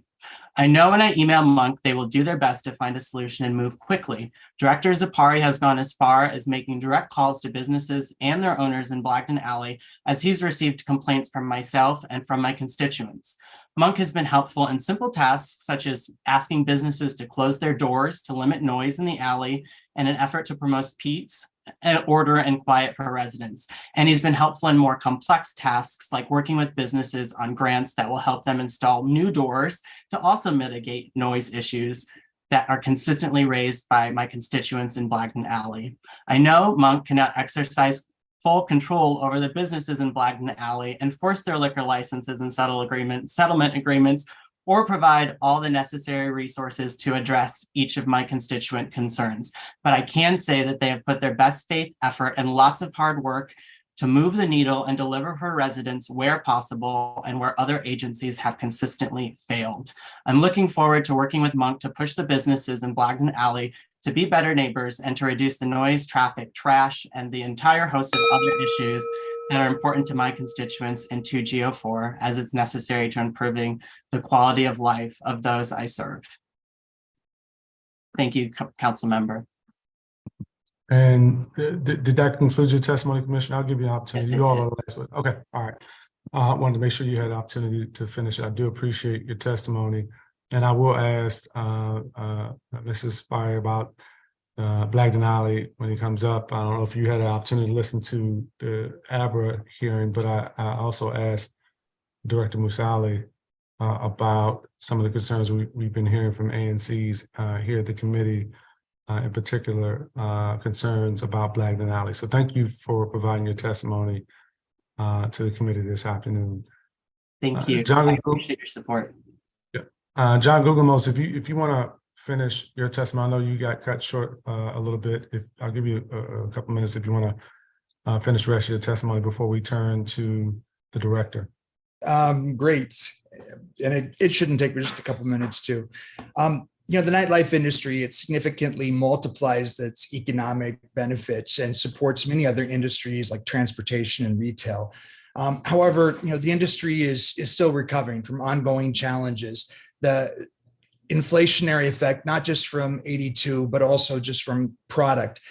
We have crime to navigate, multi-agency operations, the requirements. And, but we can't pretend that passing Initiative 82 and the inflationary effects of having the highest liquor liability insurance doesn't carry a heavy cost that gets passed on to our consumers or the business ends up closing. One of the areas that we do feel that we need support on from the office is in meeting some of those legislative objectives. DC does have the highest liquor liability rates in the nation, which is not based on claims or business activity. The insurance industry does not underwrite on actual risk, but on perceived risk. And different things in Title 25, lack of definition on basic issues, has created part of the problem. Personally, I just renewed a liquor liability policy, and out of the 16 carriers, 14 of them declined to underwrite in the district, which left me an option of 2. And while business increased by 30%, my policy went up 80%. That's simply because they can. And you're talking about an individual that's had no claims, a 30-year track record in the district with no claims. As I was speaking to a new operator opening up a bar about their budget, the topic of insurance came up, and I suggested he take their rent figure and copy it down for their budget numbers for insurance, and he wouldn't be far off. Every dollar spent needlessly leaves the district on insurance premiums where those dollars could be spent here on district residents, our patrons, and on businesses trying to survive. It's millions of dollars each year, last year, and will until we address this. Increasing the budget to expand the Office of Nightlife and Culture is crucial in helping the industry survive, recover, and strategize about how to deal with some of the increases. Increased funding would offer comprehensive support and resources nightlife operators desperately need. Small business operators need time, don't have the time and funds to navigate multiple agency requirements, and larger venues should be allocating these resources to stay ahead of the curve. For example, Monk could be providing training on new technology, best practices. They do a great job with implementing the active shooter training, but there are others. In addition, they could also provide free training on the multiple certifications needed for best operating of a nightclub or restaurant establishments, which just helps it coexist better with the residents. Further, we need to understand that there is the constant crime issue in the commercial corridor that we need to address to promote and preserve the small owned businesses. The outreach and opportunities must be made available to assist these legacy businesses, the new independent operators, in competing against the increase of the chain restaurants that are coming in. It's crucial to preserve the district's unique landscape, which compromises our independent, locally owned businesses. If a multi-chain establishment can come in, or a celebrity chef establishment that can operate at a loss, whereas our independent local ones could not. John, I'm going to cut you just again because we actually are fortunate to be joined by Louis Hankins with Rito Loco. We were having trouble promoting him to a panelist, but we've been able to do that. So I want to give him the opportunity to testify. Is that fair enough, council member. Thank you so much. All right. So I want to give our last witness the opportunity to testify. I'm glad we're able to have you join. You can begin your testimony. You have 3 minutes. Thank you, council member. My apologies, running around like a restaurant owner all day. My name is Louis Hankins. I'm owner of Hankins Hospitality. I'm here today to share my journey with you, and the forum provided my thoughts I hope will strongly be considered. In 2011, I left a well-paying sales job to become my own boss, and for the next 11 months, developed my menu and built out my food truck. It was also my induction into the scene of DC permits, law enforcement inspection certifications, that is the Washington, DC establishment. We were able to navigate those bumps with ease to start, but had no idea what would be waiting for us on the horizon. Moving quickly, we signed a lease at 606 Florida Avenue near Howard Theater after only 13 months. A 700 square foot barbershop, formerly called Reese's, provided the perfect canvas for our to-be nightmare. After looking all over the city, I chose Shaw because of the rich history of birthplace of jazz. James Brown used to play a mere feet from my taco shop at the Howard Theater. How cool is that? I could hear the go-go music playing from 7th and Florida. I could smell crack being smoked and taking hold of the disadvantage. I could walk in footsteps of legends. I loved that Flash was across the street. I could see boarded up commercial spaces and row homes, but I had vision of opportunity. I was raised by a single parent school teacher in Northern Virginia, and we were taught if we wanted something, then we had to work hard for it. I'm not afraid of hard work and don't feel entitled to anything except for fairness. What unfolded over the next 5 years was anything but. Having worked 100 hours a week for the first 13 months, taking what savings we had, asking for investments from friends and family, we funded our accounts, hired architects, lawyers, and started the permit process. Along the way, we met a deputy with DempEd and encouraged us for a Great Streets grant at $85,000. Ultimately, we were awarded this grant, but that's where our experience with the city shifted dramatically. It took 27 months to get Rita Loco permitted and opened. The $85,000 grant didn't fund for 17 months later, sitting on the director's desk, signed for 9 months prior to when I physically received it. Over this time, we lost over $300,000 by incurring more debt to stay alive, paying investors back, loss of revenues, etc. I can't count the number of times I spoke to people at DCRA regarding an issue with no productive feedback. How many times I speak to the director of the Great Streets and was told, we have no idea what happened to your package. The point is I've yet to encounter many DC government officials or employees acting in a way to serve me as a small business owner. Finally, after 34 months of solidifying the grant, obtaining permits and licenses, we opened El Techo above Rita Loco in 2017. That was 62 total months to open 2 small businesses, all while we were paying rent, investors, permits, fees, lawyers, and utilities, plus our taxes. I voted for our mayor because she runs on being an advocate for small business. It's rare to have someone take a personal interest in my success, though, until this past week. Most of the time dealing with anyone from one of these agencies, I feel like I'm interrupting their decisions on their lunch plans. The government, just as restaurants, is there to serve. If you can't serve, then you should get out of the business. I'm not sure Mayor Bowser understands the ineffective of a decade's worth of the systems that I've experienced. And most staff, no problem. Thank you for your time. You can finish up. I mean, you're running the business and finding time to testify. So I'll let you summarize the rest of your testimony. Okay. To summarize, without going into all the rest of the details, recently my business was shuttered for 7 days over President's Day weekend. Ultimately, it was due to a trash issue. The paperwork issue, and somebody in the government that didn't want to return our phone calls. At a complete loss, I reached out to our new nightlife mayor, and sorry, I'm doing 5 things at once. I reached out to our new nightlife mayor, also Ms. Pento's office, and they made calls into DOB, et cetera, and where I was getting stonewalled and nobody was calling me back, Sala was able to get an inspection and my certificate of occupancy reissued. Granted, my business lost $100,000 with loss of revenues and me having to pay my employees, so I didn't lose 30 jobs. I wouldn't have been able to do it without him, and he's come to my restaurant over the next 2 days and experienced our vision, and we had great discussions about how to bring my nightlife aspect into better arrangement with the local neighbors, and I look forward to working with him, and I'm in full support of everything he's doing.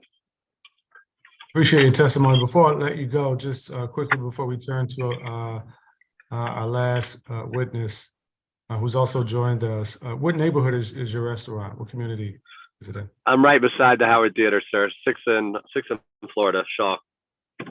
Got it. Okay.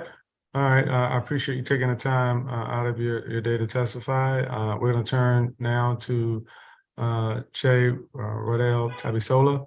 As I mentioned earlier, is a member advocacy, is a government affairs and member advocacy with the Restaurant Association, Metropolitan Washington.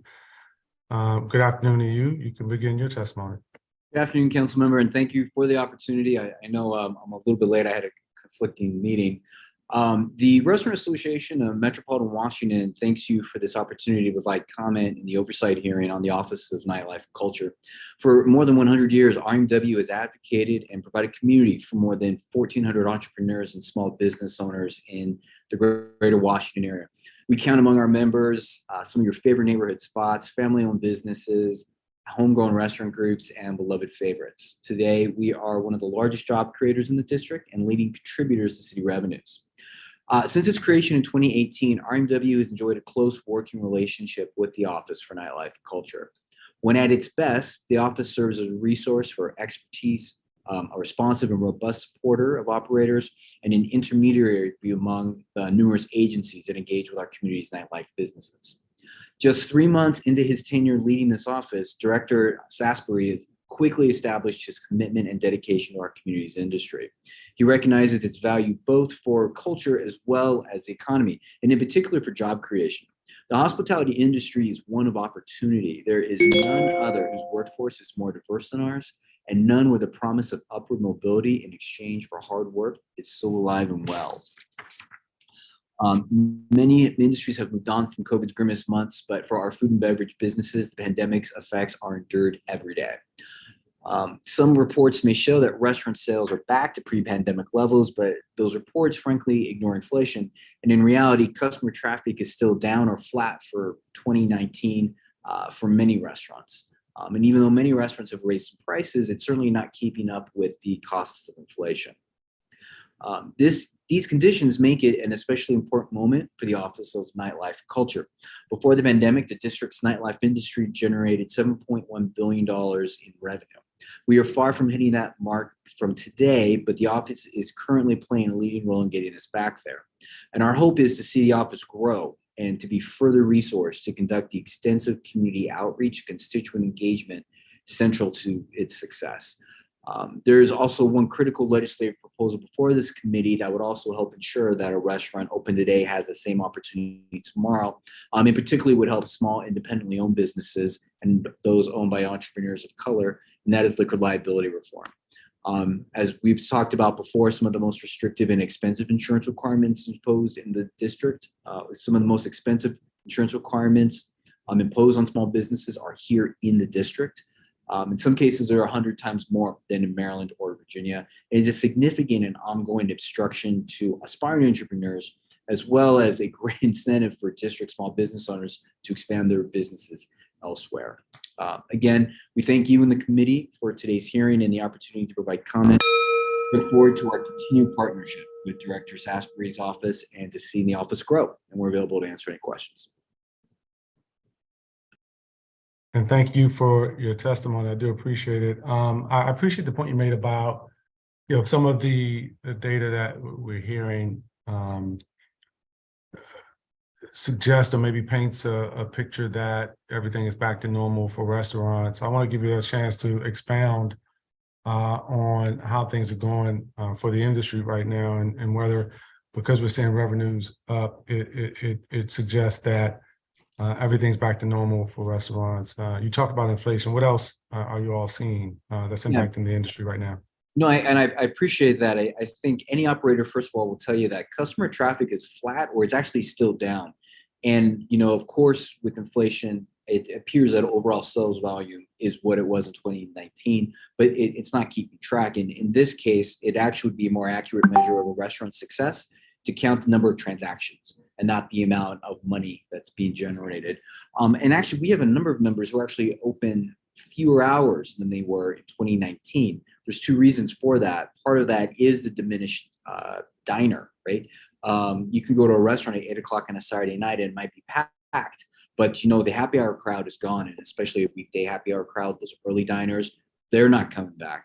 And then it's the late night diners, right? And so at 9 o'clock in a restaurant, you'll see them vacuuming the floor, where that might have been the case in 2019 at 11 or midnight. In addition to that, frankly, also it's the gun violence, it's concern for public safety that is prompting some restaurateurs to close their doors a little bit early.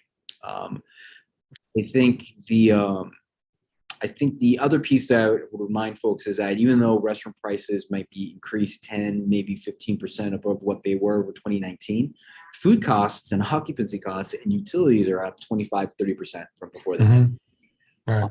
And so this is an industry that is resilient, relentless in our optimism, and recovering, but it is still very fragile.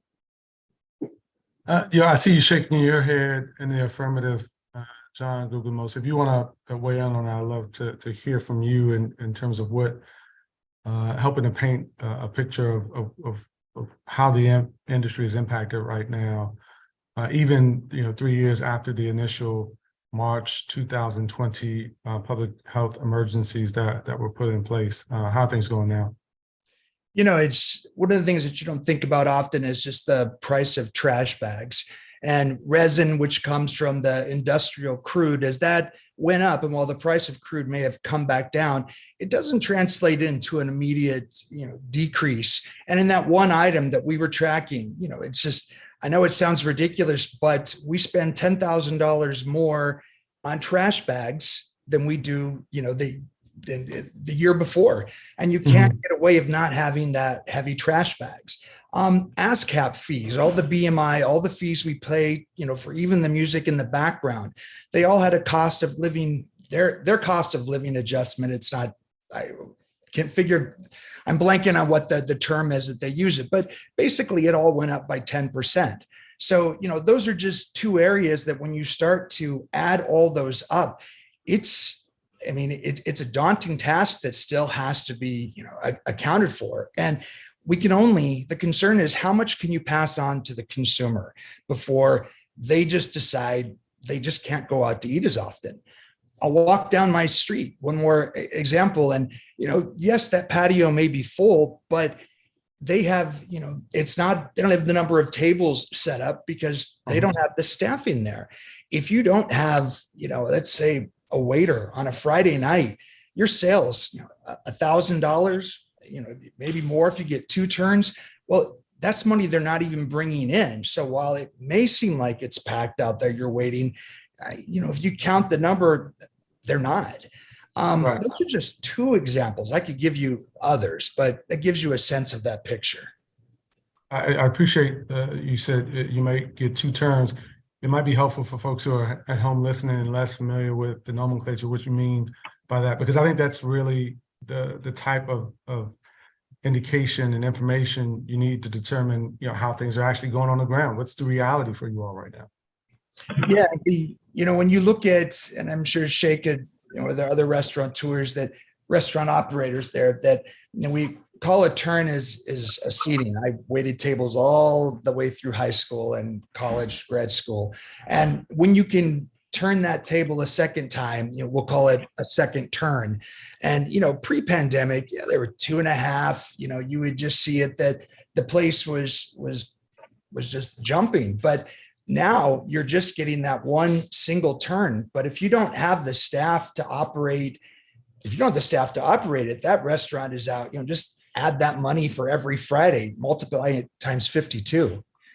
And I know you were asking just a definition on that term, but I can't say enough again that we're getting killed by liquor liability insurance. To tell a new operator, use your rent number as a placeholder for insurance, it's incredible. And it's because there's no competition.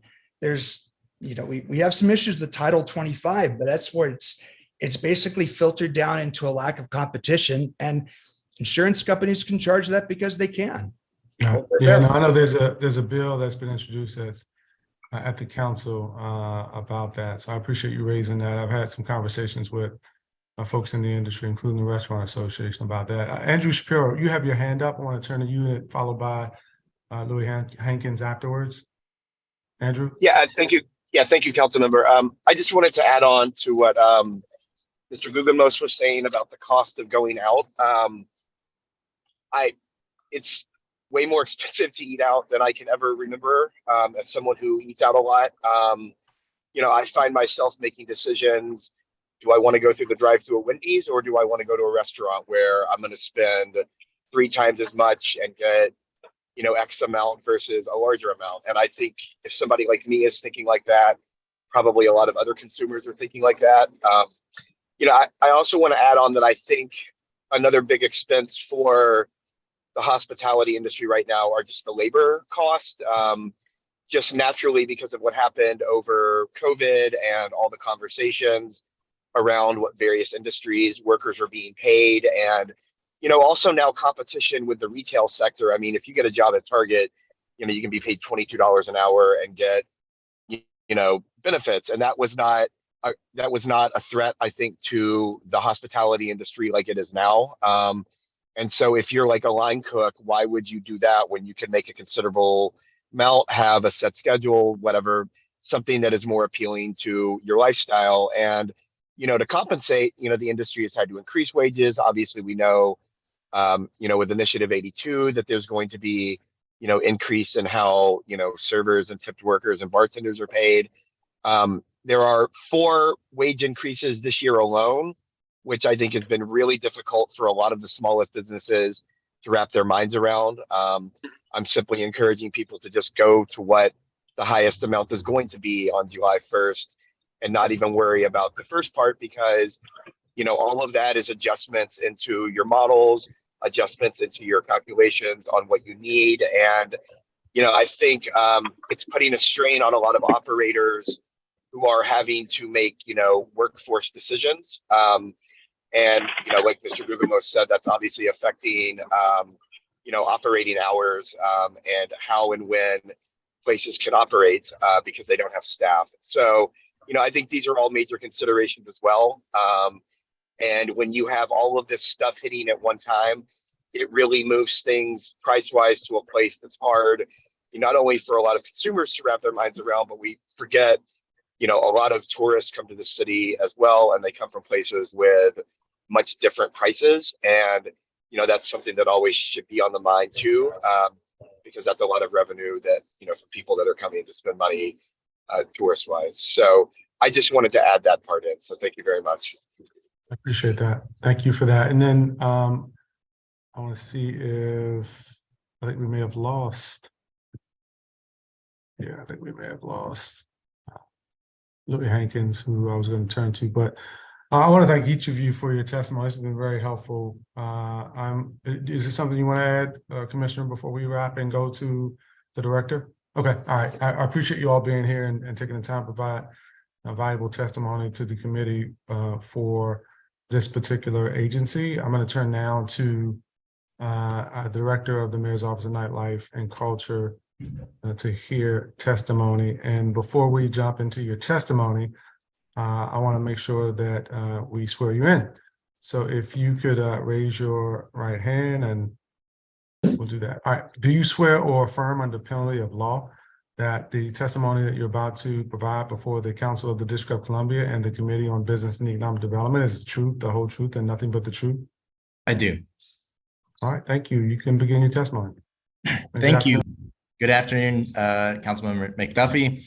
Good afternoon, members of the Committee on Business and Economic Development. I'm Salah Sabari, and I have the honor of serving under the leadership of Mayor Muriel Bowser as the Director of the Mayor's Office of Nightlife and Culture since November 14th of last year. As we transition from recovery to revitalization, there's a lot to be excited about in our city, from new openings of restaurants, bars, nightclubs, to new conferences and festivals coming to our city. Every new opening ensures our nightlife and cultural sectors become integral parts of the economic engine that drives the progress of our city. The Mayor's Office of Nightlife and Culture has the stated mission to serve as an intermediary between nightlife establishments, residents, and the district government. In the past fiscal year, before my appointment, the office has executed multiple initiatives to meet that mission. Over the past year, the office has hosted an intro to the industry to connect soon-to-be entrepreneurs with resources and knowledge. The office collaborated to roll out a vaccine clinic for nighttime economy workers that match their work schedules. And the office hosted multiple town halls in the corridors where the Nightlife Task Force operates to capture feedback and inform constituents of updates. My office is the chief advocate for the nightlife and cultural sectors within government. As such, we continue to aid business operators to ensure agencies' processes are smooth and responsive. and we work with other agencies to ensure grants are accessible and known. In the past fiscal year, the office has partnered with 6 of our sister government agencies under the Mayor's Office of Community Affairs cluster to create intentional programs that engage underrepresented communities, including immigrant-owned business operators and staff, the LGBTQ+ nightlife community, and women-owned businesses. And these initiatives underscore Mayor Bowser's commitment to diversity, equity, and inclusion. The Nightlife Task Force emerged in the summer of 2022 to bring additional public safety resources to our nightlife corridors. My office has been a leading voice to engage community members and businesses. The task force has emphasized reducing crime, addressing illegal ATV usage, enforcing traffic and parking regulations. And we thank the Deputy Mayor for Public Safety and Justice, the Metropolitan Police Department, Abra, the Department of Public Works, Department of Transportation, the Fire and Emergency Medical Services, Department for For-Hire Vehicles, the Department of Buildings, and DLCP for collaboration and commitment to this effort. Under the previous director, the office partnered with a nightlife establishment in each ward to create a mobile opportunity for anyone and everyone to meet with the office. This initiative underscored the importance of regular constituent feedback, as residents and operators were eager to discuss their concerns and be a true partner on creating and implementing solutions. When COVID struck, the city pivoted quickly under the leadership of Mayor Bowser to ensure our business community could survive. Coming out of the pandemic, we will see 2 temporary programs formalized: sidewalk cafes and streeteries. In FY22, the Mayor's Office of Nightlife and Culture reviewed draft streetery guidelines and provided recommendations to DDOT to ensure our stakeholders have a fair shot at operating a successful streetery. We continue to work in partnership with DDOT to ensure stakeholders are aware of new sidewalk cafe regulations coming into effect this fiscal year and the anticipated rollout of streetery regulations later this calendar year. We all know the impact gun violence and threats of active shooters pose to our nightlife sector and our city in general. With the proliferation of guns in American society, it is incumbent upon my office to work with our public safety partners to ensure our nightlife sector is secure and prepared in the event of tragedy. Throughout the last year, the Mayor's Office of Nightlife and Culture has offered active threat preparedness training in partnership with HCMA, MPD, and the fire department. This training continues to evolve, but covers threat assessment, evacuation safety, and bystander preparedness. The point of these trainings is to get owners and operators to begin to assess what preparations make the most sense for their establishments and to plan accordingly. In FY23, we have already held 2 of these trainings and anticipate continuing to do more. I thank you for your time, and I thank Mayor Bowser for the opportunity to serve. I look forward to addressing any questions you have, and I invite anyone who may be interested in contact our office to please do by calling 202-442-8150 or emailing us at nightlife@dc.gov or by visiting us online at communityaffairs.dc.gov. Thank you. And thank you, Director, for your testimony this afternoon. It's been a long day for the committee, but we certainly wanted to make sure we heard from the public witnesses who provided the really useful feedback to the committee, as well as from you to talk about performance of the agency. You mentioned it's not been a very long time that you've been director of the agency. Nevertheless, there's been lots going on in our nightlife community. Just in terms of measuring your performance of the agency and specifically around racial equity, talk about whether your agency has had occasion to interact with the Office of Racial Equity and whether you have specific racial equity tools that you're measuring your work against internally. Certainly, I think framing so much of our comeback in the lens of racial equity is important. We do have tools that aren't necessarily under our agency, but they're with agencies we work with. For example, the Deputy Mayor for Planning and Economic Development has the Food Access Fund. We work to amplify that program and to ensure that operators were aware that we have a special focus on bringing food access, and not just grocery stores, but also sit-down restaurants east of the Anacostia River in Ward 7 and 8. So we work to amplify that. I anticipate we will continue to amplify that. We don't only work with just grants that the city offers, although we have lots of them, like the Commercial Property Acquisition Fund, which is a great program that lets renters to become owners in the property that they operate their business in. But we also work with non-governmental partners. For example, we recently worked with the Equality Chamber of Commerce to amplify a grant that was being offered to food service operators. And we had the most number of applicants to the grant ever. And for the first time, we had restaurants that operate east of the Anacostia River in Ward 7 and 8 apply. So anecdotally, I see that as a win that we're striving towards really recognizing that much of the inequality that exists in the economy also cuts along racial lines. And so we have to do more to be able to meet that mission and make sure everyone has a fair shot. And speaking of the Anacostia, which you just mentioned, I understand that you all did some work with the Anacostia bid regarding support for, I think, some programming around art and go-go.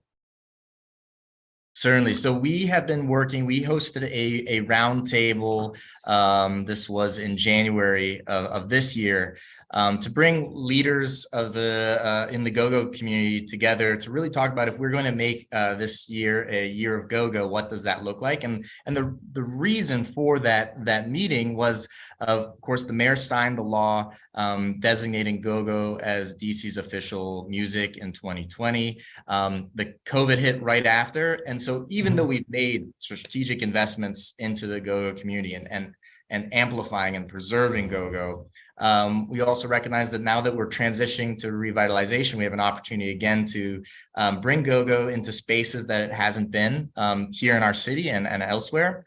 And I really consider go-go music as an untapped resource as we talk about a changing economy. You know, if you go on to you know, Apple Music or Spotify, go-go is not recognized as a type of music. And so that's really an opportunity for us to not only elevate our local music that is our official music, but also to ensure that it becomes a viable economic driver in the city as well. I appreciate that. And I agree with you with your assessment of go-go. I think there's a lot more we can do. And thankfully, over the course of oversight, we've had great conversations with, you know, Angie Gates, about the work that she's doing and what more Events DC can do to support the go-go economy in the district. We talked to Elliot Ferguson at Destination DC.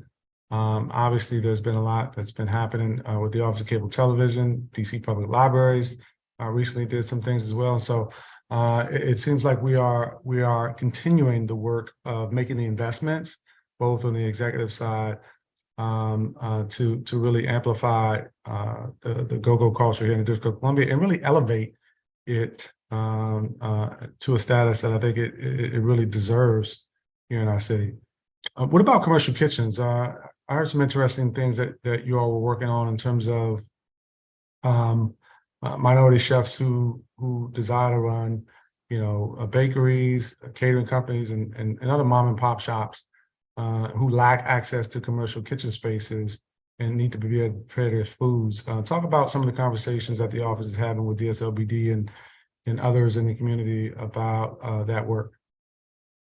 Certainly. And if I may just add, Councilmember, one last thing about go-go music. You know, I think that in our work, we're recognizing that we are the nation's capital, that people come from all over the nation to work, to study here. People come from all over the world to work and study here. And so in our efforts to elevate go-go music, we also have to recognize that there is a transient population too that would not have grown up around go-go music. And so part of our efforts need to bring go-go to parts of the city where neighbors who have just arrived here recently or in the last few years can be exposed to our local culture. As far as commercial kitchens, this is something that's of interest to us because, of course, when we think about revitalization, we think about the return of downtown. We want to ensure that we are supporting small businesses, and our sister agencies at DEMPED and DSLBD, you know, have the ability to fund programs and grants to make you know, commercial kitchens more available. I've had conversations, in fact, with one operator on 14th Street, there was just a need for additional funding. You know, when someone's operating a small business and one of the partners wants to buy out, I mean, that could end a business. And so that's where we can really step in by connecting people to government grants, to non-governmental partner grants. And that's what we've been doing in that space.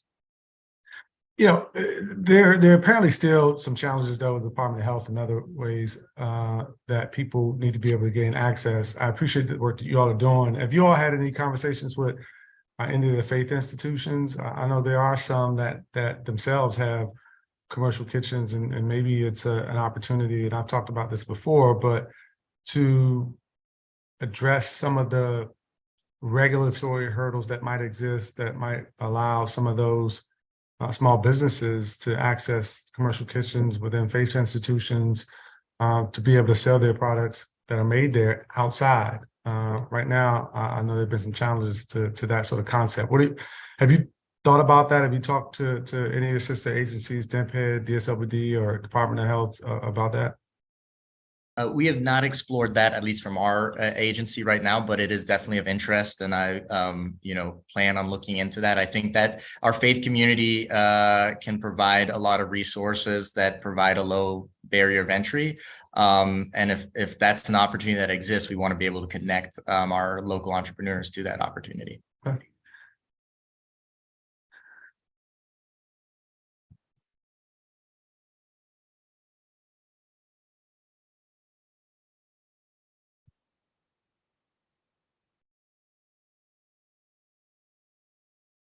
You heard the concerns that the witnesses articulated in response to my question about how the restaurant industry is doing. I've been a little concerned about some of the things I've read lately about revenues for hospitality industry being back at pre-COVID levels, but then also whether those observations are consistent with the sentiments that I hear when I'm out at restaurants in the community, talking to people working in the industry at all levels of the industry.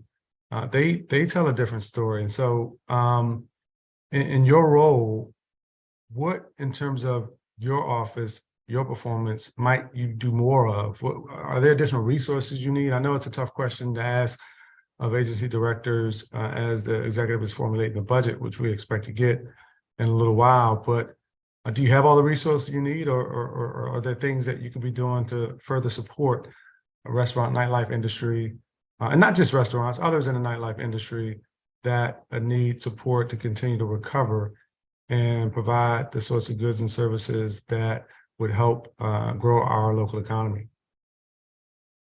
Certainly, I appreciate the question. I think as we heard from the witnesses, what I hear, what I'm certain you hear, is that the economy has changed since COVID, and for the industry, it is still in recovery. Moving to revitalization is our goal, and that's why we have the existence of these bridge funds, these other grants, the robust retail, so that we can assist. But we also recognize that some things are just never going back to how they were before. Parts of our city have changed because of telework. So depending on where you are, I'm sure the conversations are also different. We also know that prices are up. So even if revenues have returned to pre-COVID levels in certain restaurants, that might not necessarily translate to actually bringing in profit. So I think those are the things that we need to be cognizant, and where I see we can be most helpful is really defining what the issue is. One thing that we've discussed at the Commission for Nightlife and Culture is working with some of our non-governmental partners that have the ability to really dig deep into some of the economic data to really present what is happening in the city. Because I imagine as we dig into that data, we'll see that there are certain areas that are maybe doing better than they were before COVID, and other areas that are still far from where they should be. And so we're definitely interested in working with our partners on conducting some type of audit like that. And let us know, keep us apprised of how things are going, and when and if you get to the outcomes of that audit, we certainly like to hear about it. Let's talk about just the region. we talked about how DC industry is faring, but let's put it in the context of the DMV and our region. In your experience, what are you hearing in terms of comparisons to jurisdictions over in Maryland and Virginia? Are we doing everything we need to do to be at a competitive advantage here in the nation's capital? Or are there things that we can learn from Virginia and Maryland about their nightlife industry and how we might make how we might streamline some of the things that businesses in the nightlife industry have to go through in order to continue to do business, or if there's somebody who wants to start a new business in order to be able to do that. What are you seeing when you think about our region? Certainly. I think we in DC have a competitive advantage. We are the nation's capital. We are the big city in the region. And for that reason, people travel here, and we get the benefit of people traveling here, living here economically. But I do think, to your point, we have a chance always to improve. Something can always be better. We heard from several witnesses today about some of the pain points when going through permitting and dealing with different regulatory agencies. Now, the advantage I have is I lead an agency that is not a regulatory agency. So I have the bandwidth to really try to understand what these pain points are. And one of my intentions over this next year is to really dig into what are the common pain points we're hearing, whether it's in permitting or getting getting a license, working with Department of Buildings, whatever agency it is, to ensure that feedback is being shared with the relevant agencies so that improvements can be made. Because certainly we want DC to be a business-friendly city that's easy for new entrepreneurs to open up businesses. We know that there's regulations that have to be adhered to, but we also know that people need to get responses in a timely manner when they're waiting to sign a lease or when they're waiting to do a build out of a new restaurant. I think also we heard from several witnesses about policy recommendations. That's another piece of my job, is to hear from the sector and digest that information and then come back with some recommendations. I think one thing that we've heard a lot recently is around the subject of alcohol liquor liability insurance. And I think that's something of interest when looking at other states in the region, how we can be competitive.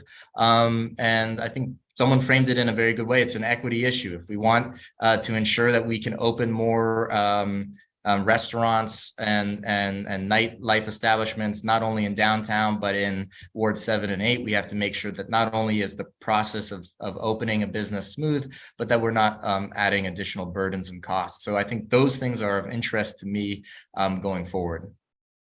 And talk about, you mentioned the audit a moment ago that you're going to be conducting. I want to make sure to understand what that entails. I'm thinking about the nightlife impact study that had been done some years ago.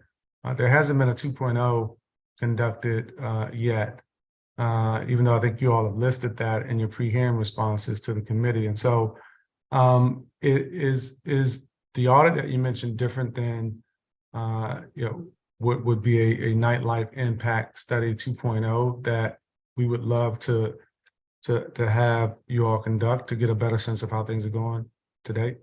Yeah, so this audit, I think, really is in line with that 2.0 report. That first report was conducted pre-COVID. So I think moving forward, not only is it important to replicate what was studied, but also with the intention of there are some changes that are going to be permanent, and really understanding what I even imagine it almost as a heat map. Where are the areas in the city that have returned to where they were? Where are the areas that have not? Where are the areas that are doing better? So that we can dig into why that is, and that can inform our policy moving forward. And I think beyond that, coming up with specific policy recommendations around these pain points that we continue to see for operators. Well, one of the pain points that had been mentioned in the previous study was transportation access. we know that the pandemic hasn't really helped that in terms of, having bodies and seats on a metro bus, and metro rail, and other services. So talk about anything that you all might be doing to try to address transportation as a concern for the nightlife industry. And in that context, complaints that you hear from nightlife business owners and workers and patrons about issues with transportation, parking, otherwise ticketing, the tension that sometimes exists, it shouldn't exist, but sometimes exists with, establishment of new, bike lanes and business corridors that might take away parking spaces. What kinds of things are you hearing, and how does your agency factor into those conversations and the ultimate solutions that need to be in place to address them? Certainly, I think as we look at infrastructure changes, especially where it is going to affect a business, we are the primary sounding board to hear what those concerns are. And sometimes adjustments can be made, sometimes they can't be. Maybe it's if there's a bike lane that's going to take a loading zone away, we need to consider the business impacts and see what mitigation we can have.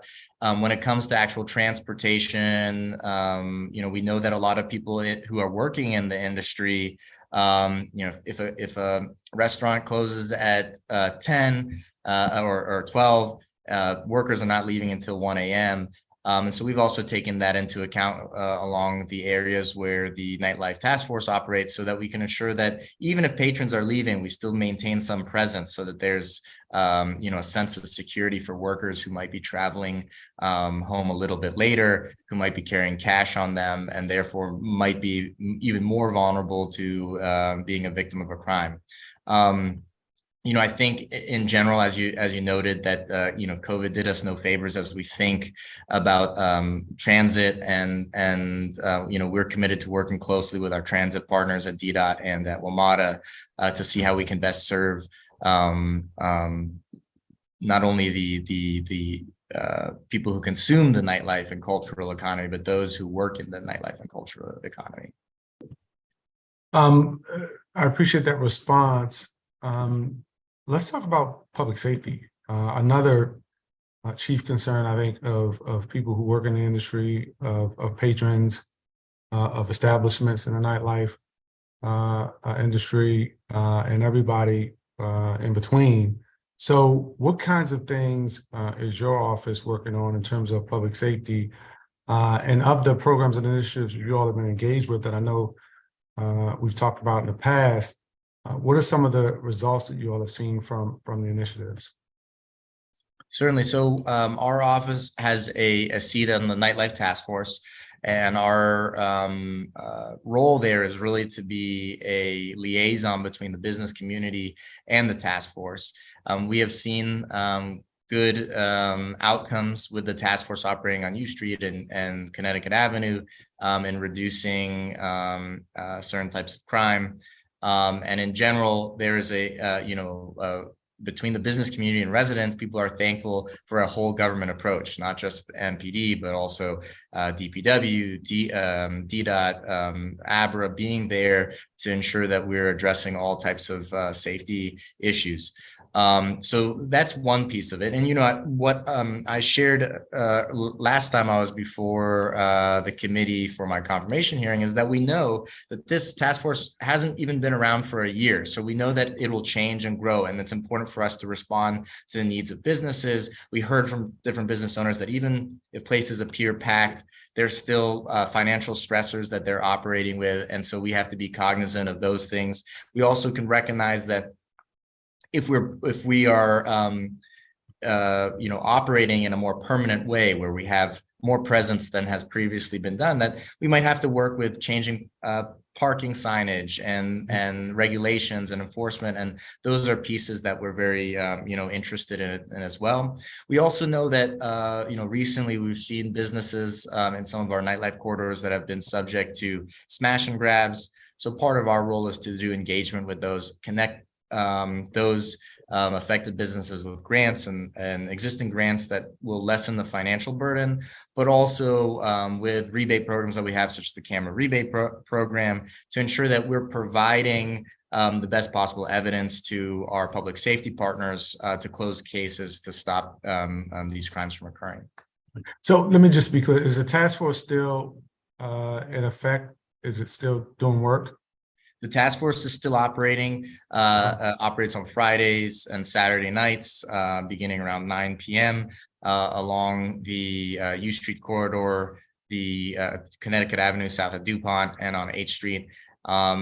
And one of the great things is that task force has brought more than just our traditional public safety partners, MPD and the fire department, to the table, but also other regulatory agencies such as DPW to be able to enforce parking regulations and whatnot. And we have seen the footprint of that task force expand beyond its initial iteration. And what kind of feedback have you gotten from businesses, patrons who engage in our nightlife scene in the District of Columbia about the task force? I think visibility is important.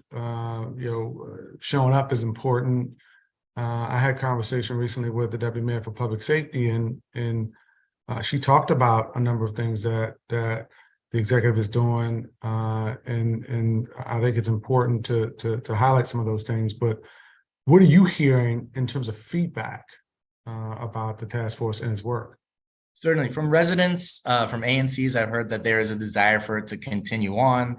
From businesses as well, the presence is a welcome. And of course, sometimes there's unintended, consequences. If, for example, if we close a certain street for a period of time, that may prevent Ubers or Lyfts, rideshare vehicles from accessing a business. And so part of our role is to hear that feedback and present that back to the task force. So if we can be more strategic in the long term, maybe we put rideshare areas on certain streets and work with our business community to make sure that they're still getting what they need as far as access, but also that we have public safety as a primary anchor for how we're operating. Okay. And you mentioned ANCs. You heard Commissioner McCarty, I'm sure, who testified earlier, and mentioned Blagnan Alley. How you respond to the concerns that the commissioner raised, the really serious concerns that the commissioner raised with respect to the city and the lack of response and that his constituents have received? Certainly. So over the past few months, we've heard from residents in Blagnan Alley, from business owners, about some of the tension that exists between some of the businesses and the residents. It has been the forefront of our work to try to solve some of that. We recognize that there are residents who are concerned by noise, by trash, by certain usage of the alley, by rideshare, by delivery vehicles. And so the first thing we really do anytime, not just in Blagnan Alley, anytime we hear a complaint from a constituent, is look at does this venue, is there an excess of 311 complaints on the venue? Are the 311 complaints about a certain subject, whether that be trash or noise? Does Abra have a settlement agreement with it, or is that settlement agreement in effect, and do they adhere to it? That's really what informs us. We're not a regulatory agency. Our goal is to be that liaison and advocate between the residents and the businesses. So in Blagnan Alley, for example, we identified that two of the pain points for residents one was trash and the other was noise. So we have been able to ensure that if there are noise complaints, that we have the appropriate regulatory agency represented to mitigate that, whether it's closing the door, not using the back door, etc. When it comes to trash, we also recognize that, the businesses have done a good job to have two dumpsters there, 6-day-a-week pickup. But we also know that when you have a lot of businesses, which we like, there's generally a lot of trash. And so we've been working with the businesses to apply for grants to get a compactor. And so even yesterday, we did a community walk with DDOT so we could get their assistance in recognizing that this alley has limited space. And so we will likely need to use public space for a compactor, but that's amicable to both businesses and amicable to the residents. And so that's really where my role is to find this middle ground where we can work on the low hanging fruit at first. And that's really the progress we've seen over the last few months. So I'm hopeful that in the next few months, we'll see a compactor there. As residents continue to bring concerns, whether it's about noise or whatnot, we will continue to inform the appropriate regulatory authority and make sure that they are responsive to those needs. Okay. And let's talk streeteries. You know, in your responses to the committee's pre-hearing questions, you mentioned that the program is ending this year. Now we've extended it and it's been a popular program. Not popular everywhere. I know there have been some concerns raised about it, but it has been one of the things that we put in place in response to COVID-19 pandemic, and you know, it has gotten a lot of support within the industry. Where are things now? What are you hearing in your office's role as a liaison? And is this something that we should consider making permanent? Certainly. So there's really, you know, I think there's two programs that I'd like to talk. One is the sidewalk cafes and one's the streeteries. The sidewalk cafe program, that temporary program is expiring at the end of May of this fiscal year. And a new permanent program, you know, new permanent permits will be required by June. And so, you know, that was a program much like streeteries was stood up because we knew this industry, it needs a lifeline because everything's shutting down. And so at that time, you know, people could apply pretty much on a napkin, you know, to be able to get this permit. And you know, that was appropriate for the time because we were facing, you know, a global crisis. Now, of course, there's a desire to bring, you know, regulation and some uniform guidelines on these sidewalk cafes. They are public space, so they're regulated by DDOT. You know, our work so far has been engaging along with DDOT businesses that have these sidewalk cafes to ensure they are aware that the permits will expire. They need to get a new permit and that there's a process to do it. DDOT has been a great partner in making sure that there's a dedicated individual to guiding people through the process. And we have been playing the role of connecting people, kind of being a sounding board for you know, their proposals. But we also do recognize that there are, you know, when we stand up you know, new regulations, some of the current structures will not fall within regulation. We also have to be honest with operators about that. And that's why we're trying to have a long runway so that we can ensure people get what they need and can meet the requirements. So that program, the Sidewalk Cafe program, expires end of May, and then we'll see the permanent version in June. You know, when it comes to streeteries, I think, again, like the sidewalk cafes, we saw a lot of businesses really change their business model and thrive from having a streetery. We also know that just from an economic standpoint, you know, when you change a parking lane into a streetery, it is providing more revenue for the city. And that's important as we, you know, look into revitalizing the city and funding all of our great social programs and progress in generating this revenue. So I do think that program should continue. We've worked under the previous director in providing recommendations to DDOT on the formalized program. We expect that DDOT will be holding a period of public feedback on the streeteries and what those guidelines and regulations will look like so that those can be taken into account.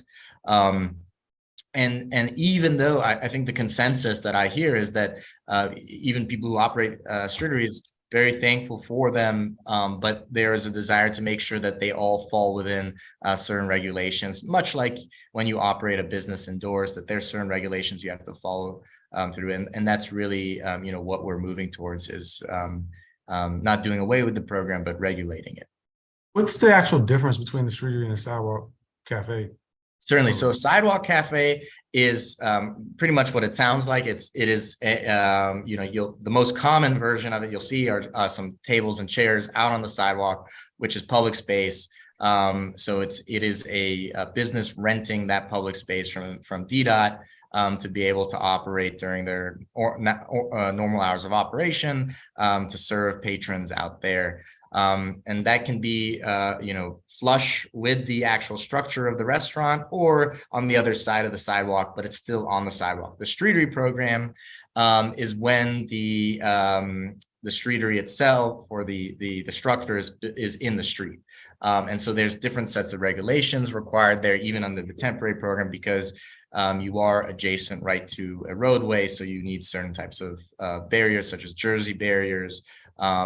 Generally, streeteries have a structure associated with them. So there was needs for endorsement to be able to bring electricity and other things like that. So what sorry. Go ahead. Go ahead. No, go ahead.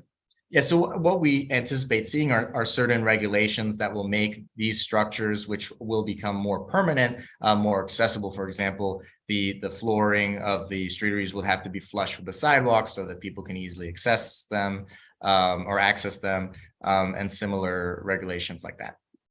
Is there one permitting agency for both, or so DDOT for both? Yeah, DDOT serves as the primary regulatory authority for both of those. The Commission on Nightlife and Culture, how many members are there on the commission, and are there any vacancies currently? Yes, we have, I believe, 12 members. We have 3 vacancies, and all of those vacancies are associated with specific roles. For example, someone representing a DEMPED or DSLBD, someone representing Events DC, and someone representing a university. And we are working with the Mayor's Office of Talents and Appointments to fill those vacancies expeditiously. Okay, let me make sure I just follow what you were saying. The 12 seats on the commission, 4 vacancies, well, 3. 3 vacancies. We have, and those vacancies are associated with specific organizations. Agencies. Yeah. Okay. Are there any members currently that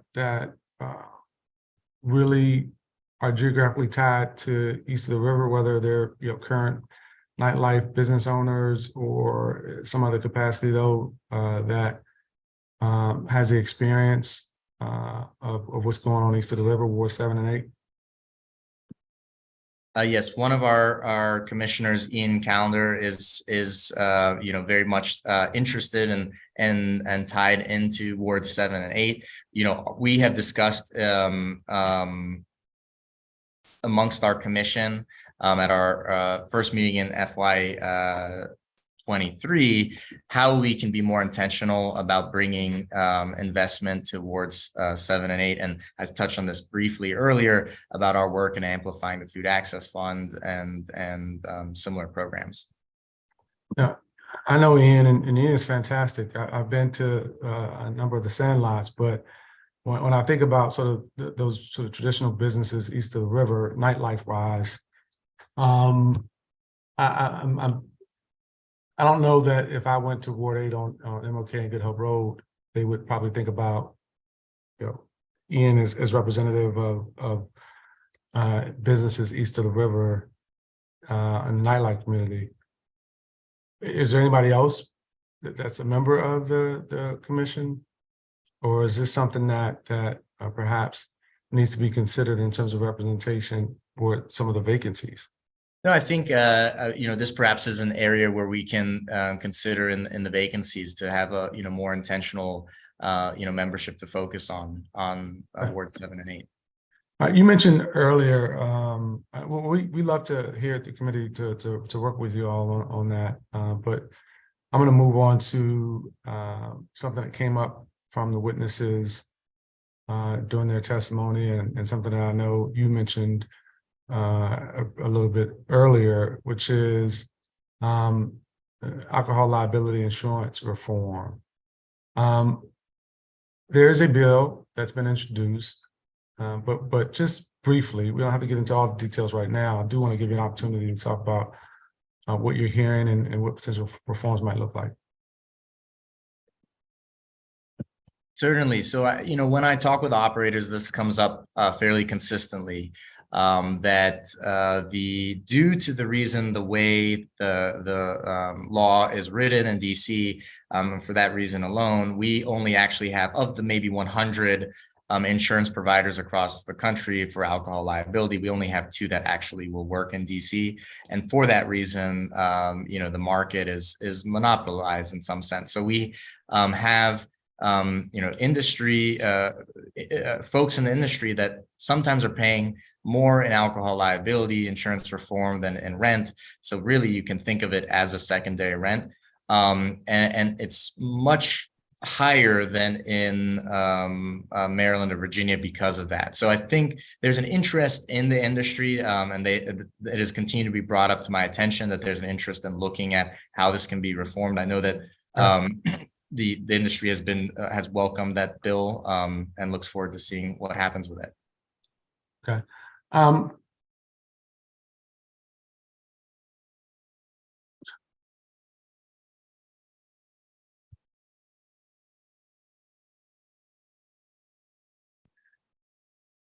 not sure if I give you enough time to talk about this, but you had mentioned in your pre-hearing responses that the office is going to conduct a series of roundtables and surveys to provide recommendations to support the district's comeback plan. And I was present when the mayor released her comeback plan, and we've covered it in oversight with various agencies, namely the Deputy Mayor for Planning and Economic Development. But talk briefly about your role in that comeback plan and where you are with it today. Certainly. So, we, the way I look at the office is we really have these 3 buckets of work. We have this constituent services piece, which is just helping, whether it's permitting or other issues, dealing with any of the regulatory agencies, we assist operators with that. The second piece is this economic development and public safety is this where we connect people to grants, to the Nightlife Task Force and whatnot. And the third piece is really placemaking and in a sense hyping up what is happening in the city.